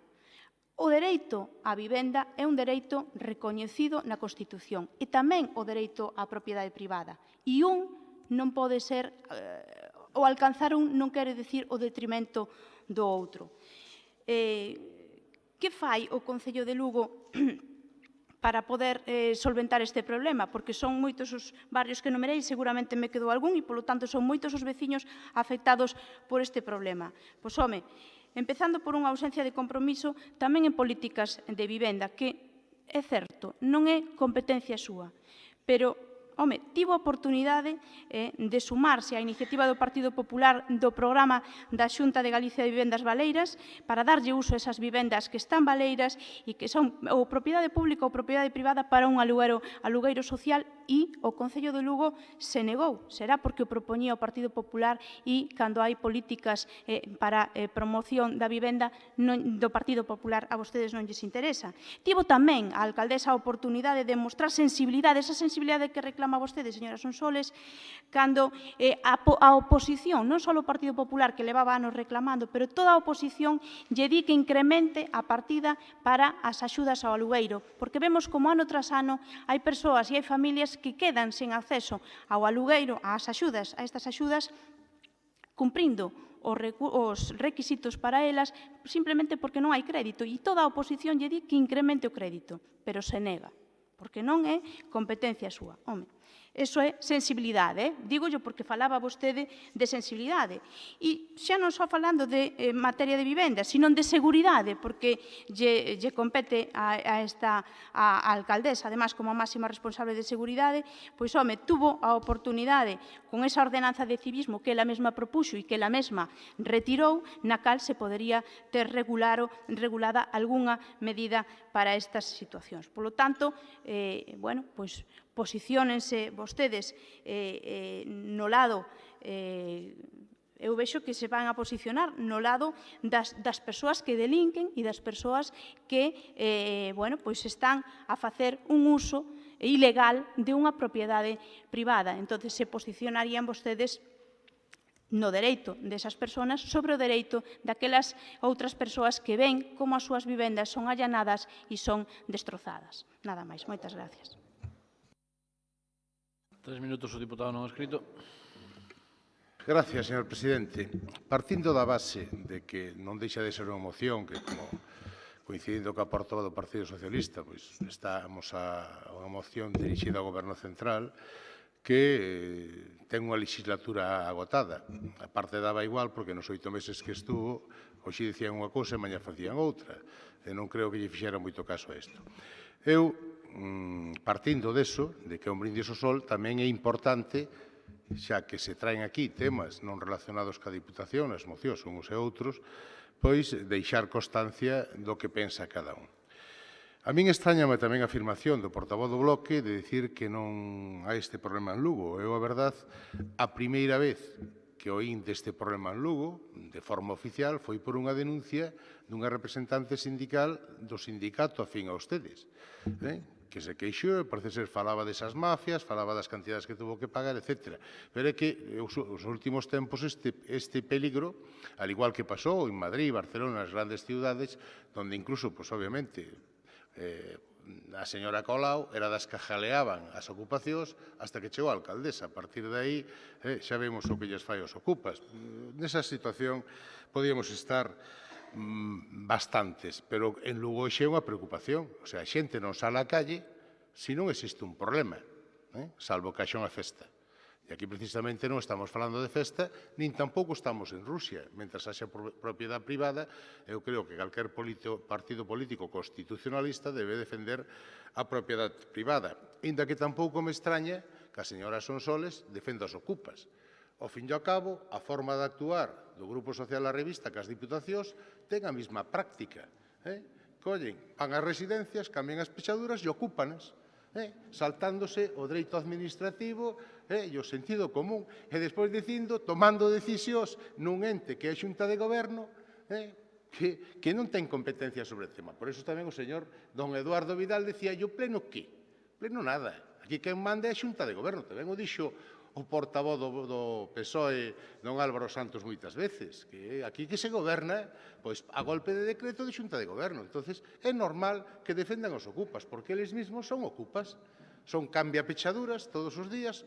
Bueno, nalgúna non sei por qué, porque xa de postos na práctica, desde que colles carrerilla, pois a cambialas todas.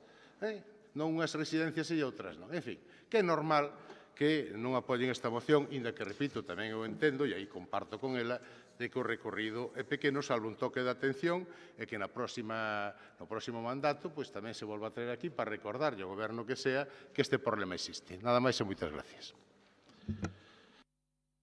3 minutos, o vocero do PSOE. Bueno, señora Teixeiro, eu non trato de desviar a atención, eu trato de simplemente poñer en riba da mesa do que estamos a falar. Unha lei orgánica non a podemos apoiar aquí así nunha moción porque lle digo que afecta a temas bastante importantes que necesitan pois unha asesoría máis profunda que un pequeno debate e, como digo, sobre todo, vindo da súa parte, non? Cando hai un problema tan grave como este, que evidentemente evidencia esa brecha social, esas diferencias sociais que vostedes encargaron moito de profundizar, hai que facerse unha serie de preguntas. Eu fagome ahora mesmo así rapidamente unhas cuantas, non? Que fai que haxa tantas vivendas baleiras? Tanto en bon estado como en mal estado, como ben decía. Que fai que a xente se dedique a ocupar vivendas, incluso en moi mal estado, como vostede decía? Que pensa que é unha cuestión de masoquismo ou de pura maldade? En caso de ser de pura maldade, por que propoñen só o incremento de 1 ano de prisión? Propoñan tamén a cadena perpetua revisable, porque, total, vamos a eliminar xa estas persoas que tanto nos estorban. Hai moitas preguntas, se pensan que con eso se resolve. E se están preocupados precisamente por estos problemas que ven a traer precisamente esa brecha social, por que vostedes estuveron en contra do incremento do salario mínimo interprofesional, que seguramente axudaría a moitas desas familias a sobrevivir a conta do seu salario? Porque no seu momento, cando vostedes puideron, tamén se dedicaron a axudar aos bancos que se quedaron con esas vivendas e que non puideron pagar moita xente, e, sin embargo, esas casas están baleiras e tampouco facemos nada por poñelas a disposición. E dos orzamentos que me din? Se realmente estuveran preocupados por un problema social que efectivamente existe, por que non aprobaron unhos orzamentos que iban a posibilitar precisamente reducir esa desigualdade salarial social que vostedes puxeron en marcha? En fin, a nos plantéxanos moitas dudas esta lei orgánica, como digo, e, polo tanto, dende o Grupo Socialista vámonos a abster e vamos a deixar o debate serio e a valoración seria e con detalle aos nosos representantes no Congreso.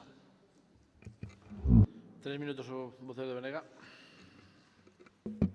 Sí, para dicirlle a señora Teijeiro que nós non nos posicionamos do lado dos que delinquen. Eso o teño claro. Nós non somos os que decíamos sé fuerte, Luís, aguanta, Luís, é fuerte. Non, nós non somos deses. Non. Tamén, e o señor diputado non adscrito, que seña un pouco serio tamén, que non se frivolice co tema dos ocupas, que é un tema serio. Claro que é un tema serio e que é un tema grave. Pero pedindo máis anos de prisión, eu creo que non soluciona nada, non? Pono aí, delito de usurpación pasando dunha multa a pena de privación de liberdade d'1 a 3 anos. Esta é unha iniciativa moi semellante á que presentou Ciudadanos en varios sitios do territorio. Non sei se presentou Vox tamén. Como ahora andan todos xuntos, pois non sei. Non sei se a presentou tamén, pero vamos, é frivolizar, pero moitísimo co problema. E, efectivamente, a parte social esquéncena totalmente.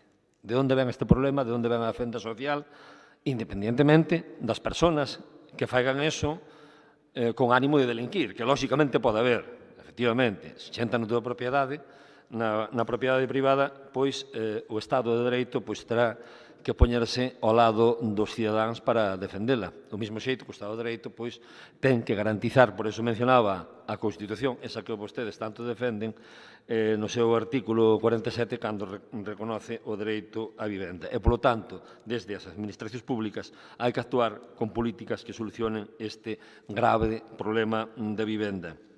E tamén débese recuperar a función social da vivenda. A promoción do uso de vivenda baleira para destinalo a vivenda social, aumentar o número de vivenda social nas cidades e nas vilas, establecer alugamentos accesíveis e medidas para actuar sobre as persoas sin fogar, que aí sí que coincidimos porque algo deso vostede dixo xa, referíndose efectivamente que as competencias non eran dos concellos, que eran neste caso da Xunta. Aí sí que poderíamos chegar desde logo que a un entendemento, pero simplemente con unha lei onde se van a aumentar as penas e con eso pensa que se vai a solucionar, bueno, entraríamos no debate da prisión permanente revisable e moitas máis cousas que o Partido Popular anduvo abandeirando, igual que a vos e igual que a Ciudadanos, e que ben ve o resultado que dan. Un minuto para rematar. Bueno, simplemente, home, decir que é unha mágoa, non? Que se excusen, que vexan só unha parte, porque están vostedes centrando o discurso nunha parte da moción, ademais, casi mínima, non? Que é o endurecemento das penas, casi chegando a comparalo coa pena de prisión permanente, bueno, o que lles interesa a vostedes para, de alguna maneira, xustificar o seu posicionamento, que é darlle as costas a toda esa veciñanza. A veciñanza de Lugo, xa non me vou a outro tipo, a outras persoas que non están nin na provincia, non? Que foron víctimas dese problema de ocupación ilegal que se está a vivir, que non é que o Partido Popular este a alarmar, non? E, bueno, pois, oye, non estaría de máis que fosen vostedes aos barrios estes que lles citei, se non lles paso despois unha relación, e que lle explicaran aos veciños por que non apoian esta iniciativa. Nada máis. Moitas gracias. Pasamos á votación. Votos a favor da moción. Abstencións. Queda aprobada a moción. Octavo punto.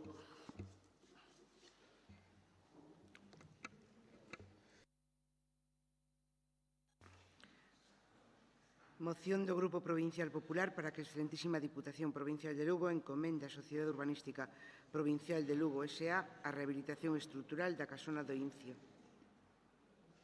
6 minutos o voceiro do Partido Popular. Moi ben. Bos días a todos. Bueno, atopámonos ao albor das 3 da tarde para falar unha vez máis da Casona do Incio.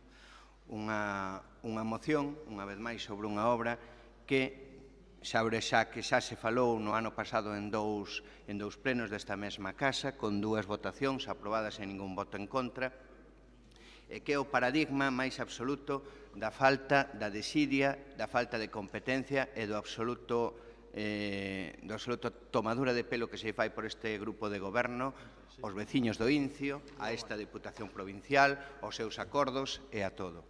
Estamos a falar dun inmoble que xa tiñamos recordado ao longo do 18 en varias ocasións, que tentou sacarse do seu derrumbe fai 12 anos con un acordo, cunha iniciativa daquel entonces presidente da Deputación de Lugo, señor Cacharro Pardo, e mesmo do alcalde do Incio, naquel momento, señor Camino Copa. Pese aos anos pasados, o único certo é que só quedan fotos de alcaldesa socialista con distintos deputados desta casa antes de cada elección, anunciando que nuns días empezaban as obras, fotos ríndose de forma absolutamente malintencionada e ata parece que a día de hoxe desconsiderada dos propios veciños, e fotos para xustificar o inxustificable. Estamos ante unha casa que é o emblema dos veciños do Incio, que tivemos a sorte de poder contar coa súa presenza en maio do ano 18, en xuño do ano 18, que estiveron aquí durante unhas mañáns deses 2 meses nestes plenos, oíndonos a todos falar do importante que para o Incio era a Casona, do importante que era comenzar xa as obras e do necesario e absolutamente inxustificable que era o retraso das mesmas. Aquí aprobáronse mocións en maio, a proposta do BNG, sin ningún voto en contra. En xuño, a proposta do Partido Popular sen ningún voto en contra, que o lelas prácticamente un ano despois dá casi vergonza mirarlle os veciños. Eu, para ser moi rápido, simplemente quero recordar o que se aprobou en maio, o que votou os membros do grupo de goberno en maio nesa iniciativa na cal, no punto primeiro, se decía que a Deputación de Lugo procederá á restauración e posta en valor da chamada Casona do Incio, do seu entorno neste mesmo ano 2018. Decíase que había que respetar as estructuras das construccións, que había que facer os investimentos e incrementar o importe que fora preciso. En todo caso, a Deputación porá todos os mecanismos necesarios e usará todos os recursos ao seu alcance para que esta iniciativa comece no ano 18. Isto decíamos, un mes despois aprobábamos noutra nova moción, instar a Suplusa, que é o organismo titular desa casa, que caeu unha absoluta maldición dun grupo de goberno e dun partido socialista enfrascado nos seus problemas, dispostos a destruir a imaxe dunha institución que tan importante había sido para Lugo como é Suplusa, simplemente porque o presidente non é do seu agrado, un presidente ao que votaron vostedes, e que agora convirte a Suplusa en prácticamente incapaz de facer nada. Precisamente unha empresa pública que era o orgullo desta casa, que era o orgullo desta provincia e que, dende logo, hasta este momento, hasta o momento que empezaron cos seus jaleos, nadie había posto en duda. Pediron a disolución de Suplusa, falaron de competencia desleal, botaron a culpa a todo o mundo das súas incompetencias e así estamos. Pois para non aburrir demasiado xa con este tema, porque creo que simplemente a sensación que teñen todos os veciños de Incio, de como se ríen vostedes deles, de como se ríen mesmo da súa alcaldesa, que é do seu partido político, que realmente fan que a súa actuación sexa xa non xustificable en ningún sitio dese concello. Agora vemos con estupor unha emenda de sustitución instando a que admitamos unha emenda de sustitución co que vostedes dixeron fai prácticamente un ano, aquelo do uso final que había que definilo, acordouse que tiña que a esta deputación definir o uso, pois non sei cando pensan definir ou quen queren que yo defina, que tiñan que facer un marco económico financiero temporal, que non sei moi ben o que queren decir, o único que sabemos é que nos orzamentos deste ano hai menos diñeiro para iniciar as obras que fai un ano, non sei se é eso que se referían co marco económico financiero, que sona ben para engañar a xente, sona bastante ben, pero na hora da verdad é unha tomadura de pelo máis.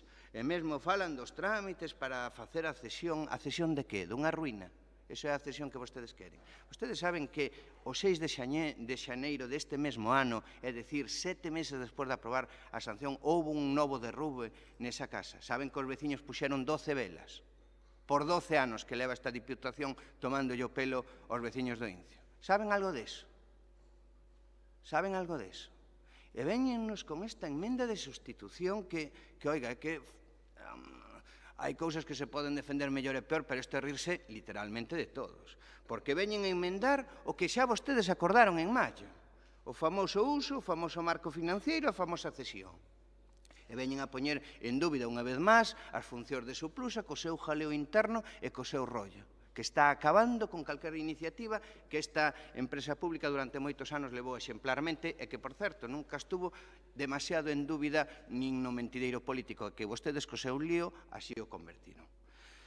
A moción é clara, a casa estáse derrubando, a casa mesmo o representante do BNG, creo recordar, en maio había dito con bo criterio, bueno, vamos a aprobar isto, pero en setembro, 18, vamos a ver que levan feito vostedes. E o que levan feito vostedes é tan absolutamente nada que son capaces de presentarnos unha emenda de sustitución cas mismas lerias que fixeron fai un ano. Non sei, xa me imagino que en maio ou en abril deste ano que vostedes fan a típica foto no Incio anunciando as novas obras, que só unha vez tuvo algo de realidade, que foi meter unha pala e destruir un alpendre que estaba protegido por patrimonio, que por certo teñen que recuperar e rehabilitar. Non sei, me imagino que xa nesta sí que non volverán ca famosa foto. Supoño que non volverán ca famosa foto. O único que sabemos é que os veciños do Incio xa non creen nesta Deputación e xa non creen nesos acordos. Nin nos acordos nin creen en absolutamente nada, é normal.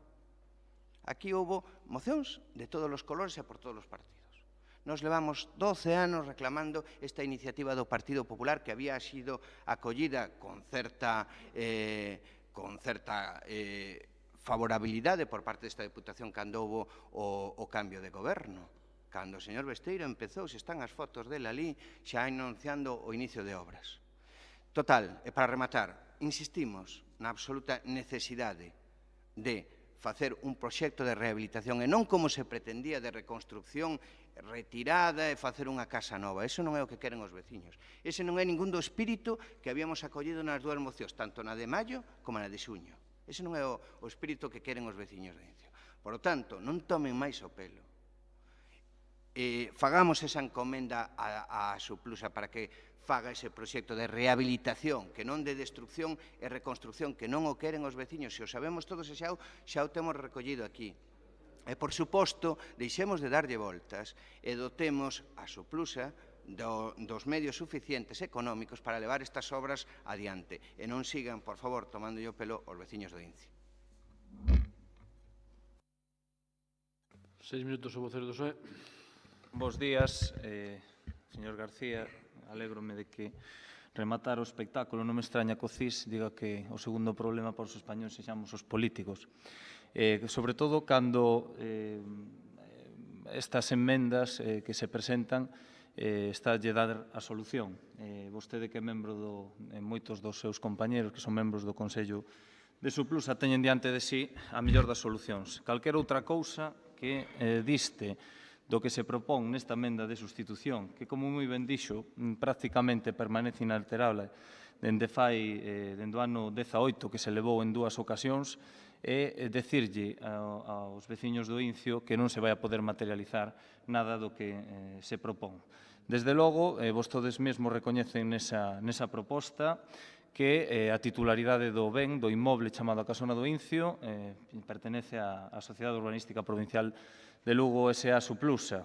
Polo tanto, se iso é da súa titularidade, pois o que nos pedimos, creo que é bastante fácil de entender, creo que a única solución que cabe, a única solución viable para rehabilitar estructuralmente, se que desde o punto de vista técnico se pode acometer esa rehabilitación estructural, o único que cabe é que Suplusa, vostedes que están, teño aquí o presidente de Suplusa a miña esquerda, vostedes que son membros do Consello, pois terán que, de alguna maneira, propoñer ou elevar esa cesión con carácter inmediato. Xa yo digo eu, é a única solución que ten. Cederlle á Diputación, por qué?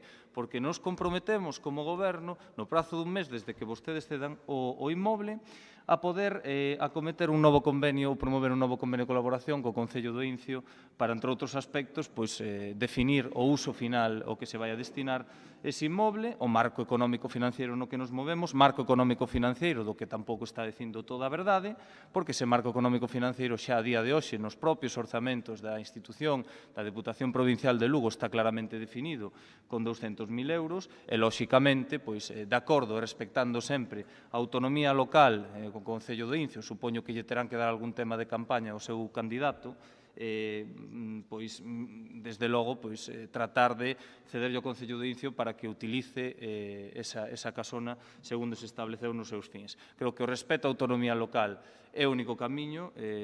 Calquera que pense outra cousa distinta ao que se plantexa nesta emenda de sustitución está completamente equivocado. E, bueno, tampouco di toda a verdade, porque, desde logo, si vostede, que xa yo dixen máis dunha ocasión, que é licenciado en Dereito, sostén que se lle pode encomendar a unha entidade como Suplusa a rehabilitación estrutural da vivenda cando hai un acordo da Xunta de Goberno el 9 de marzo donde se declara perda de condición de medio propio, apague e vámonos.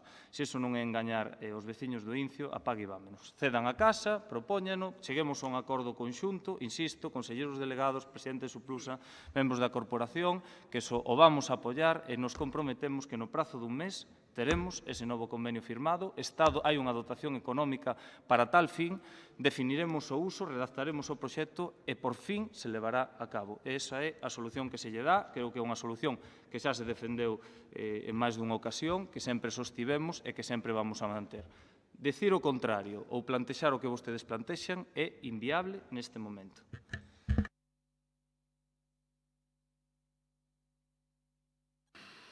Ben, creo que nos vamos necesitar. Aquí, a nós, a min neste caso, que me toca defender isto, teño un grave problema, que poucas veces acontece, que é que os dous portavoces que me precederon teñen certa parte de razón. Por unha banda, o que dicía o voceiro do Partido Popular neste caso, o señor García, ainda que non é normal nas cuestións que defende habitualmente, pero neste caso comparto prácticamente o 100% do que dixo, completamente. E máis, incluso me autocensuro, porque é certo que manifestei cando se aprobou a moción que vixiaríamos o cumprimento, que en setembro volveríamos a preguntar, e tamén é certo que hai unhas semanas, estando no Incio precisamente, con as señoras ali, me comprometín a preguntar neste propio pleno polo tema. Unha vez vista a moción do Partido Popular xa non tiña moito sentido, non? Pero é verdad, todo o canto dixo, do abandono, da tomadora de pelo, de que está caendo, de que pronto non vai haber nada que rehabilitar, etcétera, etcétera, das promesas incumpridas, é completamente certo. É así, non hai nada que dicir. Pero tamén é certo o que está dicindo o señor Rivera. Nós, honradamente, non sei se equivocadamente ou non, xa se verá no futuro, creemos que calquer decisión que neste momento, dada a inseguridade xurídica existente que poida tomar Suplusa, pode quedar anulada ou modificada ou alterada polo xulgado en calquer momento, co cal tampouco ten ningún sentido que isto se encomenda a Suplusa porque é prácticamente garantir que non se vai a facer nada. Eu tamén entendo, sin ser abogado, sin ser moi ducho en leis, que é posible que a Diputación tampouco poida facer ese traballo sin que Suplusa lle ceda os dereitos que pudera ter. Imagino que é así. Home, pero non será tan difícil de poñerse de acordo. O caso é que a Diputación se poña a facelo por método que queira. E non creo que Suplusa, se realmente a Diputación quixera facelo e quixera abordar de verdade ese traballo, pois lle puxera problemas en cederlle o inmueble. Imagino que non tería maior dificultade neso. Outra cousa é que realmente haxa vontade política de facelo, que esa é outra cuestión. Visto os antecedentes, é complicado, pero bueno, se lle asignamos unha cantidad de diñeiro que non poida ser gastada noutra cousa, pois ao mellor hasta se animan a empezar o traballo para que o goberno que veña a continuación, seña do mesmo color ou do outro, o poida continuar. En todo caso, a opción que nos queda nesta disyuntiva que se nos presenta é a de absternos, porque por eso mesmo, porque ten razón o señor García de que non se fixo nada e hai que facelo xa, pero ao mesmo tempo a solución que propón nos creemos honradamente. Insisto que non sei se nos equivocamos ou non, o tempo dirá, que é completamente equivocada porque non tería ningún tipo de futuro. Sería o mellor camiño para que realmente non se fixera nada, non? En todo caso, a solución viría porque Suplusa lle ceda a Diputación e a Diputación o faga. Porque claro, se o cede e sigue o tema paralizado, estamos na mesma. Entón estamos, é máis do mesmo, non? Que se faga, que se execute. O que sí, vai ser difícil de explicarlle aos veciños do Incio como é posible que estos teñan un caixón sin saída. Porque está, que as propostas que hai encima da mesa está. 6 minutos o diputado non escrito. Gracias, señor presidente. Vou tratar de aproveitalos.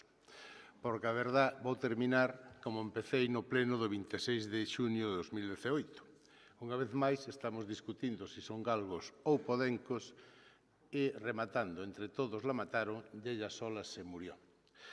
Estamos falando dun tema que ven do ano 2006. O sea, 12 anos despois non hai solución.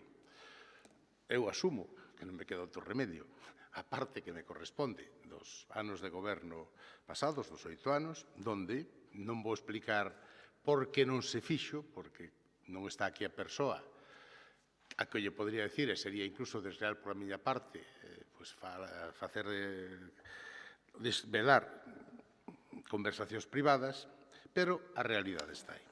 Cando eu entro de presidente fai un ano, é un problema que me preocupa. E como os puxen nese pleno, preocúpame basicamente porque, como dixo o portavoz do Partido Popular, está en unha ruína estructural. Está caendo por todos os lados. E pode provocar un accidente. E ese accidente, pois, tería unha responsabilidade que teríamos, non sei se o presidente ou os conselleiros de Suplusa. Desde o primeiro momento e en numerosas reunións do Consello, empezando polo 15 de febreiro de 2018, informes sobre as actuacións realizadas sobre o desenvolvemento do polígono 1 do Incio, que é iso. E acordas ali por unanimidade, de todos os conselleiros, a inversión das cantidades consignadas procedendo ata fin a redacción do proxecto de reconstrucción da casona, así como a eliminación dos edificios que se atopan ao seu lado e que están en situación peligrosa. Isto o 15 de febreiro de 2018. Nada de lo se fixo, nada de lo se levou a cabo. O 17 de abril do mesmo ano, encárgase o proxecto para a construción da casona do polígono 1 do Incio. Aí hai desacordo sobre a proposta que levaba este presidente e acórdase deixalo o asunto sobre a mesa. Seguimos sin buscar solucións. O día 24 de maio de 2018, no punto 2, dar conta da reunión que se celebrou cos grupos políticos da Corporación Municipal do Incio sobre a actuación do Polígono 1 a Casona, do Plan Xeral deste municipio, a aprobación do proxecto de intervención, donde, ademais, non só están os grupos que forman parte do goberno ou da oposición no Incio, sino que se invitan os que non teñen representación, como é o portavoz ou un representante do Bloque Nacionalista Galego. E ali, pois, unha vez, a pesar das advertencias da Xerencia para recordar que é unha obrigación de todo propietario manter as edificacións en condicións de seguridade, salubridade, accesibilidade e ornato, votan todos en contra desa proposta e só vota a favor o presidente, un tal Manuel Martínez. Esta é a realidade e seguimos dándolle voltas. Eu aquí vou facer como fixo Beltrán do Guesclén, cando dixo nin quito nin poño o rei, nin que son presidente de Suplusa, pero solucionen. Porque eu creo que a solución que se había proposto por este presidente, que non tuvo apoio, daba unha solución, eu creo que razonable e pragmática a un problema que dura 12 anos. Eu, como me quedei solo, pois, para evitar a miña responsabilidade, votei en contra, e agora, pois, vou máster tamén, porque a min dame igual que faga a Suplusa que faga a Diputación. Agora vou a rebatir as afirmacións que se fan por parte do portavoz do Partido Socialista, que creo que non se axustan á realidade. E, ademais, alégrome que este aquí a interventora, porque podrá dar fe de que o que digo eu é certo ou é mentira. Porque aquí pídese que... Non se pide. Aquí exíxese, como ten que ser, a Suplusa a cesión con carácter inmediato do inmoble conocido como a Casona. Tamén é verdade que non nos levaron todo ao xuzgado. Non sei se isto é de ocupas ou non, pero a un propietario, valga a redundancia, dunha propiedade que se lle exige con carácter inmediato, pois non sei como se chama isto. Cando, ademais, se incumple a legislación vigente, señor portavoz do Partido Socialista. Usted o que pide é ilegal. E vou explicar por qué. Porque Suplusa non pudo arreglarlo, entre outras cousas tamén, porque nesa política de criminalización de afogar a Suplusa, pois no presuposto deste ano, sacaron os cartos a Suplusa, que era propietaria para a Casona, e quedaron só eles, non sei pa qué. Porque por esta vía ilegal non van a poder arreglar a Casona. E dígolle por qué. Mire, se non me equivoco, Suplusa é unha sociedade anónima. Hasta aí estamos de acordo. Entonces, unha sociedade anónima non pode ceder nada salvo que se compense o coste. O sea, Suplusa, se ustedes indemnizan a Suplusa por ese terreno, obviamente, Suplusa, se o Consello aproba, vai exceder a casa. Suplusa ten que ter un retorno por ese coste do solar o que gastou. Eso é o que dice a legislación vixente. Como, ora, pensando mal, porque últimamente, perdonen a expresión, cas hostes que me levan dado denunciándonos todos os días no xulgado, xa está mosqueado. Salvo que queira que fagamos unha malversación pública e acusarnos outra vez de responsabilidade patrimonial por non defender o patrimonio de Suplusa. Igual que minte cando dice que non temos encomienda de gestión. Eso vai non arreglar o xulgado. A Xunta de Goberno non ten competencias para quitarlle a encomenda de xestión a Suplusa. É competencia do Pleno. E xa o debatimos antes. Este tema eu creo que é importante. Eu hasta ahora tamén reserveime bastante. Pero, bueno, se non quere, como queda o segundo turno, vou dicir, porque iba a dicir porque era ilegal. Se me dá 2 minutos máis, digo yo. A Diputación tería, para que fora legal, que adquirila por o seu precio xusto. A forma de adquisición normal, pois sería un concurso. Eso, lógico. Se me equivoco, e incluso me gustaría que a interventora fixera un informe sobre isto. A adquisición directa é posible en determinadas circunstancias de interés público, pero actualmente, ademais, non quero dicir que non sepa, que a veces pasan asuntos, hai que defendelos e non nos ilustramos máis. Pero actualmente a casona e os seus usos están regulados no PEXUN e non se fala en ningún momento nese PEXUN de uso público. Non ten ningún uso público. Entendo que habrá que modificar o PEXUN, co cual as calendas grecas. Ou, en Román Paladino, seguir mareando a perdiz. E pareceme mentira que o señor Conde, presidente de Suplusa durante 2 anos e medio, e usted que defende a moción, sepan tan pouco do funcionamento de Suplusa e do que como teñen que actuar en Suplusa. Usted está disculpado que non hai conselleiro. Había outras conselleiras que levan 12 anos que tamén podían haber defendido a moción. Se non o fixaron e empaquetaron o morto por algo sería. En fin, que o único que puxo, e agora voume dar un pouco de incienso, unha solución sobre a mesa, foi este presidente, que non a quixo nadie, debía de ser moi mala. Nada máis e moitas gracias. 3 minutos o voceiro do Partido Popular. Señor Rivera, vostede falaba do CIS, que era o terceiro problema dos políticos. Efectivamente, é un problema grave, sobre todo nas actuacións de algúns de vostedes durante moitos anos nun caso como este. En todo caso, recoméndolle que non lle faga moito caso ao CIS, que pronto os van a levantar dese sono dos datos do CIS. Ademais, voulle comentar outra cousa. Mire, a súa proposta non só é ilegal, senón que tamén é inmoral. E non sei se engorda ou non, pero dende logo as 2 primeiras partes cúmplias. Primeiro, porque non son vostedes, non están vostedes legitimados para exixir ao propietario esa cesión de forma gratuita, porque, en segundo lugar, porque, ademais, esa cesión, aparte de ser ilegal, nin siquiera soluciona ningún dos problemas que despois quedan pendentes para o seu traslado. Por o cual, veñen a tomarlle o pelo, unha vez máis, aos veciños do Incio, 12 anos con isto. E ven agora con esta proposta. E di, atención á súa proposta, di que o que hai que cambiar é facer un novo convenio. De todo o que se fixo, do pouco que se fixo, o único que sigue valendo é a intención que plasmaron a Deputación Provincial e o Concello do Incio fai 12 anos nun convenio. Entón, que tomadura de pelo é esta? Que tomadura de pelo esta de que existe un marco económico-financiero con 200.000 euros, que ainda é menos co que fai 1 ano, 2 anos, 3 anos, 4 anos para facer algo na casona do Incio? Que tomadura de pelo é esta? Non lles cae a cara de vergonza de seguir tomando o pelo aos veciños do Incio?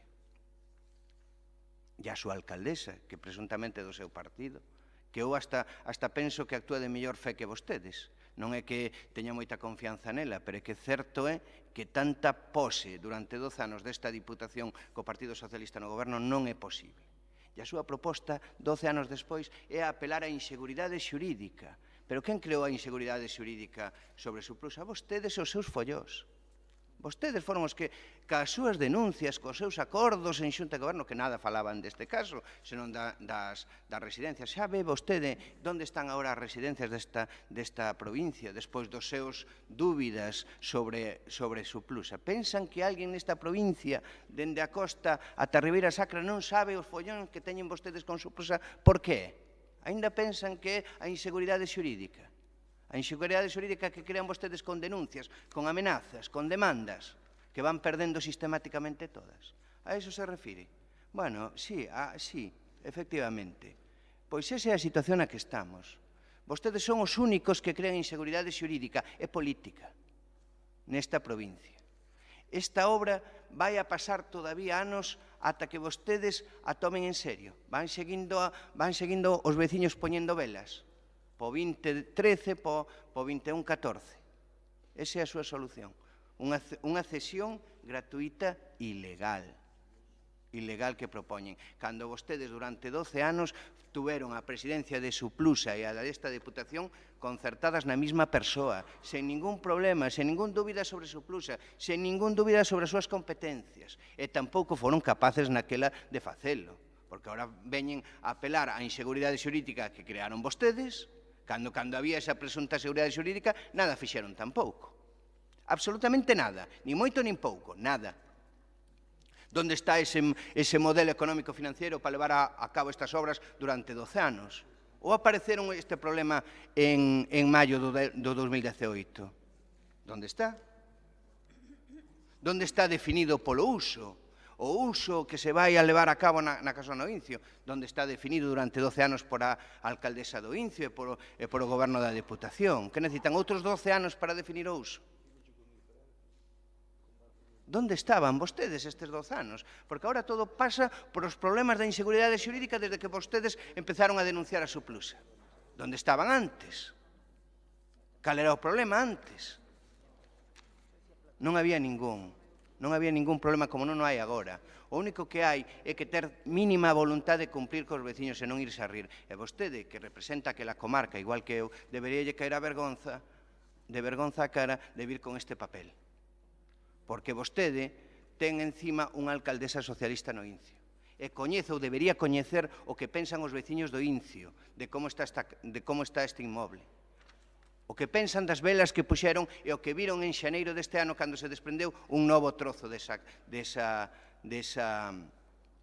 casa. O que pensan da mañá de maio, onde nos estuveron escoitando 5 horas e parecía que todo quedaba amañado. Ou en xuño, cando volvemos a aprobar outra moción, e parece que todo estaba amañado. E un ano despois é porque os interpelamos, senón nin eso dirían, porque os interpelamos de novo,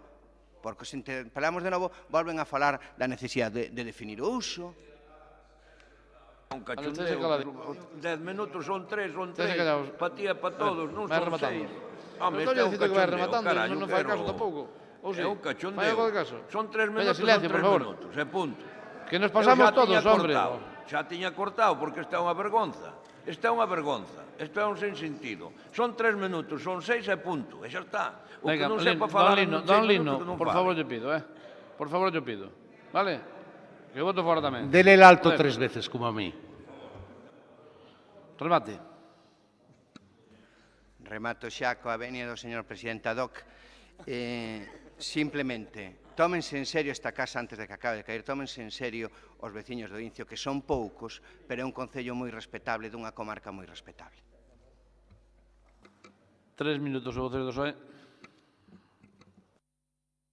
Vamos a ver, xa lle tocou outra vez o xogo o señor García, supoño que esta vez lle tocaría defender só unha moción. A ver, vamos por partes. Eu creo que vostedes teñen un problema, un certo complexo de non asumir que Suplusa xa non é medio propio desta institución. E todo iso cambia os aspectos xurídicos e legais aos que vostedes están facendo referencia. Se non son medio propio, que non o son, todo cambia.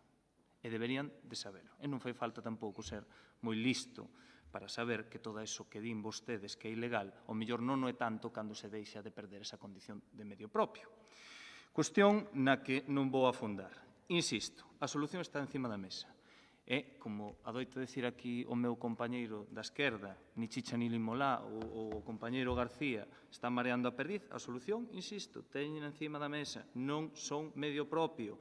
O contexto xurídico mudou, cambiou completamente, co cal hai unha serie de cuestións que se poden abordar dunha maneira diferente. Ademais, hai outro tema, é dicir, o marco económico financiero, non sei se o viu o señor García, pero estálle no orzamento da Deputación de Lugo, con 200.000 euros. O sea que máis claro co que se lle está plantexando, e como dixo, para rematar, o presidente Suplusa, a min dame igual que se faga dunha maneira ou doutra, pois se lle dá igual, entonces no próximo Consello cédanlle esta casa ou inicien os trámites oportunos ou legalmente que seguramente teñen capacidade, si quixeran, para asesorarse ou preguntarlle a quen a veces lle preguntan ou lles asesora para poder facelo, porque todo é posible se hai vontade, insisto, e a solución está riba da mesa, porque unha outra vez se está planteando varias cuestións, como, modelo económico-financiero, rehabilitación estrutural, todos sabemos que é importante, estuvemos ali, sabemos que caeu, non fai falta decir e reiterar que somos deputados da comarca, supoño que non dubido de vostede que como deputado da comarca tratará sempre de defender por riba de calquera outra cousa a súa comarca, eso ninguén o dubida, porque eso tamén o fago eu. Outra cousa é que cada un de nós teñamos estilos diferentes ou fagamos mellor ou peor, cousa que non vou entrar. Por eso, en definitiva, creo que é unha oportunidade histórica para decirlle aos veciños do Incio teñen unha solución riba da mesa. Se non o fan, serán cómplices de que esa solución non saia adiante. E teñen arriba da mesa unha oportunidade clara. E non se preocupe por as velas, señor García, que puxeron 12 e o mellor hai que poñer unha máis. Moitas gracias e espero que actúen con auténtica responsabilidade. 3 minutos o voceiro do BNG.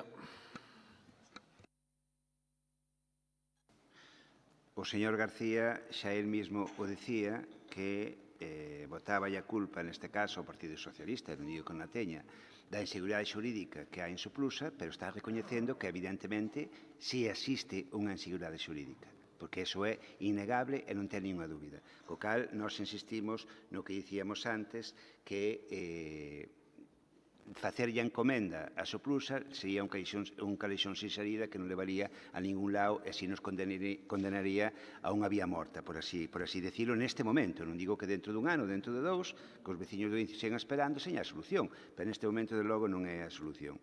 Dicía o señor Martínez que se quedou solo defendendo o proxecto que levaba.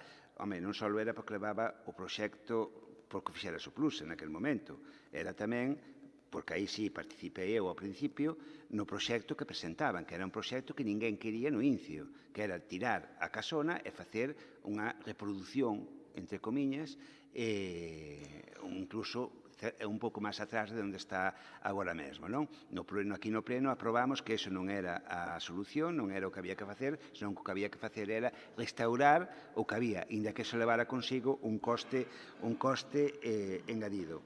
E xa para rematar, dúas cousas para rematar. Por unha banda, eu lembro unha conversa que tuvera ao respecto co anterior secretario, co señor Cristóbal, sobre este tema. El, por exemplo, defendía de forma categórica que a encomenda que no seu momento se fixera a Suplusa sobre a casona do Incio estaba caducada, que estaba extinguida. Creo que dicía, se non lembro mal, por non haber feito nada non sei cantos anos, unha cousa así, non? Mentres que non se diga o contrario, ou a señora secretaria actual o contradiga, teóricamente o que dicen os técnicos é o correcto, co cal non ten moito sentido, insisto, persistir nesa liña. E xa para rematar, realmente, se hai unha auténtica intención de solucionar o problema por parte do señor presidente, o que ten que facer é convocar, xa non lle vou chamar comisión, porque ese é o camiño máis corto para que non se faga nada, senón convocar os voceiros dos grupos que estamos aquí presentes. Se non quere convocar ao Benegasto, deixo que nos convoque, se lle estorbamos non pasa nada. Que convoque ao Partido Popular e ao señor Martínez, que convoque a señora secretaria, a señora interventora, se quere o xefe da Asesoría Xurídica ou a quen considere oportuno, e visto a boa vontade de Suplusa e polo que se dice a vontade da Diputación de solucionar o tema, que aí entre todos se busca unha solución política. Porque se hai vontade pode facerse, pero ten que haber vontade de facelo por todas as partes. E creo que, polo que aquí se dice, todo o mundo ten boa disposición, pois que se execute, que nos xunte a todos, ou que xunte a todos, e de aí que saia unha solución para que neste ano se empecen as obras de restauración desa casa. Mentre que eso non se faga, podemos seguir aquí discutindo hasta o día do xuicio final, que non se vai chegar a ningún sitio concreto. É a única solución, e sin eso non haberá casona do Incio nin este ano nin o que ven. Pasemos 11 segundos, Elien. 3 minutos o diputado non escrito. Gracias, señor presidente. Vamos a empezar pola primeira. Suplusa é medio propio. Gústelle ou non lle guste. E xa o decidirán os xulgados.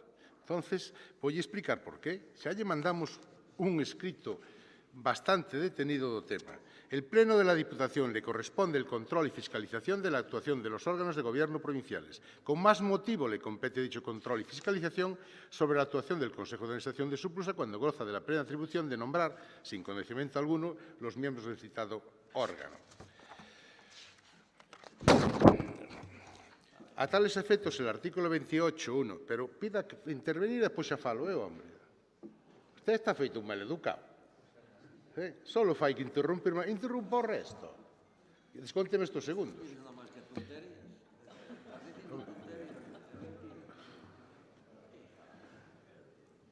Eu creo que xa fixo ten cum laude para expulsión.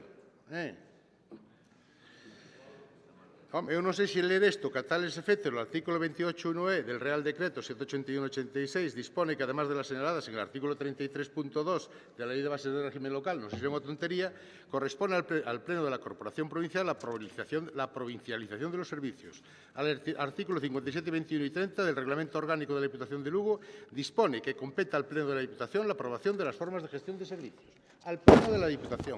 Non se fala nunca de Xunta de Goberno. La adopción de cualquier acuerdo relativo a la forma de gestión de un servicio público o la modificación de la misma es competencia del Pleno de la Corporación, que es este órgano, no la Junta de Gobierno.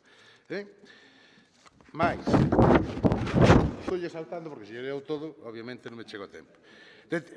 Previo pronunciamiento sobre la declaración de la pérdida de la condición de medio personificado, previo, quiere decir antes de, debe tramitarse e instruirse el pertinente expediente en el que se intenta acreditar aquel incumplimiento que comporta la reiterada pérdida. Expediente que, sin duda alguna, puede incoar la presidencia provincial, pero una vez ultimado tiene que remitirse al Pleno de la Corporación. Nada de eso se dice porque ustedes lo utilizan todo donde tienen mayoría claramente, que es en la Junta de Gobierno. Gobernan a golpe de decreto Xunta de Goberno que dixemos antes. Podía lerlles máis, pero xa é que xa lle lo deixou claro un par de autos que teñen. E supoño que por esa vía virán os demais, pero xa lle lo dixen tamén ao principio. Se en algún momento, eu teño un voto en surplus, non teño máis, eu son presidente cos seus votos, como ben dice o Partido Popular.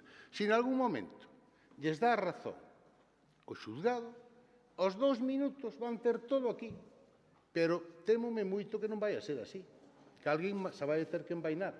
Podo equivocarme que non é a primeira vez, pero dá a sensación que, vistos antecedentes, os autos que hai, o Pleno da Corporación é o que ten que tomar as decisións. E máis, teñen aí agochado un regulamento que xa pasaron todos os plazos e xa tiña que vir ao Pleno e non ven, porque nese regulamento reiteras o que xa dice no actual, que eses temas, para que non haxa dúda, son competencias do Pleno. Imagínese que gobernara o Bloque ou eu, sin ningún apoio. Pois poñería unha xunta de goberno dun e tomaría as decisións ou de dos e os demais que digan o que queiran que fagan para diante, tiraron para diante, pero é que vas o que están está pedindo, isto, mire, que pon aquí, na segunda parte, uso final a que se dedicará, marco económico e financiero, é marear a perdiz, é non facelo. É non facelo porque esta legislatura acaba se non pasa nada en maio. E non lle está tempo a todo eso. Están engañando os veciños do Incio, están engañando a alcaldesa e tratan de engañarnos a nosotros. E aquí quero dicirlle ao señor Ferreiro que non era verdad que todo o pueblo de Incio estaba en contra de la solución, vamos de chamar, porque me gusta, Martínez. Había hasta certo consenso en facer esa actuación. Outra cousa é que non fora do agrado de ustedes que prefieren rehabilitar un edificio que está a mitad del enterrado, que invade terreno público, etc. Pero iso xa o decidirá o Consello. E aí, señor Ferreiro, isto hai que decirlo no Consello de Suplusa. Hai que ir ali, botarlle pelotas. Perdonen a expresión, pero é que é así. Está moi ben decir aquí, pero no Consello de Administración, tanto uns como outros, non van. Imagínese que eu, como son diputado, e perdo as votacións, pois resulta que non veño aquí. Onde está a miña responsabilidade? Si a cosa va bien, voy a los órganos e opino. Si va mal, vale, me escaqueo. Claro, pero onde están ustedes? Sean responsables, queren arreglar que pola intervención a Secretaría se informe das posibilidades que hai de cederlles o terreno. Eu sigo pensando, e o que me dixeron sempre, porque senón empezamos incluso a cederlles aos concellos algún parque empresarial, porque estamos deseando desfacernos deles. Nada máis e moitas gracias. Un minuto para rematar o voceiro do Partido Popular. Rematamos logo. Queda demostrado neste debate que o Partido Socialista non vai facer a casona non vai a rehabilitar a casona do Incio, non o vai a facer nin desde o Goberno do Incio, que cambiará ese goberno en maio, nin desde a Deputación. Levan 12 anos engañando a xente do Incio. E agora veñen con unha proposta ilegal e, ademais, señor Rivera, con todos os respetos, usted utiliza unha prepotencia que non lle recomenda a ninguén. Usted dice aquí, asevera, que Suplusa non é medio propio. Eso sí, sin ningún acordo deste pleno, que en orgánica competencialmente ten esa decisión non vostede, nin vostedes 12, non poden. Entón, sigue sendo medio propio. Nin tamén sin ningunha resolución xudicial nese sentido, por o cual a día de hoxe non cabe ningunha dúbida de que Suplusa si é medio propio. Ustedes non poden con Suplusa nin políticamente nin judicialmente a día de hoxe, por o cal a única solución, a única, se se quere facer algo dun plazo inmediato ou razonable, é que o propietario desa casa arregle, que é Suplusa. Por lo tanto, excusas de mal pagador e así lles irá. Pasamos á votación. Entendo que non acepta a emenda. Votos a favor da moción? Abstencións? Votos en contra? Queda aprobada a emenda. Noveno punto.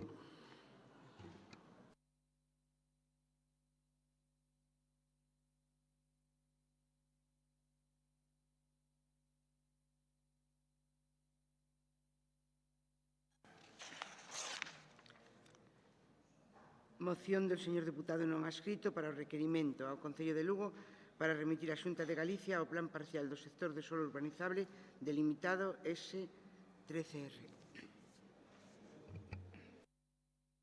6 minutos o diputado non adscrito. Vamos a unha moción que é importante. Antes de iso, se pode esperar 2 minutos, voulle facer unha referencia a usted. Dentro da política que leva o Grupo Social Arribista de asfixia de Suplusa, pois resulta que hai aprobadas en pleno, nun presuposto que eu non votei, vaya perito, pero que ten unhas obligacións de que Suplusa abone, perdón, a Diputación abona a Suplusa, isto é pecata minuta, porque o pecata grande ven despois, unhas cantidades mensualmente. A día de hoxe, pasados 2 meses, non se nos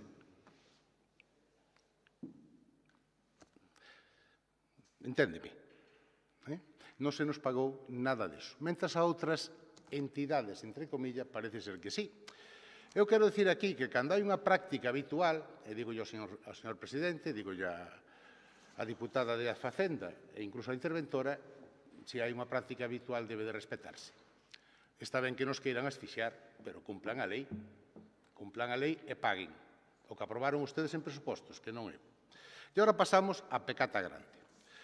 Desde o ano 2003, a Diputación Provincial de Lugo e a Confederación en que firmaron un convenio co Ministerio do Medio Ambiente para urbanizar e acondicionar o cauce márgenes do río Rato, repito, ano 2003, aí eu fago creo que unha exposición detallada de todas e cada unha das actuacións que se fixo por Suplusa, que foi a quen se lle encargou polo pleno da Diputación a encomienda de gestión deste acondicionamento e dese mantemento, e que se sigue facendo. Aquí sí que parece ser que non hai retirada da encomenda de gestión. Pois resulta que, entre outras cousas, hai un subsector B, este C, conocido vulgarmente como Plan Paradai, que está creando a actuación do Concello serios problemas e serios perjuicios non só a la Diputación, o sea, a Suplusa, pero como todos entendemos, eso sí que non discute nadie, que esa zona de Paradai, ese suelo urbanizable, pertenece á Diputación, pois un serio perjuicio á Diputación Provincial que ronda os 3 millóns de euros. Para iso, cando eu asumín a presidencia, porque como poden ver na propia moción, entre o ano 2013, cando gobernaba outro presidente, e o mes de junio de 2018, non se fixo absolutamente nada. O sea, non había ningún interés, e do 3 ou 15 responsabilízome tamén, para recuperar ese suelo urbanizable e para levar a cabo a edificación. Pero o grave non está aquí. E antes de entrar no grave, eu así que quero dar, unha vez que se toma a presidencia, acordo tamén dos conselleiros, retómase o tema. E fálase cos todos e cada un dos responsables do Servicio de Urbanismo. Eu aquí quero agradecer. Se cuadras ao agradecerllo, o que vou facer é que lle den a puntilla, que é o concejal de Urbanismo de Lugo, o señor Piñeiro, porque desde o primeiro momento, é verdad que nos puxemos en contacto ca alcaldesa, despois a alcaldesa remitiu-nos ao señor Piñeiro, pero o señor Piñeiro colaborou e traballou no tema, igual cos técnicos do Concello de Lugo. Polo cual, como vamos a ver despois, alguén ten que ser responsable desa paralización. Chegouse a un acordo, estudiouse co propietario de Tres Bandas, Concello de Lugo, Suplusa, falando con Suplusa, entendendo Diputación e propietario. E chegouse a unha solución consensuada e acorde que o Concello aprobaba. E eu, como a semana pasada, pois vin tamén que a alcaldesa de Lugo expresaba a súa preocupación, pedíalle ao Partido Popular credibilidade e deudas históricas que se las pagara, entre ellas el Plan Paradai, dije, esta es la mía. Vamos a ver qué pasa con el Plan Paradai, porque lo tiene paralizado el Concello. Y alguien tenía que dar unha orden, que supoño que será política, porque, repito, os técnicos do Concello de Lugo e o propio concejal de urbanismo só teño que dicirlles chapó.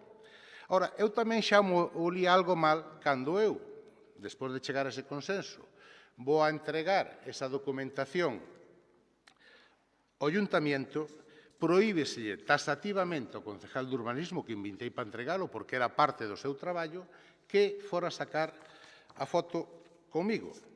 E é aquí que incluso, na resposta, cando a prensa deu información sobre este tema, que son 3 millóns de euros, señor presidente, usted estuvo 2 anos e medio e non se enterou, porque non fixo nada, pero son 3 millóns de euros, Pues desde el Grupo Municipal y desde el Grupo Provincial no tienen que decir otra cosa, que Martínez trata de rentabilizar políticamente el trabajo realizado, tanto por la Diputación como por el Concello, con gobiernos socialistas para o desenvolvemento do citado sector. As mesmas fontes indicaron que o plan parcial é fruto do traballo consensuado entre as dúas institucións. Aquí non minten, foi un traballo consensuado entre as tres, propietario, Concello e Suplusa Diputación.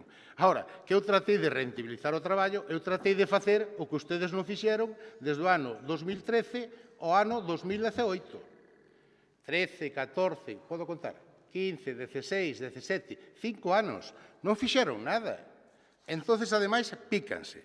Pois, bueno, eu non lle vou dicir a doña Lara o que ten que facer, que por facer fai pouco, pero, xa que está preocupado polo Plan Paradai, aproben esta moción e vamos adiante. Porque, mire, desde o 12 do 6, que a sazón debe de ser junio do ano pasado, xa casi fai 8 meses, o solo feito, o traballo que tiña que facer o Concello era coller o plan parcial e leválo á Xunta de Galicia.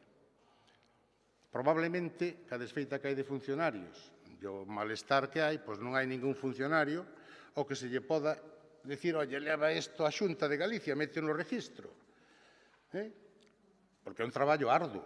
E probablemente, dado que van sacar as plazas, non sei para que ano, pois, cando se me acabe, dígame que non hai problema ningún, señor presidente, porque é tarde e eu agora entendo. Eu sí que non lle tolero. Falta de respeto non, Non lle tolero máis. Pero que lle dixen que non mostou? Vou acabar cando queira, iso non. Usted ten 6 minutos como os demais. Bueno, hombre, xa está bastante cachondeo, Si ve que o reloj recorre moito, pois si quere acabar, porque, como dixo Don Lino, son solidario, por favor, son solidario con Don Lino. Aviso. O tempo é o tempo para todos. Non empece, yo pido Vale, non se preocupe. Entonces, a ver si de unha vez ese plan parcial, que está creando un perxuízo importante a Suplusa e a Diputación, se remite, senón que este órgano, esta Diputación, e se non terá que facelo Suplusa, dado as acusacións que nos fan de malversación e de responsabilidade patrimonial, a que teña que exigir ao Concello de Lugo de unha vez que se ejecute este plan. Repito, nada máis e moitas gracias polos 2 minutos que me deu de máis. 6 minutos, Obenega. Simplemente para manifestar a nosa posición de voto que vai ser a abstención. 6 minutos o Partido Socialista.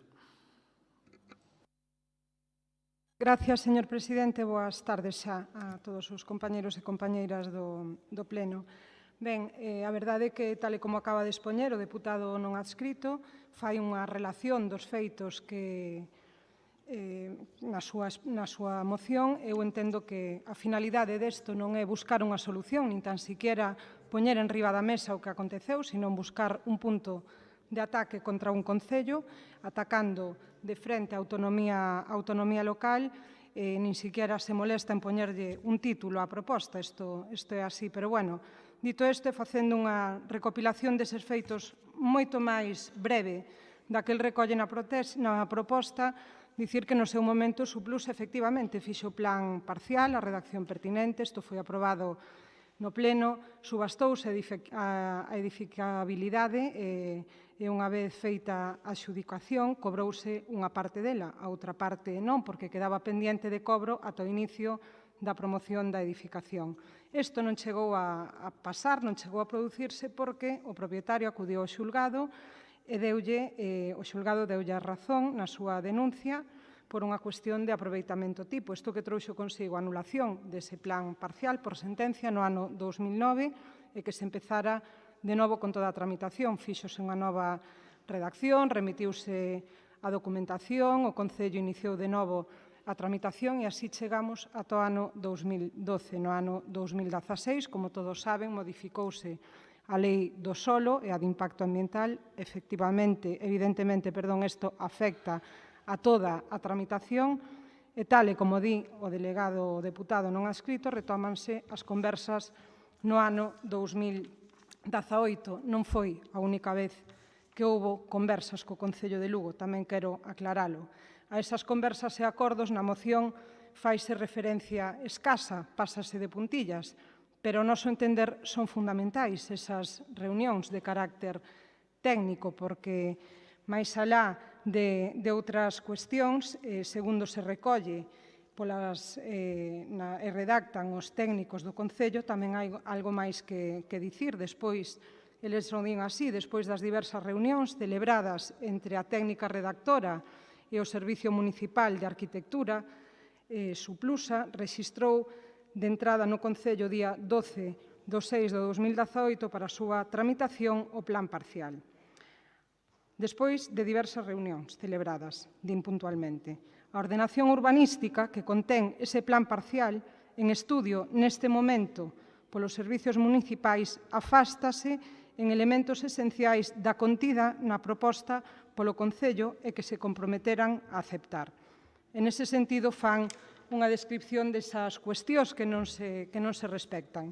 Pero, bueno, máis alá desas cuestións e posibilidades técnicas, nós creemos na autonomía local, principio este que suscita debate neste pleno singularmente, constantemente. Falamos das fotos dos alcaldes no plan único, falamos con especial énfasis da autonomía local noutras mocións, pero logo parece que a este plan parcial non lle queremos aplicar ao Concello de Lugo esa autonomía local. Dende logo, dende a Deputación, no que a min me toca, dende que son deputada provincial, sempre se creu na maioría de idade dos concellos. E se algo estamos afeitos, os deputados deste pleno, é a vir aquí a tratar asuntos que os concellos lle propoñen ao pleno e que normalmente se aproban por unanimidade de todos os presentes, de todos os deputados. En este sentido, me gustaría tamén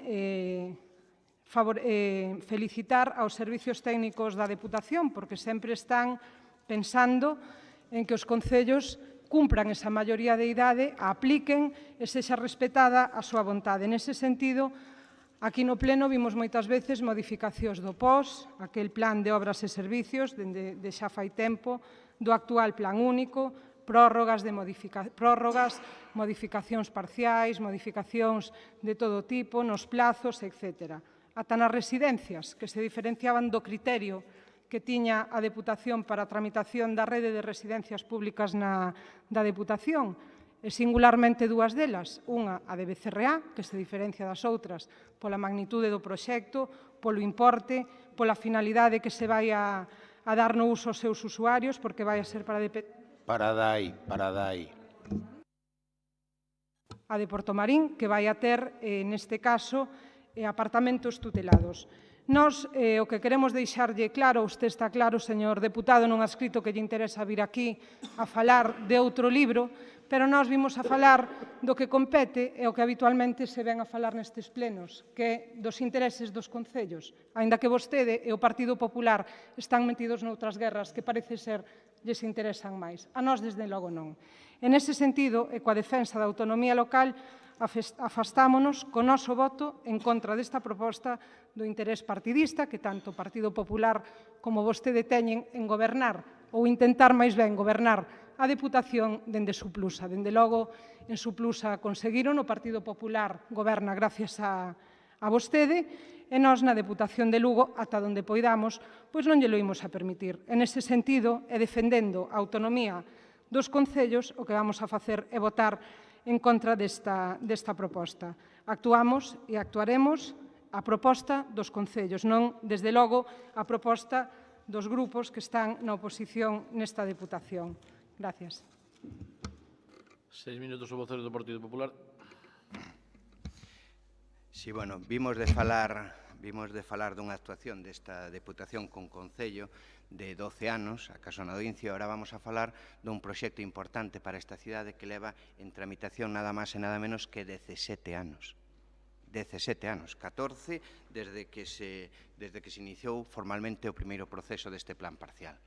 Home, 14 anos non parece un plazo razonable para ningunha administración. Non o parece e, lóxicamente, ten que ter responsables. E ten que ter responsables políticos desta nefasta xestión, para, ademais, para un plan que é moi importante para o futuro desta cidade, que é un plan que naceu coa idea de crear moitos miles de metros cadrados de zonas verdes e dun parque que aí está para esta cidade, que naceu coa idea de unir esta cidade a un lado e a outro da vía do tren e para desenrolar unha zona como é a da estación de ferrocarril, pois francamente mellorable. O que é lamentable é que despois destes 14 anos nos atopemos con isto, debatindo unha moción na cal o presidente de Suplusa e ademais conselleiro, ademais deputado nesta corporación, fai unhas afirmacións que desde logo nós non temos por que non crer, pero que deixan moi na picota cal é a situación do Concello de Lugo, da súa alcaldesa e do grupo de goberno. Temos, nada inventado, os medios públicos que recollían alá polo 13 de xuño do ano pasado, uns titulares nos cales se falaba que a Deputación culmina tras 14 anos un plan urbanístico para Paradai en Lugo. Isto falamos do 13 de xuño, xa de fai 8 meses. Efectivamente, trasladando lóxicamente todos estes datos, concordan co que acaba de decir o señor Martínez, que é o momento no que se presenta ese proxecto para que o Concello de Lugo o tramite dentro da forma legal e reglamentaria como corresponde. Entón, non parece nada responsable con esta cidade, nin parece nada responsable cos veciños de Lugo, que 8 meses, desde que se presentou dito proxecto por parte do Concello de Lugo, nadie tramite nada e siga pendente de trasladar á Xunta de Galicia para o seu estudio de impacto ambiental este proxecto. Está claro, e non temos por que dudar de ningún funcionario do Concello de Lugo, pero está claro que hai unha incompetencia absoluta na señora alcaldesa e no grupo de goberno que rexenta esta cidade. E, ademais, 8 meses, e agora intentábamos atisbar cal podría ser o motivo de que 8 meses o Concello de Lugo non tramite un proxecto tan importante para o Concello de Lugo. Realmente é decepcionante o que acaba de decir a señora representante do Partido Socialista. Ningunha explicación, o que nos ven a decir é que hai que deixar o Concello de Lugo que é maior de idade. Pois non nos parece que é maior de idade. Por lo menos, os cidadáns de Lugo non nos tratas como maior de idade. Non se trata como maior de idade. Que hai que deixar a autonomía local. Home, parece que non é moi lóxico defender que hai que deixar a autonomía local en que un Concello en 8 meses non tramita un proxecto que é importantísimo para esta cidade e, por ende, para esta provincia. Non chega con decir que o Concello de Lugo ten autonomía local. Eso xa o sabíamos, xa está marcado na lei, pero, lóxicamente, nunha relación dun proxecto importante no que está como promotor esta Deputación a partir do seu órgano propio, que a Suplusa non parece lóxico decir como única defensa do Concello de Lugo en 8 meses que é maior de idade que non nos metamos con el. O Concello é maior de idade, pero parece que os seus rexedores non o son.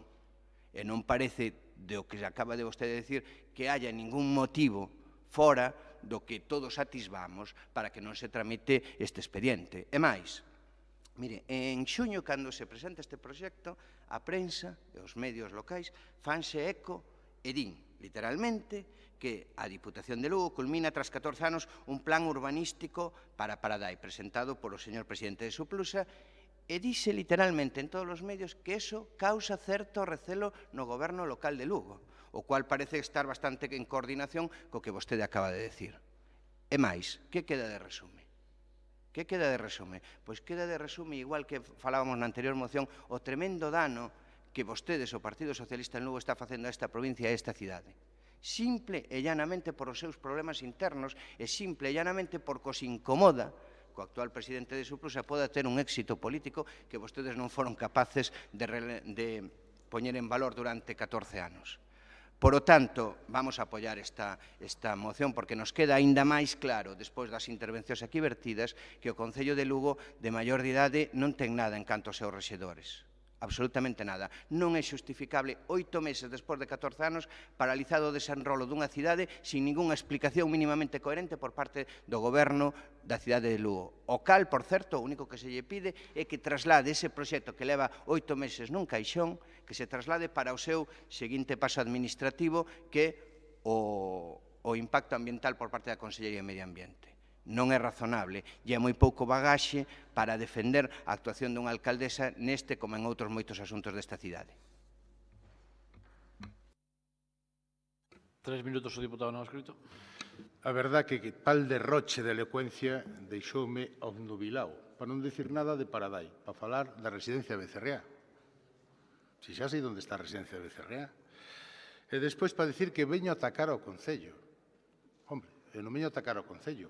Eu veño a evitar que ustedes me denuncien por malversación e que me pidan a responsabilidade patrimonial deste proxecto, que imagínense onde sacou 3 millóns de euros. Se me condenan. Acaban co meu patrimonio e a miña familia e os antepasados que teño por aí adiante. Mire, desde o cambio de presidencia, que é o que lles molesta, Suplusa, o sea, este presidente, e repito, felicito aos técnicos do Concello que colaboraron, traballaron, e ao concejal de urbanismo, inda que lle den a puntilla, e que non lle deixaron ir á presentación. Non tuveronse numerosos contactos e reunións, como usted moi ben dice, de que foron informados puntualmente, co Ayuntamiento de Lugo e co propietario, que non é verdad que o propietario fora ao xulgado. Foron outros propietarios, 12 anos en Suplusa, e non se entera. E pois ten medo que eu vote 6. Si me é imposible. Si levo 1 ano e pico. Inda que quira chegar aos 6 non podo. Pero en 12 anos algo tiña que aprender. Porque usted, é verdad que non cobraba sueldo, como tampouco cobro eu. Cobrábamos dietas e siguen cobrando. Pasa que agora, en un acto de cobardía dos moitos que os caracteriza, pois non van aos sitios. Mandan recaos. Dicen, non, que o proben en Suplusa, ou que o fagan en Suplusa, pero son incapaces de ir ali a decir, señor presidente, o Consello de Suplusa, queremos facer isto. Non van. E aquí fan o mismo. Atacar a un Concello. E atacar a un Concello dicirlle que é ineficaz.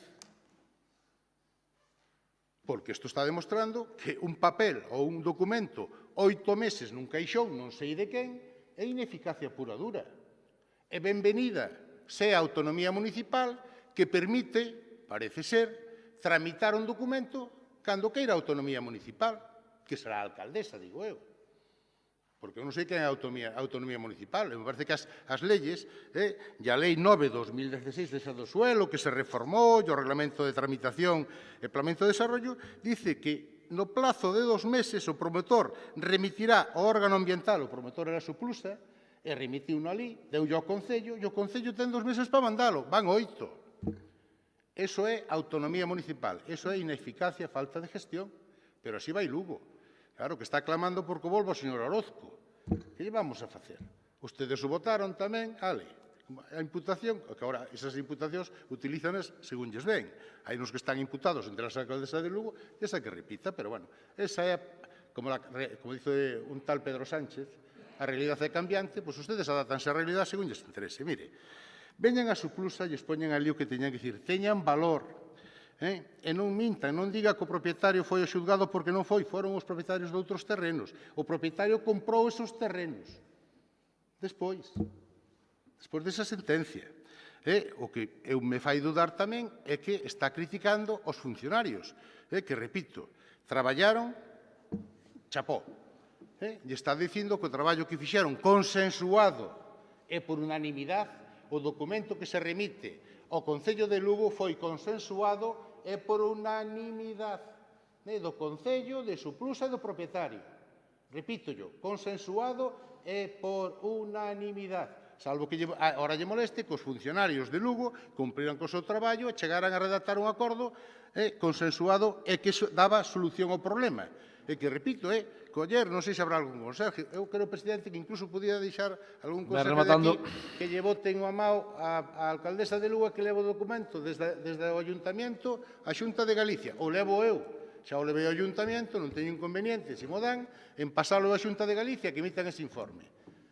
Pois xa falaremos, pero estamos falando de 3 millóns de euros. Señor presidente, eso sí que é malversación, se non se recaudan. Eso sí que é responsabilidade patrimonial. Usted 2 anos e medio, señor Conde, sin facer nada. Vai rematando. 3 minutos o vocero do BNG. 3 minutos o vocero do PSOE. Pilar. Gracias. Bueno, a verdade é que criticar, decir que nós criticamos os funcionarios co que trae a debatir na moción seguinte, manda trucos, señor Martínez. A verdade é tanta, pero bueno, póñase de acordo co señor García. Vostede di que nós criticamos os funcionarios, fai un momento decía que os funcionarios o fixeran impecable, o señor García ven a dicir o contrario do que di vostede, aínda que non entendo moi ben tampouco o que quere dicir. Eu creo que vostedes están buscando un foro para falar de Lugo, porque os do PP o poden aproveitar que están no pleno de Lugo, pero usted non. Xa o dixo antes, esta é a mía, para hablar de Lugo, señor Martínez. E creo que se está equivocando no que está traendo. Mire, eu non sei ata onde chegan as súas relacións cos funcionarios do Concello de Lugo. O que sí que sei é que os funcionarios do Concello de Lugo redactan claro e din que despois desas conversas mantidas e celebradas entre a técnica redactora, o Servicio Municipal de Arquitectura e Suplusa, efectivamente se rexistrou na entrada do Concello na data que antes indiquei para a súa tramitación o plan parcial, pero tamén din que a ordenanza urbanística contida nese plan parcial e que está neste momento en estudio polos servicios municipais non cumple os acordos que tiveron nas reunións. O sea que vostedes deben de ter un problema e, ademais, non teñen problema en dicir exactamente en que se elimina a permeabilidade visual cara ao río, en que se incrementa a altura das edificacións previstas na proposta municipal, que era de 6 plantas e chegan a 9, na zona máis sensible precisamente do sector e inmediatamente continua Río Rato, que se aprecia ademais a existencia dun notorio desequilibrio en relación coa densidade edificatoria entre os 2 polígonos contemplados, algo que xa se comentou, segundo nos indican, nas diversas reunións mantidas. Entonces eu, señor Martínez, non sei ata onde pretenden chegar, o que sí que entendo é que vostedes buscan, pois un momento para cubrirse de gloria, falar e intervir sobre o Concello de Lugo, pero eu sigolle dicindo o mismo, se o Concello de Lugo, os seus técnicos neste caso, parece que non están conformes, eles saberán o que teñen que facer. E nós, dende logo, ímolo a respetar, igual que respetamos co resto de concellos. E logo cada un fala de política e de oportunismo como lle convén, pero vostede é especialista. Moitas gracias. 3 minutos o vocero do Partido Popular. Sí, moi rapidamente, simplemente insistir no importante que é para a cidade de Lugo este plan, o importante que é o desenrolo desta zona, o dividida que está esta cidade nesa zona por culpa de non ter desarrollado este plan, e seguir mantendo que con independencia das cuestións técnicas, que lóxicamente hai os foros para debatilas, o que non é xustificable é que un proxecto leve 8 meses paralizado por parte do Concello de Lugo sin resolver nin nun sentido nin no outro, porque hasta se pode entender o que está dicindo, que pode haber cuestións técnicas de por medio, pero é igual, as cuestións técnicas hai nas que resolver, se se quere. Como non se resolven, dende logo, é co proxecto nun caixón. Eso é como non se resolve, por eso vamos a manter o apoio a esta iniciativa e considerar que o Concello de Lugo, ademais de ser maior de idade, ten o que demostrar. Un minuto para rematar. Gracias, señor presidente. Señora Pilar Porto, en mi hambre mando yo. en mis mociones mando yo. Ni PP, ni PSOE, ni Bloque. E traigo aquí o que me parece, en nombre da autonomía personal, non sei se a municipal. Pero usted, ou minte usted, ou os funcionarios e o concejal que estuvo nas reunións e que consensuou ese documento, transmitiron yo unha información, non sei quen lla deu. Pero se iso que dice usted é certo, usted está criticando a esos funcionarios. Porque aquí dixeron outra cousa e ese documento chegou ali consensuado, repito yo, polas tres partes. O sea, usted está mintindo, pero, como dixen antes, neste grupo non queda uno que cuente unha verdad. É impresentable, hombre. E por que le dije que era la mía? Porque a alcaldesa de Lugo outro día, a finales de mes, dixo que había que pagar as deudas históricas, entre ellas el Plan Paradai. Dijo, hombre, si la alcaldesa de Lugo quiere que se arregle el Plan Paradai, qué mejor oportunidad que ponérselo a huevo, y perdone la expresión, de que la Diputación le pida que cumpla, que es coger un documento y llevarlo a la Xunta de Galicia. Y me dice, no, es que hai unha ordenanza que está en estudio. A ordenanza está en estudio e xa aplican. Como da Xunta de Goberno. Igual, fago o mismo. Terá que aplicarme a ordenanza que está en vigor, señora Pilar Porto. O que diga que veña fora, ya hasta teñen unha oportunidade para darlle ao PP. Lévenlles o documento, e se non o proban ou poñen pegas que non son reales, denlles. Se non saben aproveitar nin que lles poñen na mao.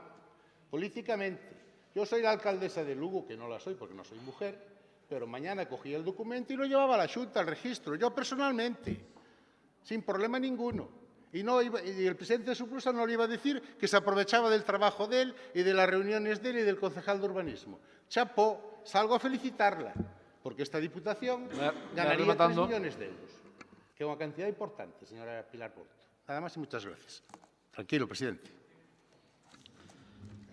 Pasamos a votación. Votos a favor da proposta. Abstencións? Votos en contra? Queda aprobada a moción. 10º punto. Falta un diputado, non sei se deron conta, por recuento.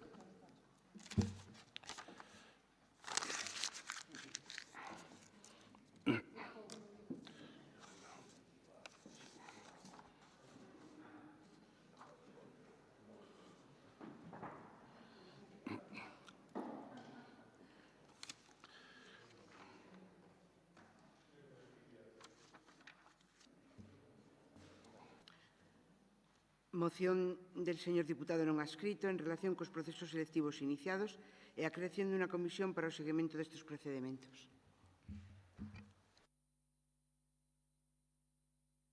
6 minutos o diputado non adscrito. Gracias, señor Conde. Dado o alto da hora, inda que creo que é unha moción importante, fruto da problemática que está a vivir esta institución, onde está a poñer en duda día tras día a transparencia dos diversos procedementos administrativos, responsabilidade da área de recursos humanos da Diputación, en todo o referente á selección de personal e a provisión de postos de traballo. Non en vano, xa noutro pleno fai pouco, tamén trouxen outra moción relacionada ca selección e que falaba das entrevistas. O que busco aquí, non sei se en base a autonomía municipal, nin que me dirán, é basicamente garantizar a consecución dos principios constitucionais básicos en materia de función pública. Igualdad, mérito, capacidad e publicidade. Desenvolvidos o Estatuto Básico do Empregado Público. E despexando todas esas dudas que na cidadanía de fora e tamén de dentro, porque cando eu acórdome cando lle decía que estaba no Grupo Socialista e decía a señora Candia que as paredes falaban e que iba recollendo papeles polos pasillos, pois agora eses papeles siguen vindo. Non hai que lle dirán a doña Elena Candia, ao señor Ferreiro e a min. E algún psicoadasta con boa fe lle lo pasa a ustedes. Entón, o que tratamos é de que en aras esa transparencia que estuveron utilizando todo este debate durante todo o pleno, pois se busquen un consenso, un acordo entre todas as forzas políticas para que nunca máis sea posta en duda a transparencia e a rigorosidade, por así decirlo, dos procesos selectivos desta institución. E que a Diputación de Lugo lidere esa iniciativa. Entón, hai unha serie de posturas ou de propostas, de medidas que se poden discutir ou non, incluso podense consensuar, poderase enmendar, non hai problema, tampouco estou cerrado a que isto vaya tal como está, que non se convoque ningunha praza, porque estamos asistindo a un puzpurri de plazas, sobre todo esas llamadas bolsas de traballo, incluso en Suplusa teñen unha bolsa do ano 2015 e son incapaces de poñerlos a traballar, aínda que parece ser que de tapadillo queren poñer a 2 ou 3 a traballar aquí e os outros que se queden na casa. Pero, bueno, iso cando chega un momento, que supoño que non será en xunta de goberno, que será en pleno, xa falaremos deso. Entón, que non se convoque ninguna plaza mentre non sexan convocadas todas as plazas de oferta de emprego anterior, salvo as que queden declaradas caducadas. Non se poderá incluir de novo estas plazas caducadas nin outra como idénticos ou similares funcións nas seguintes 3 ofertas de emprego. Porque aquí hai un puzpurri, según funcione, según a quen se quere meter polo que dicen por aí, presuntamente, pois convócanse, sacan esas plazas, quitas a unha dunha bolsa de traballo, métese na outra, etc. Algo que, repito, todo o mundo sabe. A convocatoria das plazas de cada oferta de emprego será por riguroso orden preestablecido na propia oferta de emprego. Creo que o que vou pedindo é moi razonable.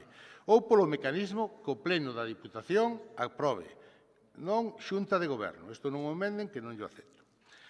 Respectaránse escrupulosamente os prazos que establece a normativa reguladora, seguindo criterios idénticos en todas as convocatorias. O señor Álvaro Santos está disfrutando porque sabe que esos principios aquí él sempre os cumpliu. Establecer a oposición libre como modo habitual de acceso á función pública na Diputación de Lugo, deixando o concurso oposición para casos excepcionais. Repito, o concurso oposición non hai peligro en facelo, pero casos excepcionais. O programa ou temario da oposición será elaborado por un grupo de persoas designadas ao efecto, con función ou cualificación profesional da área de coñecemento das plazas que se convoca.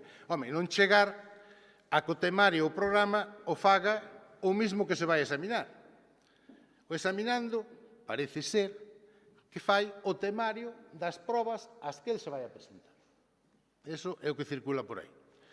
E, revisados varios temas, non sei o tempo que teño, podemos explicar como se fai o temario, en función do interés non general, senón, como decía, por certo, Dios o teña na gloria, tanto o secretario anterior como este diputado, que foi alcalde de Viveiro, Melchor Roel, o bicho. O bicho é o que fai a casa para sí, co cual os outros bichos non teñen posibilidade de entrar nesa tema. A parte, incluso, de repartir tamén, cando hai unha oposición, antes de que salgan, pois vamos repartindo por aí as bases, os amigos e conocidos, que tampouco é moita ventaja, porque ao final enteranse uns días antes. Os tribunais de selección estarán formados por riguroso orden de lista elaborado a efecto que deberá ser actualizada como mínimo unha vez cada ano, porque aquí estamos vendo que sempre xogan os mismos. Mentras unha vez que houve un diputado que dixo que non quería ningún desos e o presidente aceptou, o resto sempre son os mismos. Sempre os mismos. Despois empezan o que dicían nas entrevistas. Aí lo amañamos, esos 5 puntos que non daban para sumar, según o señor diputado delegado de personal, resulta que eran decisivos. Os exercicios de oposición considerarán exclusivamente en calquera das seguintes probas. Excepcionalmente, non as proíbo,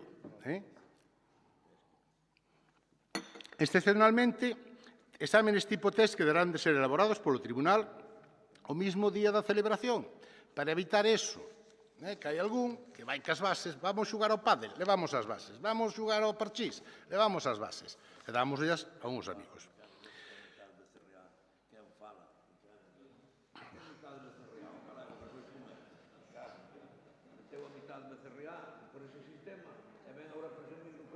Home, yo... Lino, por favor, hombre.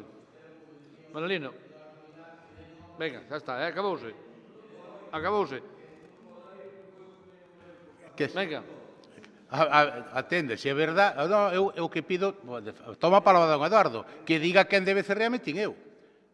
Porque de medio Becerrea, que eu sepa, traballaban antes de estar eu, e traballaron algúns nunhas oposicións que foron limpias e transparentes hasta onde eu sei. Hasta onde eu sei. Que eu nin estaba no tribunal, nin o fixen. Noutros sí que intervenín. Pero para que non foran sempre os mismos. Ahora, se usted ten probas, é o que lle digo, que dice don Eduardo. Depois, se van a comer ou tomar un pincho, dígalle que vai ao xulgado. Porque, aparte, de Becerrea houbo, hai, e espero que siga vendo xente na Diputación, porque terán o mismo dereito cos que non son de Becerrea. Ahora, se usted conoce algún caso que Manolo Martínez haya metido a dedo, aviso, e dígamo. que se pueda hasta ter razón, pero dígame cal. Entón, bueno, hai unha serie de condicións que eu creo que son garantistas e que poñerían a Diputación de Lugo nunha posición de transparencia total e absoluta e que daría credibilidade a todos e cada un dos procesos que hai nesta institución que me parecen lógicos e razonables e pídolles que os apoyen. 6 minutos o voceiro do Partido Popular.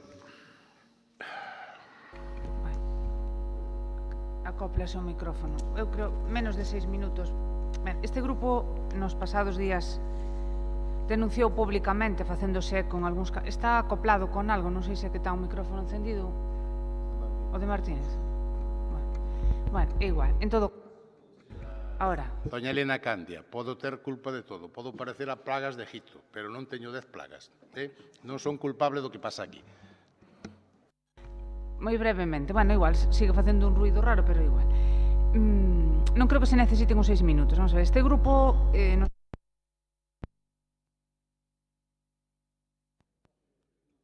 algunhas valoracións negativas sobre algunhas decisións... Sí? A ver.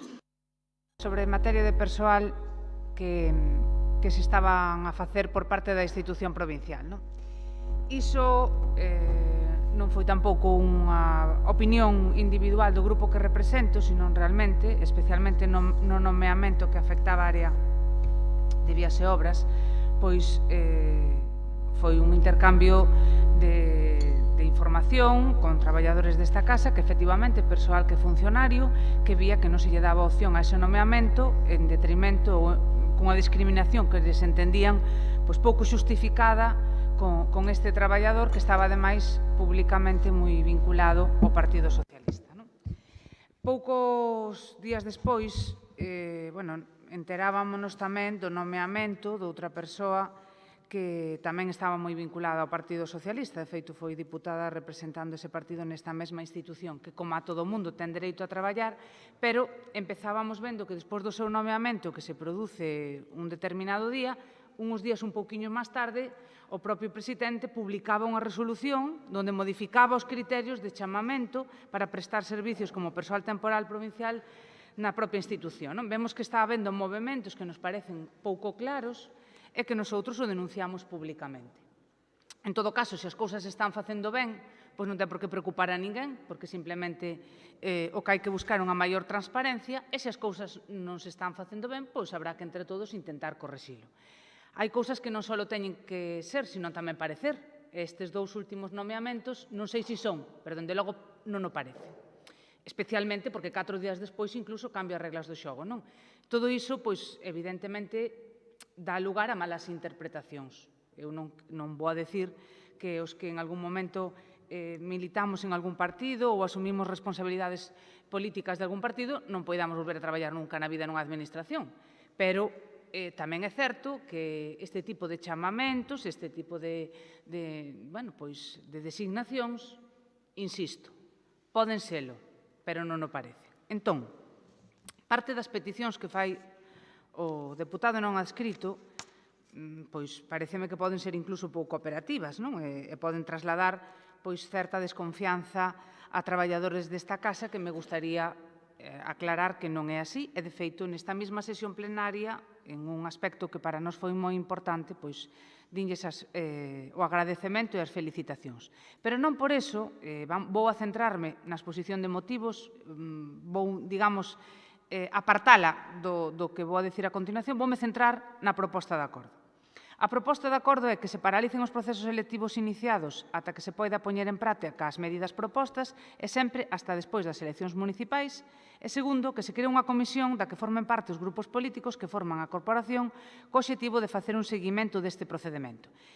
Bueno, eu esa lista, así, en plan, números clausus tan taxativa, pois, evidentemente, non estamos en posición de apoiala dunha maneira tan contundente. Agora, se vostede no punto 1 e dándolle ou empoderando esa comisión que quere crear vostede no punto 2, que en aras a transparencia, pois creo que non lle perxudica a naide, insisto, se se está facendo ben, seguirán facendo o mesmo, e se se está facendo mal, tampouco terá ningún problema en compartilo con nós. E tamén, evidentemente, que esas medidas propostas non seña un número taxativo, non? Creo que se poidan poñer en práctica algunhas delas, pero en todo caso que se decida nesa comisión que cree, non que seña unha normativa inflexible a exposición de motivos da proposta que vostede nos trae aquí. Si permite pois, esa interpretación un pouco máis flexible e, dende logo, sempre dándolle pois, máis capacidade de decisión, máis información e máis transparencia a todos os grupos, tendo en conta que nós, non poido suscribir toda a súa intervención, porque evidentemente dixo cousas bastante graves, non? Pero sí que é certo que este grupo ten certa desconfianza, e non é que o diga agora, sino que o ven denunciando nas últimas semanas. Non sei se é que é circunstancial ou como pon nun propio decreto que ten, ademais, o valor de escribir, tiro da lista e poño un funcionario máis en presidencia porque vou ter moito traballo cas eleccións. Isto non o dice o Partido Popular, dicio literalmente un decreto que firma o presidente, é dicir, dótome de personal na área de presidencia para traballar para as eleccións. Entón, ese tipo de actitudes volvemos ao mismo. Non sei se son, pero non o parecen. Entón, creo que, algunha chamada de atención indudablemente merecen, non con tanta contundencia como dice o deputado non adscrito, pero si ten a ben chegar a algunha matización do que acabo de decir, pois non teríamos inconveniente en darlle o apoio para que isto salira adiante. 6 minutos o BNG. Ben, a postura nosa con respecto á selección de persoal nesta institución e nos concellos en xeral, pero nesta institución en concreto, é bastante coñecida, co cal non hai outra cousa que podamos facer se miramos exclusivamente a parte resolutiva co seu apoio. Non se trata de que o grupo do BNG seña desconfianza, nos produce desconfianza as actuacións ou a algunhas cuestións que pode haber na selección.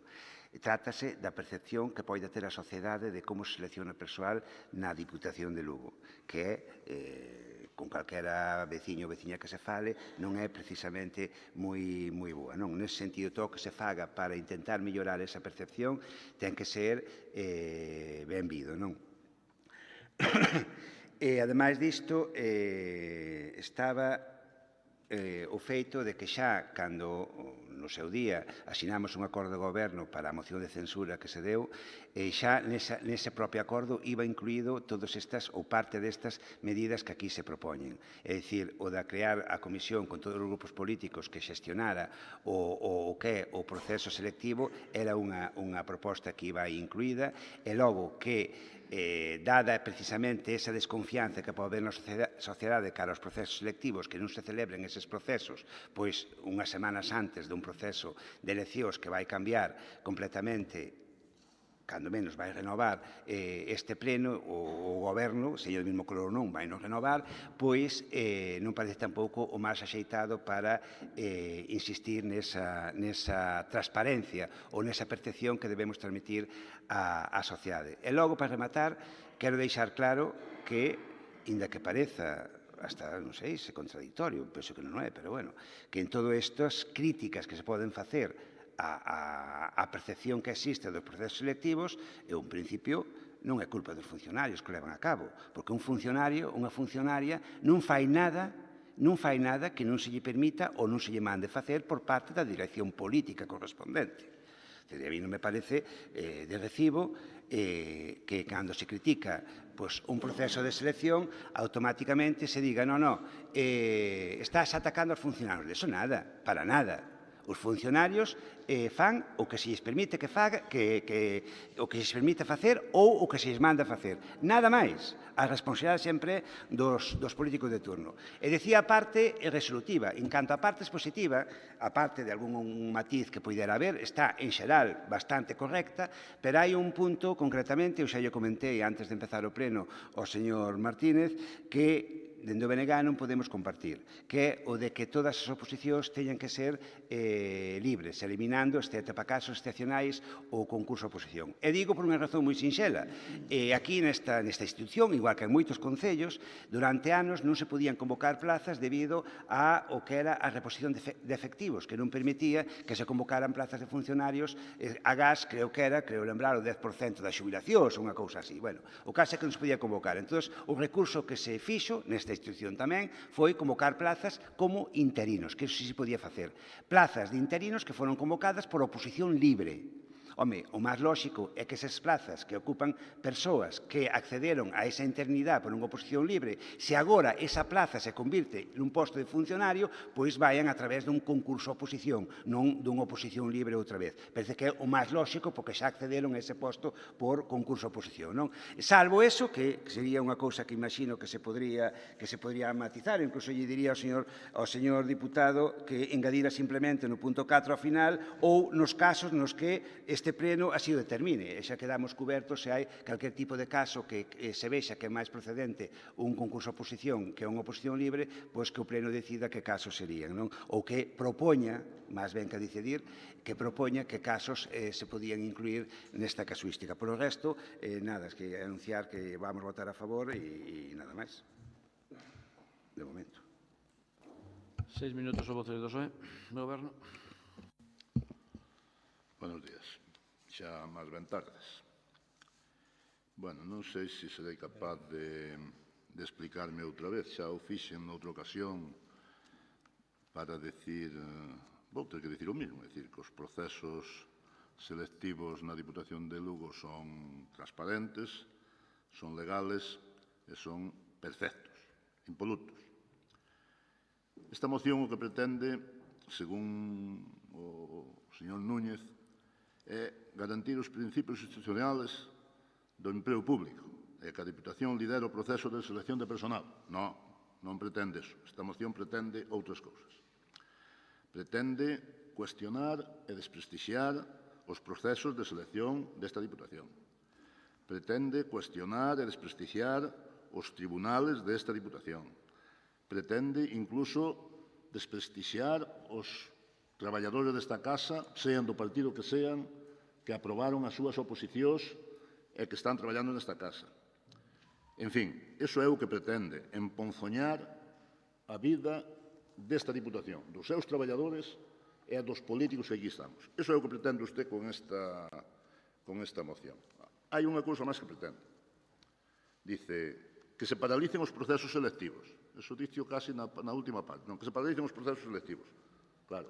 A usted non lle convén, xa o sabemos, nin a usted nin a algún outro grupo por aquí, porque se están facendo procesos selectivos en temas como o da residencia, que ustedes empeñan en telas cerradas e non queren deixar que contratemos xente, ou procesos selectivos para que funcione o normal funcionamento da Diputación, en vías e obras, en diferentes servicios, en recaudación, etc.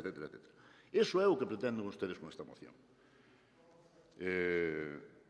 Non se pode, non se pode paralizar os procesos selectivos que xa están iniciados. Sería ilegal. Sería ilegal.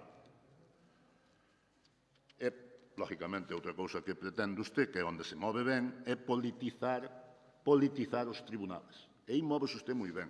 Ten experiencia. Recordo que estuve con usted en etapas anteriores en donde o Partido Popular con decreto contrataba. Mellorouse moito, mellorouse moito desde que gobernamos os socialistas. Mellorouse moito. Ahora mesmo non sei se usted participou desa mellora, porque despois de escoitalo xa un non sabe moi ben se cando estábamos mellorando esas cousas usted estaba no Partido Socialista. Creo que non. Mire, aprobar as ofertas de emprego público, aprobar as bases polas que se rexen os procesos selectivos e aprobar as diferentes convocatorias é algo que ten que facer o presidente. Neste caso, ten o delegado na Xunta de Goberno. E ten o límite que lle dá a lei, que lle pon a lei, e o ordenamento xurídico. Iso é o límite que ten. Co cual me van a dicir que isto que están intentando aprobar aquí non vai poder ser executado. Mire, as pruebas de acceso da Diputación son rigurosas, de verdade. Son rigurosas, son transparentes, é transparente a convocatoria, son transparentes as bases, son transparentes os tribunales, os exámenes, léense, son lidos públicamente nada máis que rematan a prueba, son lidos públicamente, tanto os teóricos como os prácticos. Mire, non hai un número de orden, hai un número de control. Un número de control que sabe na máis o que se presenta. Na máis o sabe il, non o sabe o tribunal. Non sabe a quen está votando. Cando ven aquí o número, cando vai o número 218, bueno, non sei qual é o número, que cifras ten. Non saben, os tribunales non saben a quen están valorando as pruebas. Eso é algo que a usted lle parece, que, como dice, queda bonito aí que decir, e, pois, sobre todo, tendo un pantallazo no periódico, non sei se pagado, penso que sí, que lle saca esas cousas despois, queda moi bonito. Pero non lle é así. Na bancada de enfrente xa non digo nada. Non digo nada da bancada de enfrente, porque en cuestións de contratación xa non quero nin opinar. Pero eso sí, cando hai que pedir tribunales á Diputación, non hai problema ningún. Son os millores do mundo. Oiga, miren ustedes. Ustedes lle pediron a 307 tribunales no ano 17 e no ano 18 de traballadores da Diputación que foron aos seus concellos a superar ese proceso de selección de personal que ustedes solicitaron. Esa é a misión dos traballadores da Diputación, sabe? Eso é po que valen os traballadores da Diputación. Mire, non me vou cansar de defendelos. Indan que nos quedemos solos o Partido Socialista, porque a veces é a impresión de contén, de que nos estamos quedando solos o Partido Socialista. Bueno, non quero volver a dicir o tema dos puntos por examen, os puntos por... Mire, os procesos, por falar de un tema de concurso de oposición, é algo que se acordou aquí na Mesa General de Negociación, con todos os sindicatos que hai nesta casa votando favorablemente.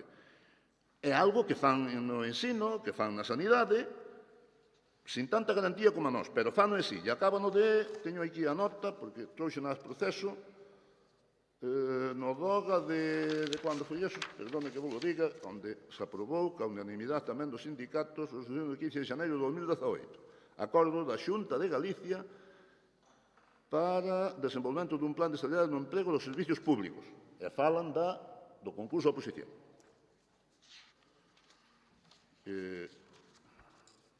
Quedame alguna cousiña, non sei se teño tempo, pero casi merece a pena, de verdad, que me escoiten un momento.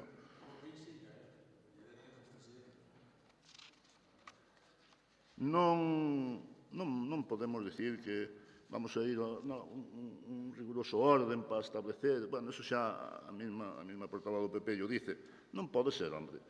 Nun momento determinado hai unha convocatoria de plazas públicas e pode nun momento determinado facer falta urgente, pois eso, un abogado. Habrá que contratar un abogado, non porque vamos a contratar a outra cousa. Non, temos que contratar un abogado porque é o que é, sí. Mire, aquí, nos tribunales participan traballadores do grupo A1 e do A2, que ustedes parece que os queren vilipendiar aquí con esta cuestión. Porque, home, se solicitan ustedes que vengan da universidade é porque non confían nos traballadores da casa. Ustedes algún día, eu xa non digo o señor Núñez que non vai gobernar aquí, pero o Partido Popular é posible que algún día goberne. Entonces, non sei, é posible, digo solamente é posible, non se faga ilusións que non lle dé sentencia. Entonces, deixen de meterse cos traballadores públicos, deixen de meterse cos traballadores públicos. Alguna cousiña por aí. Bueno, o da Comisión de Seguimiento, sí, o da Comisión de Seguimiento ten tela, é dicir, levamos escapándolle o decretazo ao dedo aquelo que usted dicía que lle gustaba tanto do señor aquil que estaba aquí antes, e resulta que agora queremos volver a eso, queremos a que os tribunais... Non, mire, eso xa o Partido Socialista, Iso que a usted lle costa tanto dicir é do que se marchou, porque, sí, votaron, sí, pero porque merecía, hombre, merecía, carajo, non diga agora non se faga ese, usted merecía, despois de todo o que leva feito.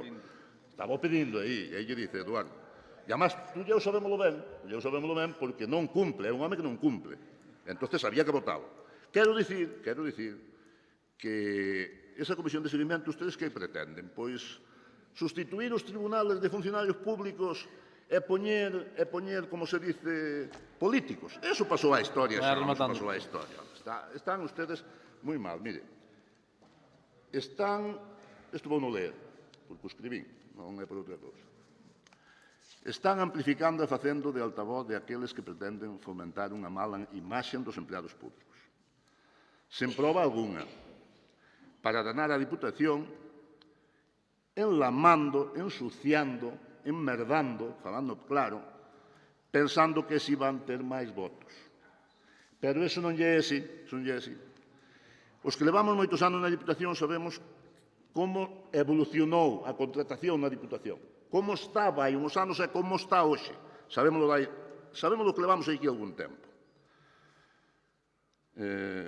Resulta lamentable e patético ver que algún representante o papel de... Isto é verdade que me puxeron, pero vou non ler porque me gusta. La vieja del visillo. É que é ustedes o que están facendo. Parecen la vieja del visillo. La vieja del visillo. É popular, non sei se siguen na televisión, eu non, pero sei que existe. Parecen ustedes la vieja del visillo, hombre. Vayan rematando, que isto está pasándose de... Sí. É unha que vai por ali fisgando en todas partes a ver onde pode meter o dedo para joder. Eso é o que fai usted, fisgar para meter o dedo para joder. Ainda lle van chamar máis cousas, non se preocupe. Por sorte de todo isto, o esperpento que teñen ustedes ahora mismo cos traballadores da Diputación meténdose con iles e enlodando todo, acaba o día 26 de maio. Ese día vais a acabar todo e ustedes terán que reconocer a realidade e volver a donde algúns debían haber estado sempre e outros onde xa os puxemos no seu momento, modificando as leis e facendo que os traballos e as contratacións na Diputación sean libres, transparentes e eso. Non digo máis nada. Nada máis, moitas gracias. 3 minutos o deputado non escrito. Como foi con el portavoz del Partido Socialista. Eu algo terei que ver, vou empezar polo final, algo terei que ver con que ustedes estén aquí. Incluso as dúas mellores promesas que ten o partido neste momento foron bastantes, sudei bastante a camiseta. As dúas mellores promesas que ten o sanchismo ou o social-arribismo nesta provincia foron na lista comigo e xa confiaba neles cando os levei para que foran diputados provinciales. Pero despois voulle ao seguinte. Mire, pediríalle que non me interprete. Eso sí, lea a moción, que non a leu, pasaronlle un papel, como dixo eso, cabella do visillo, e fuera. Non fixo outra cosa. Lea o que pon, porque a titulación a 1 ou a 2, para o acceso non houbera na Diputación suficientes persoas para a formación do tribunal. O que non poden estar é sempre as mismas. Pero é que sempre tocan os mismos. De eso, sí, lea e mire. Eu non trato de personalizar. Todos sabemos do que falamos e usted, como dice, mellor que o. Mire, eu respondo do que dixen. Se dixen algunha gravedade, se cometín algún delito. Agradezco a atención, señor Álvaro, porque además ponme que me preste tanta atención, de que me mire fijamente a los ojos, porque aparte queda grabado. Mire, non me ponga a mí pretenden ustedes, pretendo yo. A moción xa yo dixen eu, é de Manuel Martínez Núñez, diputado putativo, como dice usted, ou no escrito, como quiera, como quiera. É miña. Eu non pretendo que os outros, o que quera apoiar, que apoia, e a que nunca dixe. E así o fixen desde que son diputado no escrito. Eu non vengo a emponzoñar, a desprestigiar. Interpreta usted. Respeto esa interpretación, pero é mentira, como todas e cada unha das mentiras que dicen. Porque falar de pantallazo pagado no periódico, jolín cos pantallazos que botan ustedes todos os días, pero con diñeiro público, non con ustedes. Que se fora con ustedes, hasta lles aplaudía. Pero é cos cartos desta institución, 8 millóns de euros ao ano, que podían ir para carreteras ou para residencias. E despois, claro, teñen un furor antes das eleccións para colocar, e xa que non vayan, como decía algún diputado en algún momento, co carné do partido na boca, para que podan aprobar.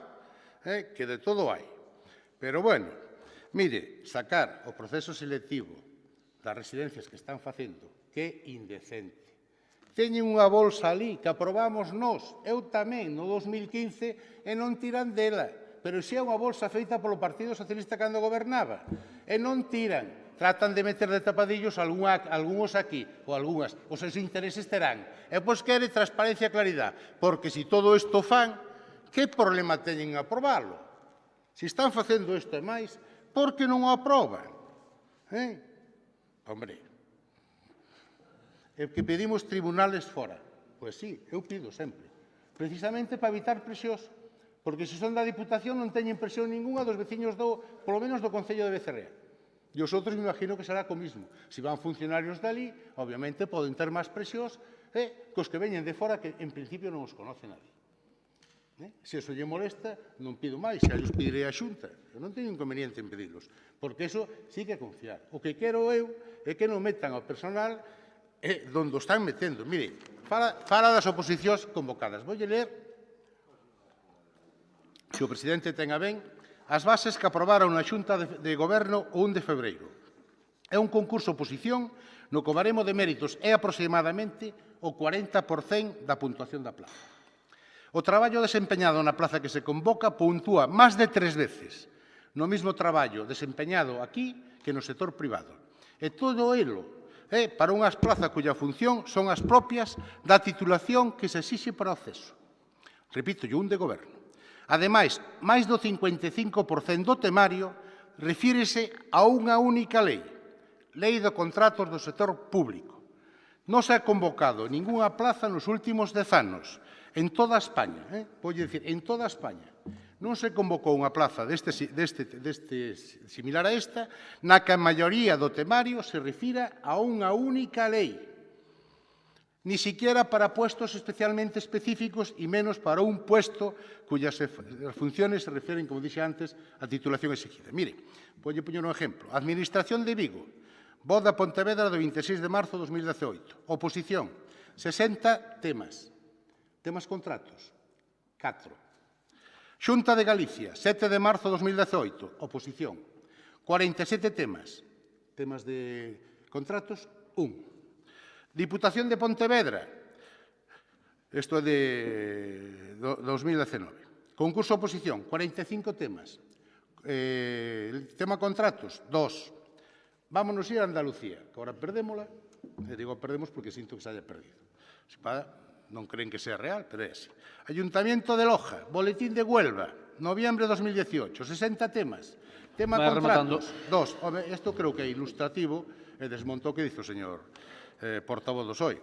Murcia, 20 de julio de 2018, 60 temas, contratos 4. Ayuntamiento de Madrid, outubro de 2017, ainda gobernaba o PP, 69 temas, contratos 0. Ayuntamiento de Cáceres, PSOE, 60 temas, tema contratos 1. Ora explíqueme usted, porque a maioría desa oposición, máis da mitad dos temas son de contratos. E leo os temas, que seguramente non os leo porque non vai ir ao tribunal, que os políticos non podemos ir. Non quero volver a iso. Porque quero lle recordar que o único, non estaba usted aquí, me parece, se estaba, o único que levou a anterior goberno da Diputación do Partido Popular aos tribunales do notario foi este señor. E foi a un notario que o quería denunciar porque decía... Bueno, pois está preguntando. Non dixen que non sabía. Bueno, pois esa acta notarial e usted, se afirmou, usted o sabe, donde nos querían denunciar porque decíamos para que eran as plazas. Eu se quere... Vai arrebatando. Eu podo lle facer para que... Eso podo ir a... Un momento. Teño que ir esta tarde ao notario. Sotuela. Si ve que tal, non sei como é. Non sei como é. Quiniela.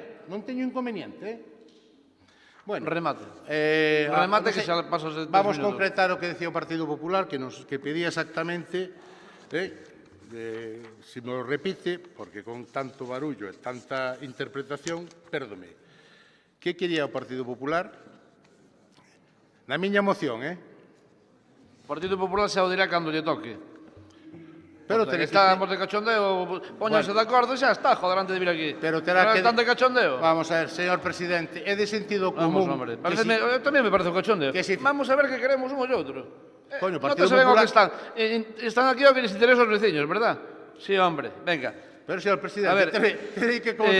ten 3 minutos o Partido Popular. Vale, perfecto. Vamos a ver se somos capaces de non consumilos e, polo menos, falar con educación e respeto. O voceiro do Goberno dixo na súa intervención, e así vou empezar os meus 3 minutos. Estánse quedando solos. Eu sei que cando aquí ven unha iniciativa que coincidimos co deputado non adscrito, atácasenos con palabras bastante malsonantes, de pinza, de estrategia. Aquí estamos falando tres grupos e, casualmente, quen se queda solo é o Partido Socialista. Primeira reflexión, por algo será. Segunda reflexión, fai escasos plenos vostede defendía como amortizaban plazas porque determinadas plazas non eran necesarias nesta institución. Paralelamente a esa decisión de amortización de prazas, vostedes estaban tirando nunha lista de interinos xustificando a contratación de persoal para funcións moi similares. Si llevou facendo un listaxe cronolóxico de como unhas persoas, cando rematan o seu contrato dunha maneira bastante rápida, encontran acomodo en outra interinidade, que casualmente non é unha baixa, senón que pasa a cubrir unha interinidade nunha vacante, de maneira que quedará aí hasta que se convoque a plaza, pois volvemos ao mismo. Non hai que enfadarse. Si vostedes di que o está facendo todo perfecto, non ten por que ter ningún inconvinte, nin sentarlle mal que esta moción se aprobe. Cas matizacións que nosotros fixemos, que lle vou aclarar ao deputado propoñente. Se vostede empeza con esa exposición, que eu, agora que neste pleno todo o mundo se está cambiando a forma de referirse uns a outros, non sei, pensei que a súa intervención lle escribira don Lino ou o señor Ónega, hasta que meteu da señora do Visillo. Aí dime cuenta que vostede tiña outros asesores. Realmente iso é o menos importante. O máis importante é que están vostedes nunha voráxine de contratación e que casualmente as dúas últimas que detectamos e que nos despertaron certa sospeita son xente moi significada co seu partido político. E que imagínese vostede se fora ao revés. Imagínese vostede que o Partido Popular fixera o que acaban de facer vostedes. Non quería eu escoitalo. Non habría señora do Visillo, sería o monstro Frankenstein. Entón, como aquí todos temos que facer un esforzo, sobre todo chegando ás 5 da tarde, falando de temas tan importantes como realmente son os postos de traballo da xente, pois pregolles, se o presidente non o fai, voulle pedir, mire, vou facer ese atrevemento. Pegolle a ver se somos capaces de falar con normalidade, sin alterar a voz, sin interrumpirnos e, sobre todo, retirando da nosa intervención algunhas das frases que dixo vostede e permítame que lle repita unha que é a de enmergar. Ese concepto que pode usted escoitar en algunha conversación coloquial nun bar non é propio dunha sesión plenaria desta institución. Eu faigolle unha chamada de atención. Dito iso, e dado que estamos a falar de temas importantes, puntualízolle o que lle quería dicir ao deputado non adscrito.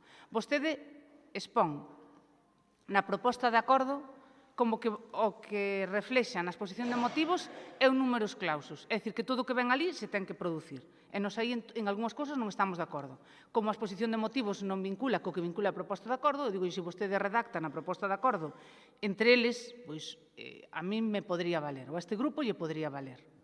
En segundo lugar, sempre, que é como teremos que interpretar se isto sae adiante, que esta comisión que se cree pois terá autonomía para poder modificar. Se agora se declara que se suspenda, logo habrá que ter os informes correspondentes a un determinado proceso selectivo e se nesa comisión se decide que efectivamente hai unha empresa urxente necesidade ou algunha proposta incluso faremos, creo que que a Deputación debe de reforzar, dado que as súas competencias son a técnica, económica e xurídica, máis arquitectos ou aparelladores, creo que os concellos os demandamos, especialmente os concellos pequenos.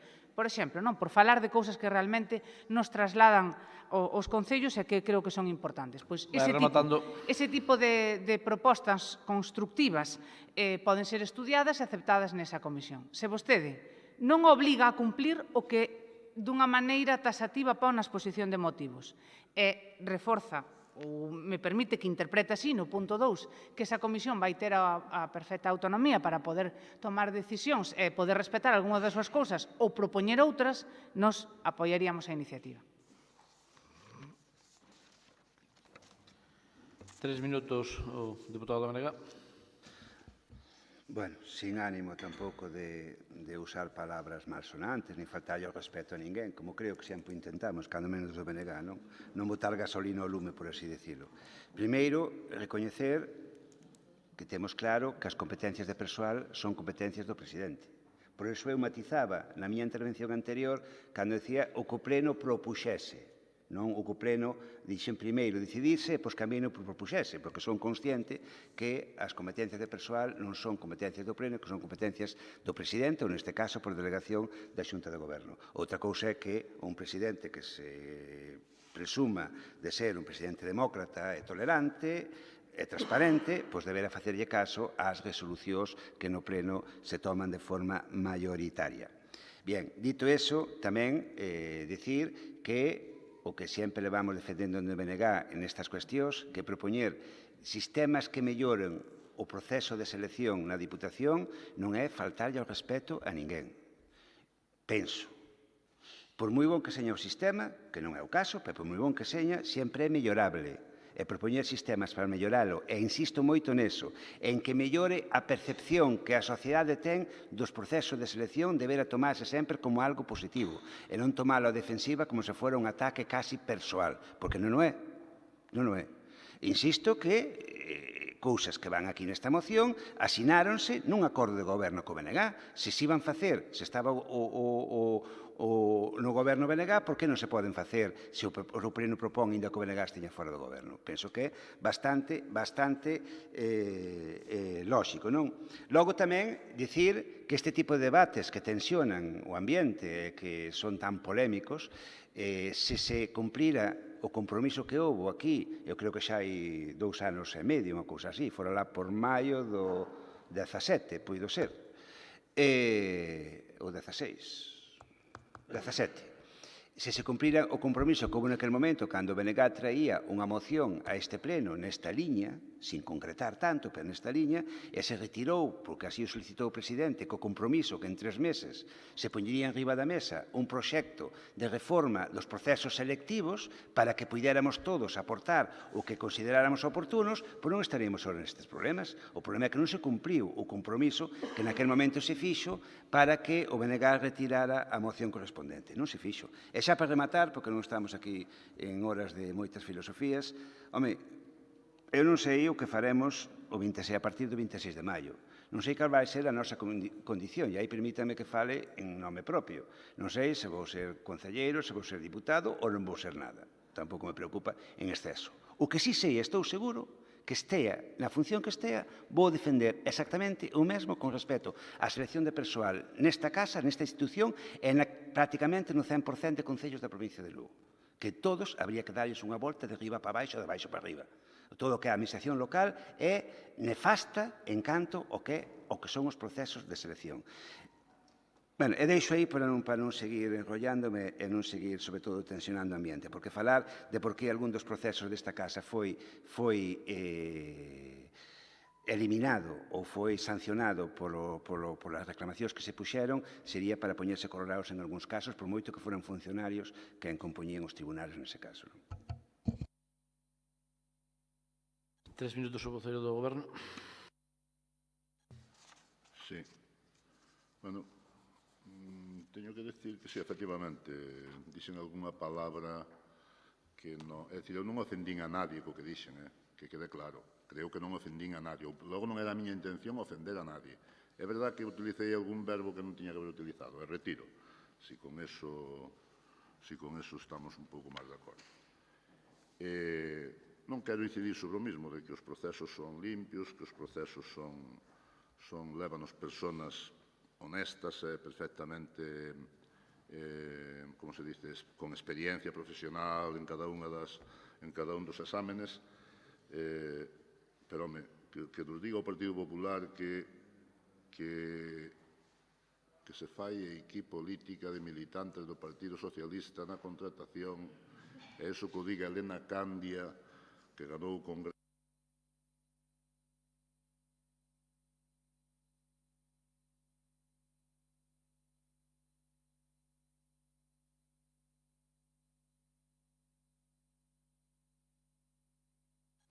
E antes de... se me ven, por suerte. E antes de... Non quero seguir falando xa desto, porque é que chove sobre mollado, estamos outra vez, damos unha voltiña máis, Eu quería só... É que hai unha palabra que sale aquí todos os plenos. A revista. Sale todos os plenos. Coño, entón xa, hoxe aquí na tablet de Eduardo estivemos mirando. Persoa que pretende medrar a calquer precio e inda que sea pactando co contrario. A ustedes, a quen se lles parece esta expresión?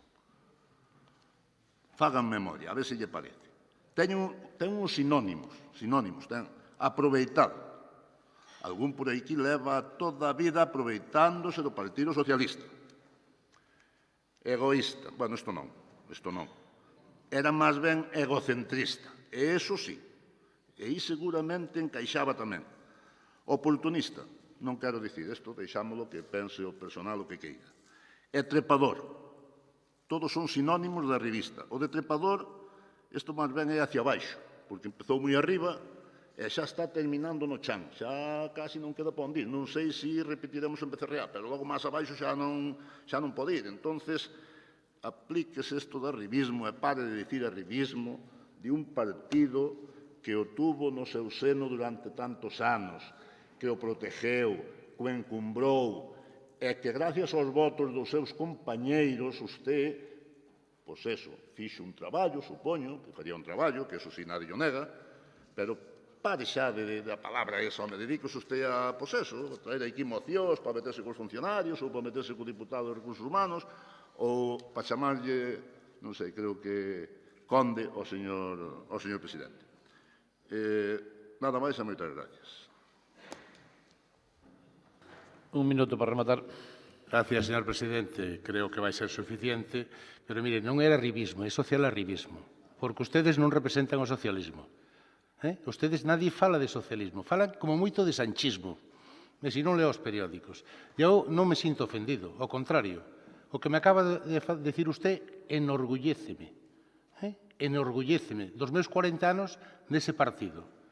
Que, repito, se están aquí algúns, é por ese traballo meu. Más de outros. Gústame que poña pasión e vehemencia na defensa desta moción. Inda que minte cando dice que nos metemos cos funcionarios. Interpreta usted, pero deso xa estou acostumbrado. Como vou seguir facendo o que creo que debo de facer e non vou cambiar a estas alturas, pois seguirei. Mire, como esta moción é para garantizar que a igualdade dos opositores e que estén os mellores, que é o que debe de garantizar calquera administración pública, como nunha empresa privada. Todos queremos os mellores. Eu, polo menos, no meu concello, cando houve oposicións, quería os mellores. E creo que están. Pero, claro, cando un ve este furor convocatorio a uns meses das eleccións, creando bolsas de todo, chegando ao cinismo de volver facer e repetir a operación 2015, creando bolsas outra vez para residencias, cando teñen aí os traballadores sin poñelos a traballar, porque o señor presidente, señor Conde, por certo, é o apellido, se non lle gusta que mo digo, dame igual chamarlle don Darío, que don señor Campos, señor Conde, se lle molesta, retiro.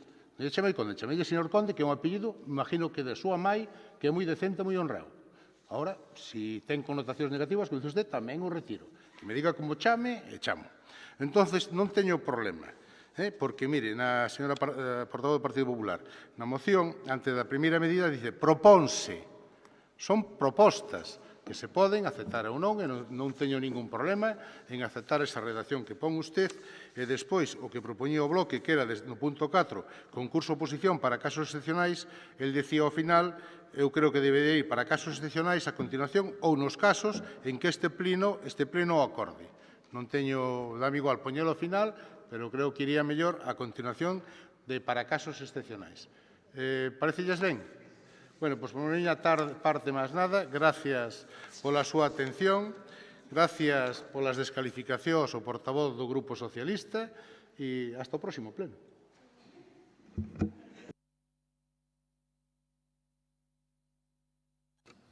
Conclusión desto, non? Eu creo que desde esta presidencia deste goberno sempre se defendeu a función pública e defendeu os tribunales de funcionarios como non pode ser de outra maneira, non? E aquí eu creo que se está poñendo en duda pois este tema. Eu creo que confiamos, eu polo menos confío no seu traballo, de feito apenas hai litixios polos procesos selectivos que hai en marcha, nin que houbo, e no caso de existir nesta legislatura eu penso que non se perdeu ningún. Pero, bueno, eu creo que non me extraña nada do deputado non escrito, a verdade que non se pode esperar outra cousa, pois creo que definiu moi ben o deputado. creo que non se pode esperar de outra cousa del. Sí que do BNG e do Partido Popular sí que podíamos esperar algo máis, que, sobre todo, o Partido Popular, pois, pode ser un partido de goberno e creo que están a facer un xogo que denota certo nerviosismo pola súa parte. Eu non entendo paralizar os tribunales selectivos antes das eleccións e despois das eleccións que vamos a influir como podemos estarnos, vamos a influir nos tribunales ou eu creo que non o sei, de verdade que a veces todos os que entraron agora eran do PSOE todos, señora Candia, todos, seguro que os que entrou e todo posto seguro que hai algún do Partido Popular e máximo, como dixo o meu compañero nesta diputación, exemplos non do Partido Popular, exemplos nesta casa non. Hombre, vamos, era o que nos faltaba. E que van fazer o mesmo? Nos seus concellos van paralizar o solamente aquí. Mondoñedo non van facer proceso de selección porque... Estáme preguntando o é que termina. Eu molestei a usted? Non, eu tonto, pero contaste despois se quere. Vale. Van facer un proceso van parar os procesos de...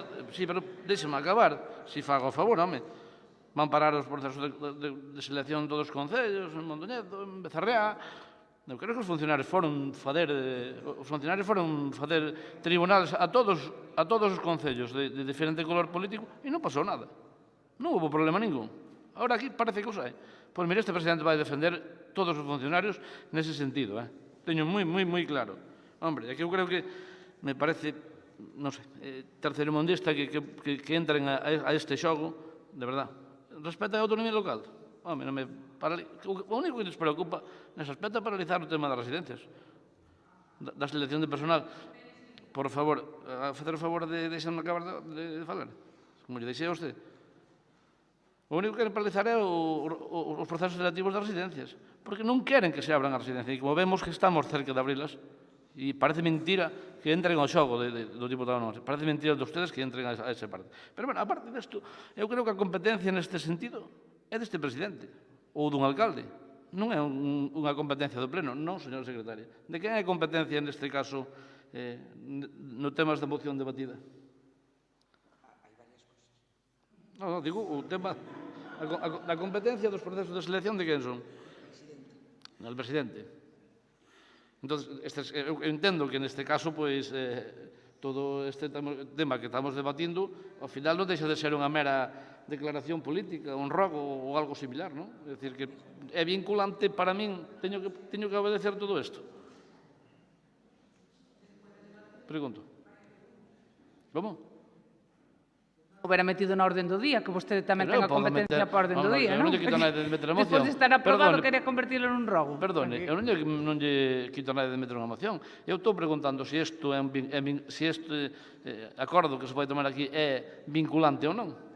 Así de sencillo, non é? Eu creo que a competencia, por lei, está clara de quen é. Ahora, bueno, ustedes como están por encima do ben e do mal e están preocupados e nerviosos polo tema das eleccións, pois están a isto, a xugar a este trampo, a este tema. Presidente, en base ao artículo 116 do Reglamento Orgánico vigente, pido que se me permita intervir por unha alusión que fixo usted aí.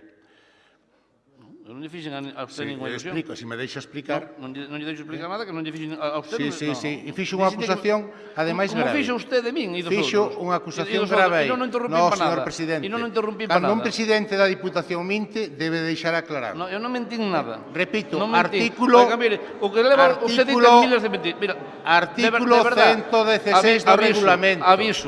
Aviso. Vai me aplicar 3 veces. Aviso. Vale, 3 veces. Bien. Digo, artículo 116. Aviso unha vez. Moi bien. Non queira. Pasamos á votación da moción. Votos a favor? Abstencións? Votos en contra? Queda aprobada a moción. Seguinte punto.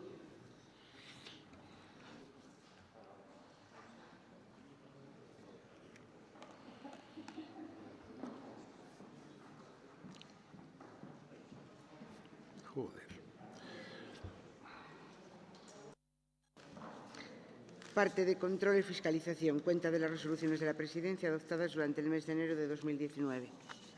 Se les da cuenta de las resoluciones dictadas del día 2 al 31 de enero, numeradas de la 1 a la 377.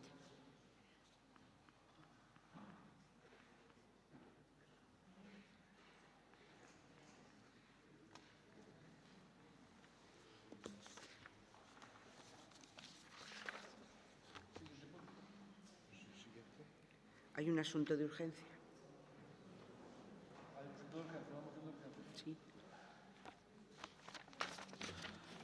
Hai unha moción de urgencia do Bloque Nacionalista Galego. Podemos, hai que justificar a urgencia e votala, non? Procede. Senón que se aprobe xa a resolución e xa non debatimos. Bueno, en todo caso, o motivo da urxencia creo que é claro, a decisión do Ministerio de Xustiza de desoír, senón por primeira vez, como algo inaudito, a proposta da Comisión Mixta que propón os xulgados de nova creación en Galicia, neste caso unha comisión formada por a propia Xunta de Galiza e o Tribunal Superior de Xustiza de Galiza, de desoír a proposta e non darlle pa diante a creación dun novo xulgado do social en Lugo, parécenos que é de suficiente gravedade para que, aínda sendo as 5:10 da tarde, o tratemos e, cando menos, expresemos o noso rexeitamento a tal decisión. Lembrar que, cando esteñemos falando desto, estamos falando de persoas, de traballadores e traballadoras que teñen que esperar xa máis de 2 anos e medio a que se resolva unha pensión de incapacidade ou unha reclamación de cantidade, etc. Calquer reclamación laboral non precedente neste momento ten que esperar máis de 2 anos e medio a que se resolva. E logo, hoxe mesmo, produciuse unha noticia que agrava aínda máis a decisión cando rectifica, según o delegado do Goberno en Galicia, rectifica a decisión do Goberno e concede o xulgado de Santiago, que tamén o denegara, pero sigue sin conceder o cuarto xulgado social na cidade de Lugo, cousa que nos parece completamente impresentable e ven a agravar o que é o maltrato ao que se somete a provincia de Lugo, que se vía perfectamente no que foi os orzamentos que se intentaron aprobar, e logo agora denegando este xulgado que é totalmente imprescindible para o que é a provincia de Lugo, o cuarto xulgado social. Creo que cousas máis urxentes, falamos de 50 temas hoxe que tiñan bastante menos urxencia que este que traemos aquí. E se o tratamos vai ser unha cousa breve, ademais. Pasamos a votar a urgencia. Votos a favor da urgencia? 6 minutos. Non o vou necesitar porque xa a maior parte da argumentación xa o expliquei na propia xustificación da urxencia. Simplemente lembrar que é un tema que se ven traballando desde moitos sectores sociais desde hai tempo, concretamente neste caso a CIGA levou unha campaña a tal efecto e aquí tamén se trouxo unha moción para reclamar aos organismos competentes a creación deste cuarto xulgado. Lembrar que, como decía antes, un asunto neste momento ten que esperar máis de 2 anos e medio a que se resolva, cousa que é completamente inaceptable. A xustiza deixa de ser xustiza cando non é inmediata e, así mesmo, o xulgado social de Lugo neste momento están recibindo 1050 asuntos por ano, cando o propio Consello Xeral do Poder Judicial establece este límite en 800, é dicir, un 145% máis do que sería axeitado. Insistir en que o habitual, o normal, o corriente é que a creación de novos xulgados que autoriza previamente ou dá un número o Ministerio ou fai unha comisión mixta formada por a Xunta de Galicia e máis o Tribunal Superior de Xustiza de Galicia, este ano, por fin, caeron da burra, por así decirlo, e decidiron propoñer que un deses 3 novos xulgados que tocaban a Galicia fora o de Lugo, e decir tamén que, de forma completamente increíble, o Ministerio decidiu non conceder o xulgado de Lugo, non? E nada, pois eu creo que temos que acabar con estas actuacións con respecto a Lugo, dunhos primeiro e doutros despois, e pídese que este pleno exprese o rexeitamento a esta inaudita dita decisión de desoír o que propón a Comisión de Xustiza de Galicia, e así mesmo que este pleno exixa ao cambio inmediato desta decisión, procedendo a autorizar a creación deste xulgado, e logo, lóxicamente, que se comunique de xeito inmediato a decisión deste pleno, se fora favorable, para ao Ministerio de Xustiza para que reverta a decisión que tomou anteriormente. Partido Popular, 6 minutos. Este grupo vai a apoiar a iniciativa do Grupo do Bloque Nacionalista Galego. Ao largo e durante o desenvolvemento do pleno íbamos tendo, ademais, as informacións do delegado do Goberno que manifestaba a rectificación e confirmaba que Santiago de Compostela sí iba a contar con un xulgado do social e, por suposto, ignorando a cidade de Lugo. A cidade e a provincia, nunha semana na que, fai escasas horas, tiñamos aquí un membro do Goberno presumindo de xestión e presumindo de cumprir ca nosa provincia. E mentras que víamos, cando na sesión plenaria do día de hoxe, o que nosotros defendimos, que non era un recorte, e así o intentamos facer, e non quero repetirme, o Partido Socialista salía dicindo que iba a pelear con uñas e dentes e incluso utilizaba a expresión de incluso con navallas, recolleu algún medio entrecomillado, víamos como a alcaldesa onte, cando lle preguntaban sobre este tema, decía que iba a facer unha declaración institucional. Entón, creo que ca mesma vehemencia se deben de pelexar unhas cousas e outras, e vexo que realmente, unha vez máis, e último xa que vou a decir, si dende logo tiñamos claro cando se presentaron os orzamentos, si dende logo tiñamos claro cando Pedro Sánchez ou o Partido Socialista liderou unha moción de censura, hoxe, novamente, temos claro que o Partido Socialista en Madrid foi malo para a nosa provincia e agardamos que isto rectifique e que, como sempre, entre todos unidos, sexamos capaces de facerlle rectificar ao Goberno do Estado. 5, 6 minutos, o diputado non escrito. Simplemente para dicir que vou apoiar a proposta. Gracias. 6 minutos o Partido Socialista. Moitas gracias, señor presidente. O Partido Socialista está onde estivo sempre, coa provincia de Lugo. Nos hoxe seguimos reivindicando e recriminando con contundencia ao Goberno de España que non conceda un novo xulgado do social á provincia de Lugo. Non estamos con enmendas aparentes ou suavizadoras ou diluidoras de aquelas que decían instar o Ministerio a que cando poide as circunstancias o aconsellen, se ven que tal, poñan outro xulgado do social na provincia de Lugo. Nós seguimos na mesma posición e consideramos equivocada, errónea, para a provincia de Lugo a decisión de non concederlle un novo xulgado do social. E podíamos utilizar os argumentos de que o 145% de carga é a menor de Galicia e que iso quizás xustifique a decisión do Goberno que ten un acordo coa Xunta de que son 3 os que se poñen en marcha na comunidade autónoma. De que son 3 os que se poñen en marcha na comunidade autónoma. Podíamos facer unha enmenda dicindolle á Xunta de Galicia de que tamén dende a súa parte propoña que en vez de 3 sean 4 e poida entrar o de Lugo. Pero non vamos a facer enmendas que dilúan a proposta. Vamos a decirlle ao Goberno no que gobernan os nosos compañeiros que se equivocan e que non nos respaldamos en esta decisión, que estamos en contra de esta decisión, porque os de Lugo precisamos un novo xulgado do social. O Partido Socialista, pese a quen lle pese e doia a quen lle doia, sigue na mesma posición que no 2012, cando xa reclamábamos un novo xulgado do social e o PP nin o daba nin o pedía. Na mesma posición que no 2013, cando xa reclamábamos un novo xulgado do social e o PP nin o daba nin o pedía. Na mesma posición que no 2014...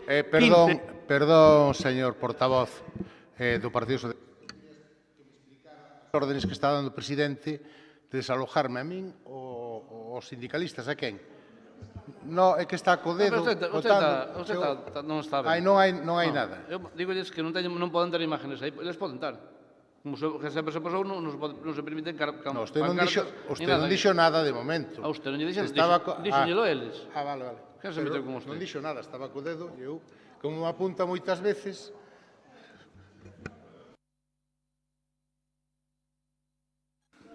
Se me permiten continuar, agradézollelo.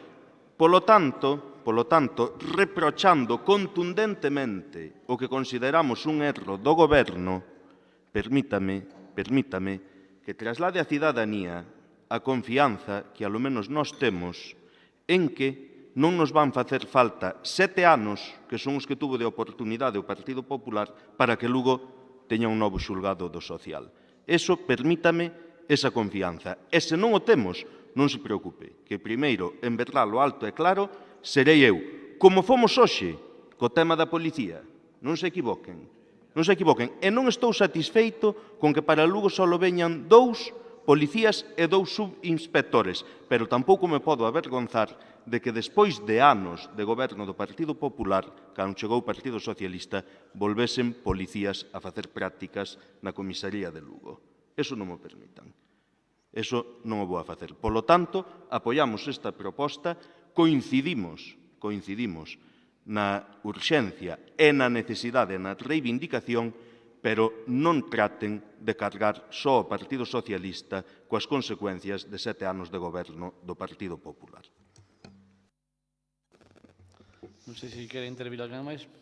Nada, simplemente para agradecer a postura. Eu estou convencido que neste caso o que dice Álvaro, que o dice de verdad, é dicir, eu cando digo que se maltrata a Lugo, non estou dicindo que maltrate nin o PSOE, incluso nin o PP de Lugo, que estou convencido que fixeron moitas cosas desde o goberno nestes 7 anos que dicía Álvaro, que a xente do Partido Popular de Lugo non estaba de acordo. Quen maltrata a Lugo e a Galicia é o goberno do Estado, por desgracia, independentemente de quen esteña no poder en cada momento. Esa é a desgracia do asunto, non? En todo caso, agradecer ao apoio unánime, quizás o pudemos ter cambiado por unha declaración institucional, pero, dado que estamos todos de acordo, non hai moita diferencia, é simplemente, igual que lle digo isto a Álvaro, digo yo mismo ao señor do Partido Popular, que evidentemente en 7 anos poidos ter isto feito xa antes e non esperar agora a que se día este problema, non? Esperemos que haxa un cuarto xulgado social en Lugo antes de que termine, ou, antes de que acaben os traballadores da provincia, porque seguimos neste paso, dentro de pouco só haberá xubilados pensionistas na provincia de Lugo, xa non fará falta nin 4, nin 3, nin 2 xulgados social. A ver se solucionan o tema antes de que se ocorra. Moitas gracias por todo. Si me gustaría facer unha intentando invitar a 2 compañeiros, que un ademais é veciño de Mondoñedo, a que abandonen a sala polas carteles. Hai poucos días unha iniciativa sanitaria. Non, nada parecido. Creo que debe de ser moi similar, non? Eu creo que... Además, eu non estou invitando que salgan, estou invitando que quiten as pancartas. Dicían as nosas pancartas de algún lema antipartido ou algo? Dicían algo deso? Eu creo que é bastante diferente, bastante diferente, pero bueno. Vale. Correcto. Sí. Venga, siga.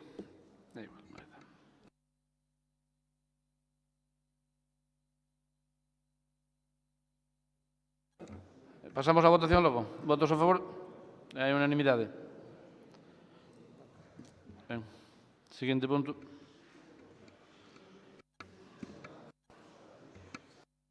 Comunicaciones de presidencia. No. Ruegos y preguntas. Ruegos hai bastantes. Hai varios rogos do BNG referido a carreteras de Carballedo e do Concello de Lugo, do que se toma nota. Hai un rogo tamén de Deputación apoia a mobilizacións das mulleres do día 3 e 8 de marzo. É dicir, non só os apoia desde esta Diputación, senón tamén se participa. E hai algunha pregunta tamén referida a unha interpelación que se fixo referida á contestación do Sergas á moción aprobada nesta institución para a recuperación do Centro Médico de Carballedo. En principio, a Xunta non contestou nada. Oiga.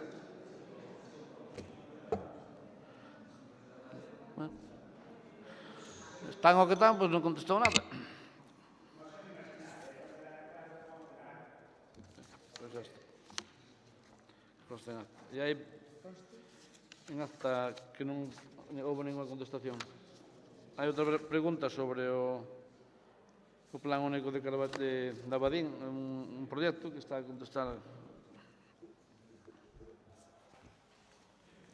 Con relación ao tema de Abadín, pois decir que a justificación administrativa está correcta e a visita para a comprobación, pois neste momento non teño conocimiento de que se houvese feito. Pero, bueno, está mandado facer esa inspección de maneira que, pois, unha vez feita, podamos dictaminar se esa actuación foi totalmente correcta ou non.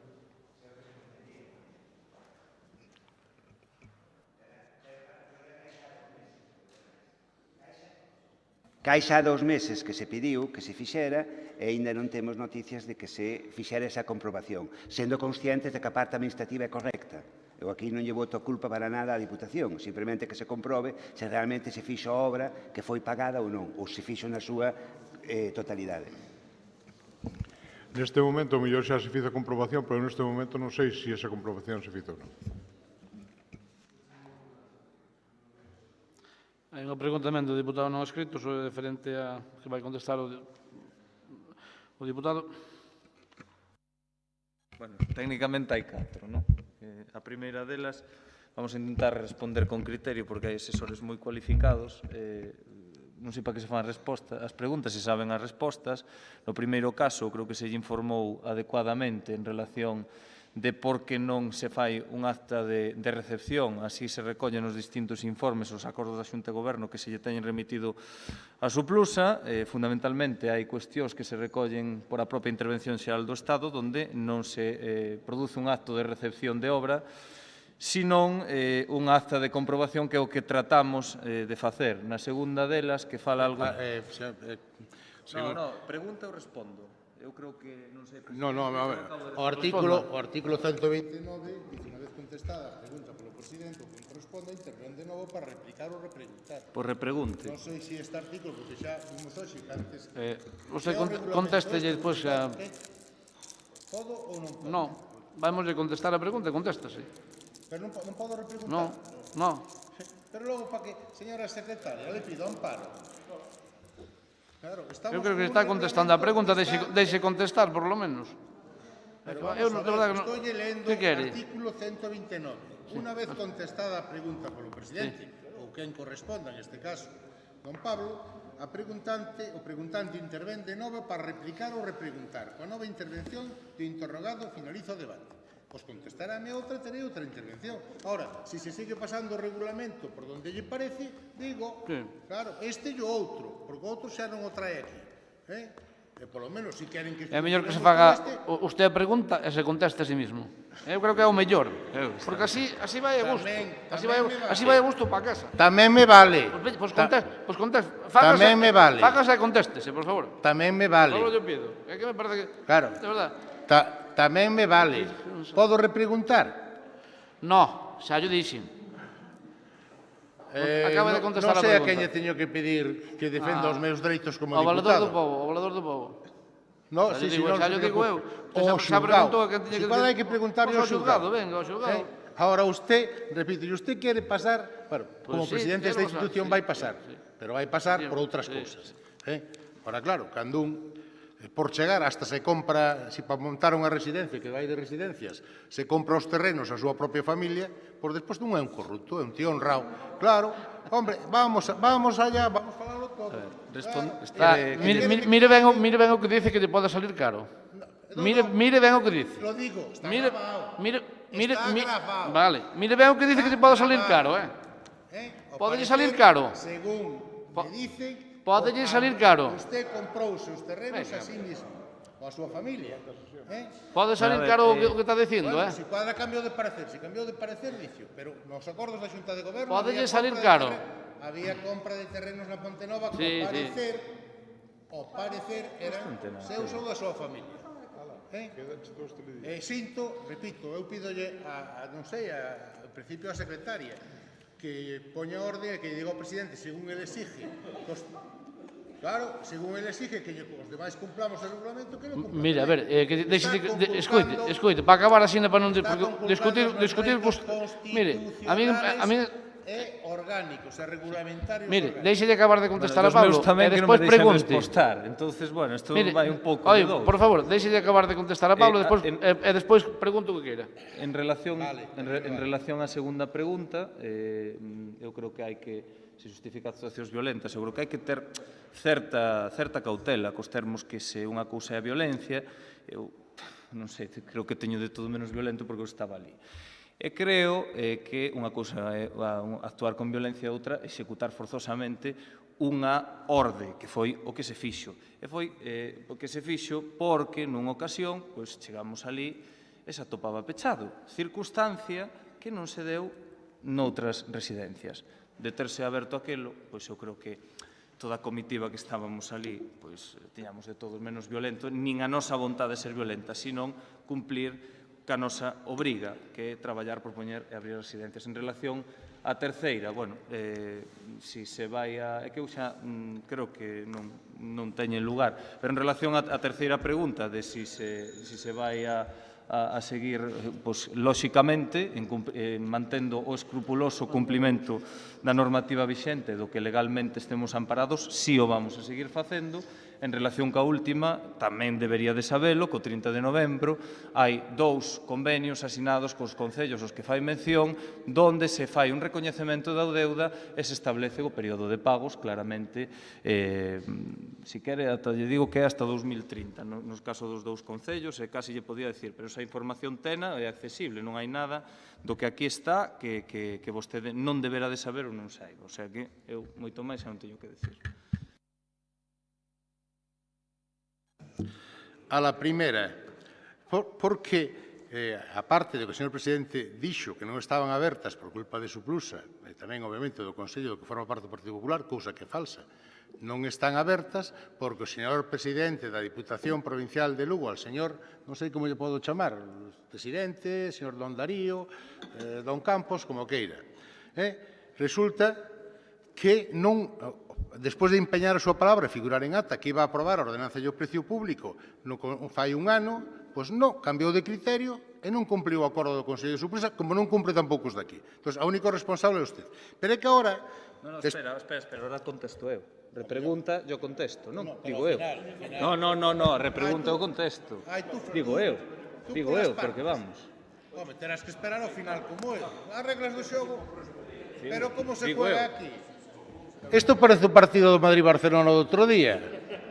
Mire, terá que esperar ao final. Eu vou levantar a sesión e quedan 2 preguntas por contestar. Xa o sei, que non lles interesa, tal, pero terá que cumplir a mesma regla que eu.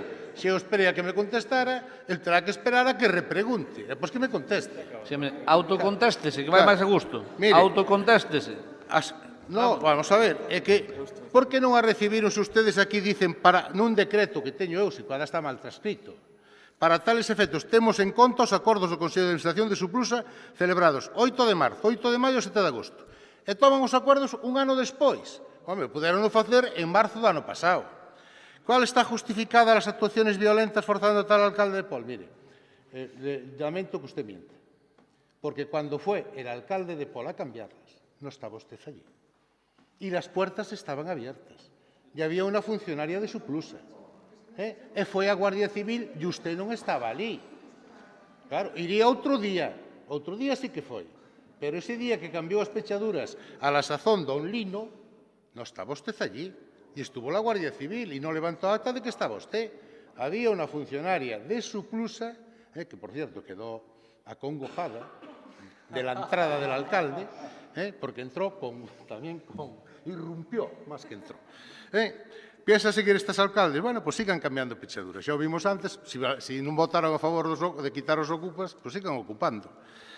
E los 200.000 euros, o sea que hai ayuntamientos de primeira e de segunda, e usted aquí, doña Mayre, perdone que la aluda, que la cite, tiene el artículo 116 para decir que la dejen hablar por alusiones, usted pagó honradamente, non le esperaron al 2030. Castroverde paga honradamente, non lo esperaron al 2030, ¿qué pasa? Hai ayuntamientos de primeira e de segunda.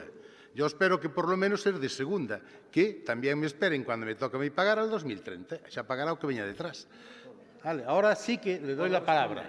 No, eu creo que non hai concellos de primeira e de segunda.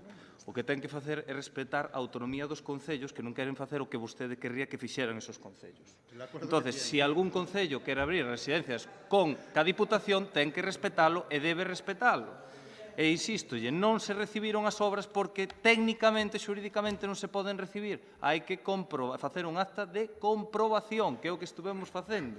E lle podo asegurar que de violencia ninguna. O que é moi desagradable ter que chegar a esta situación. E o que a mellor hai que preguntar porque nunhas residencias podemos entrar e noutras non.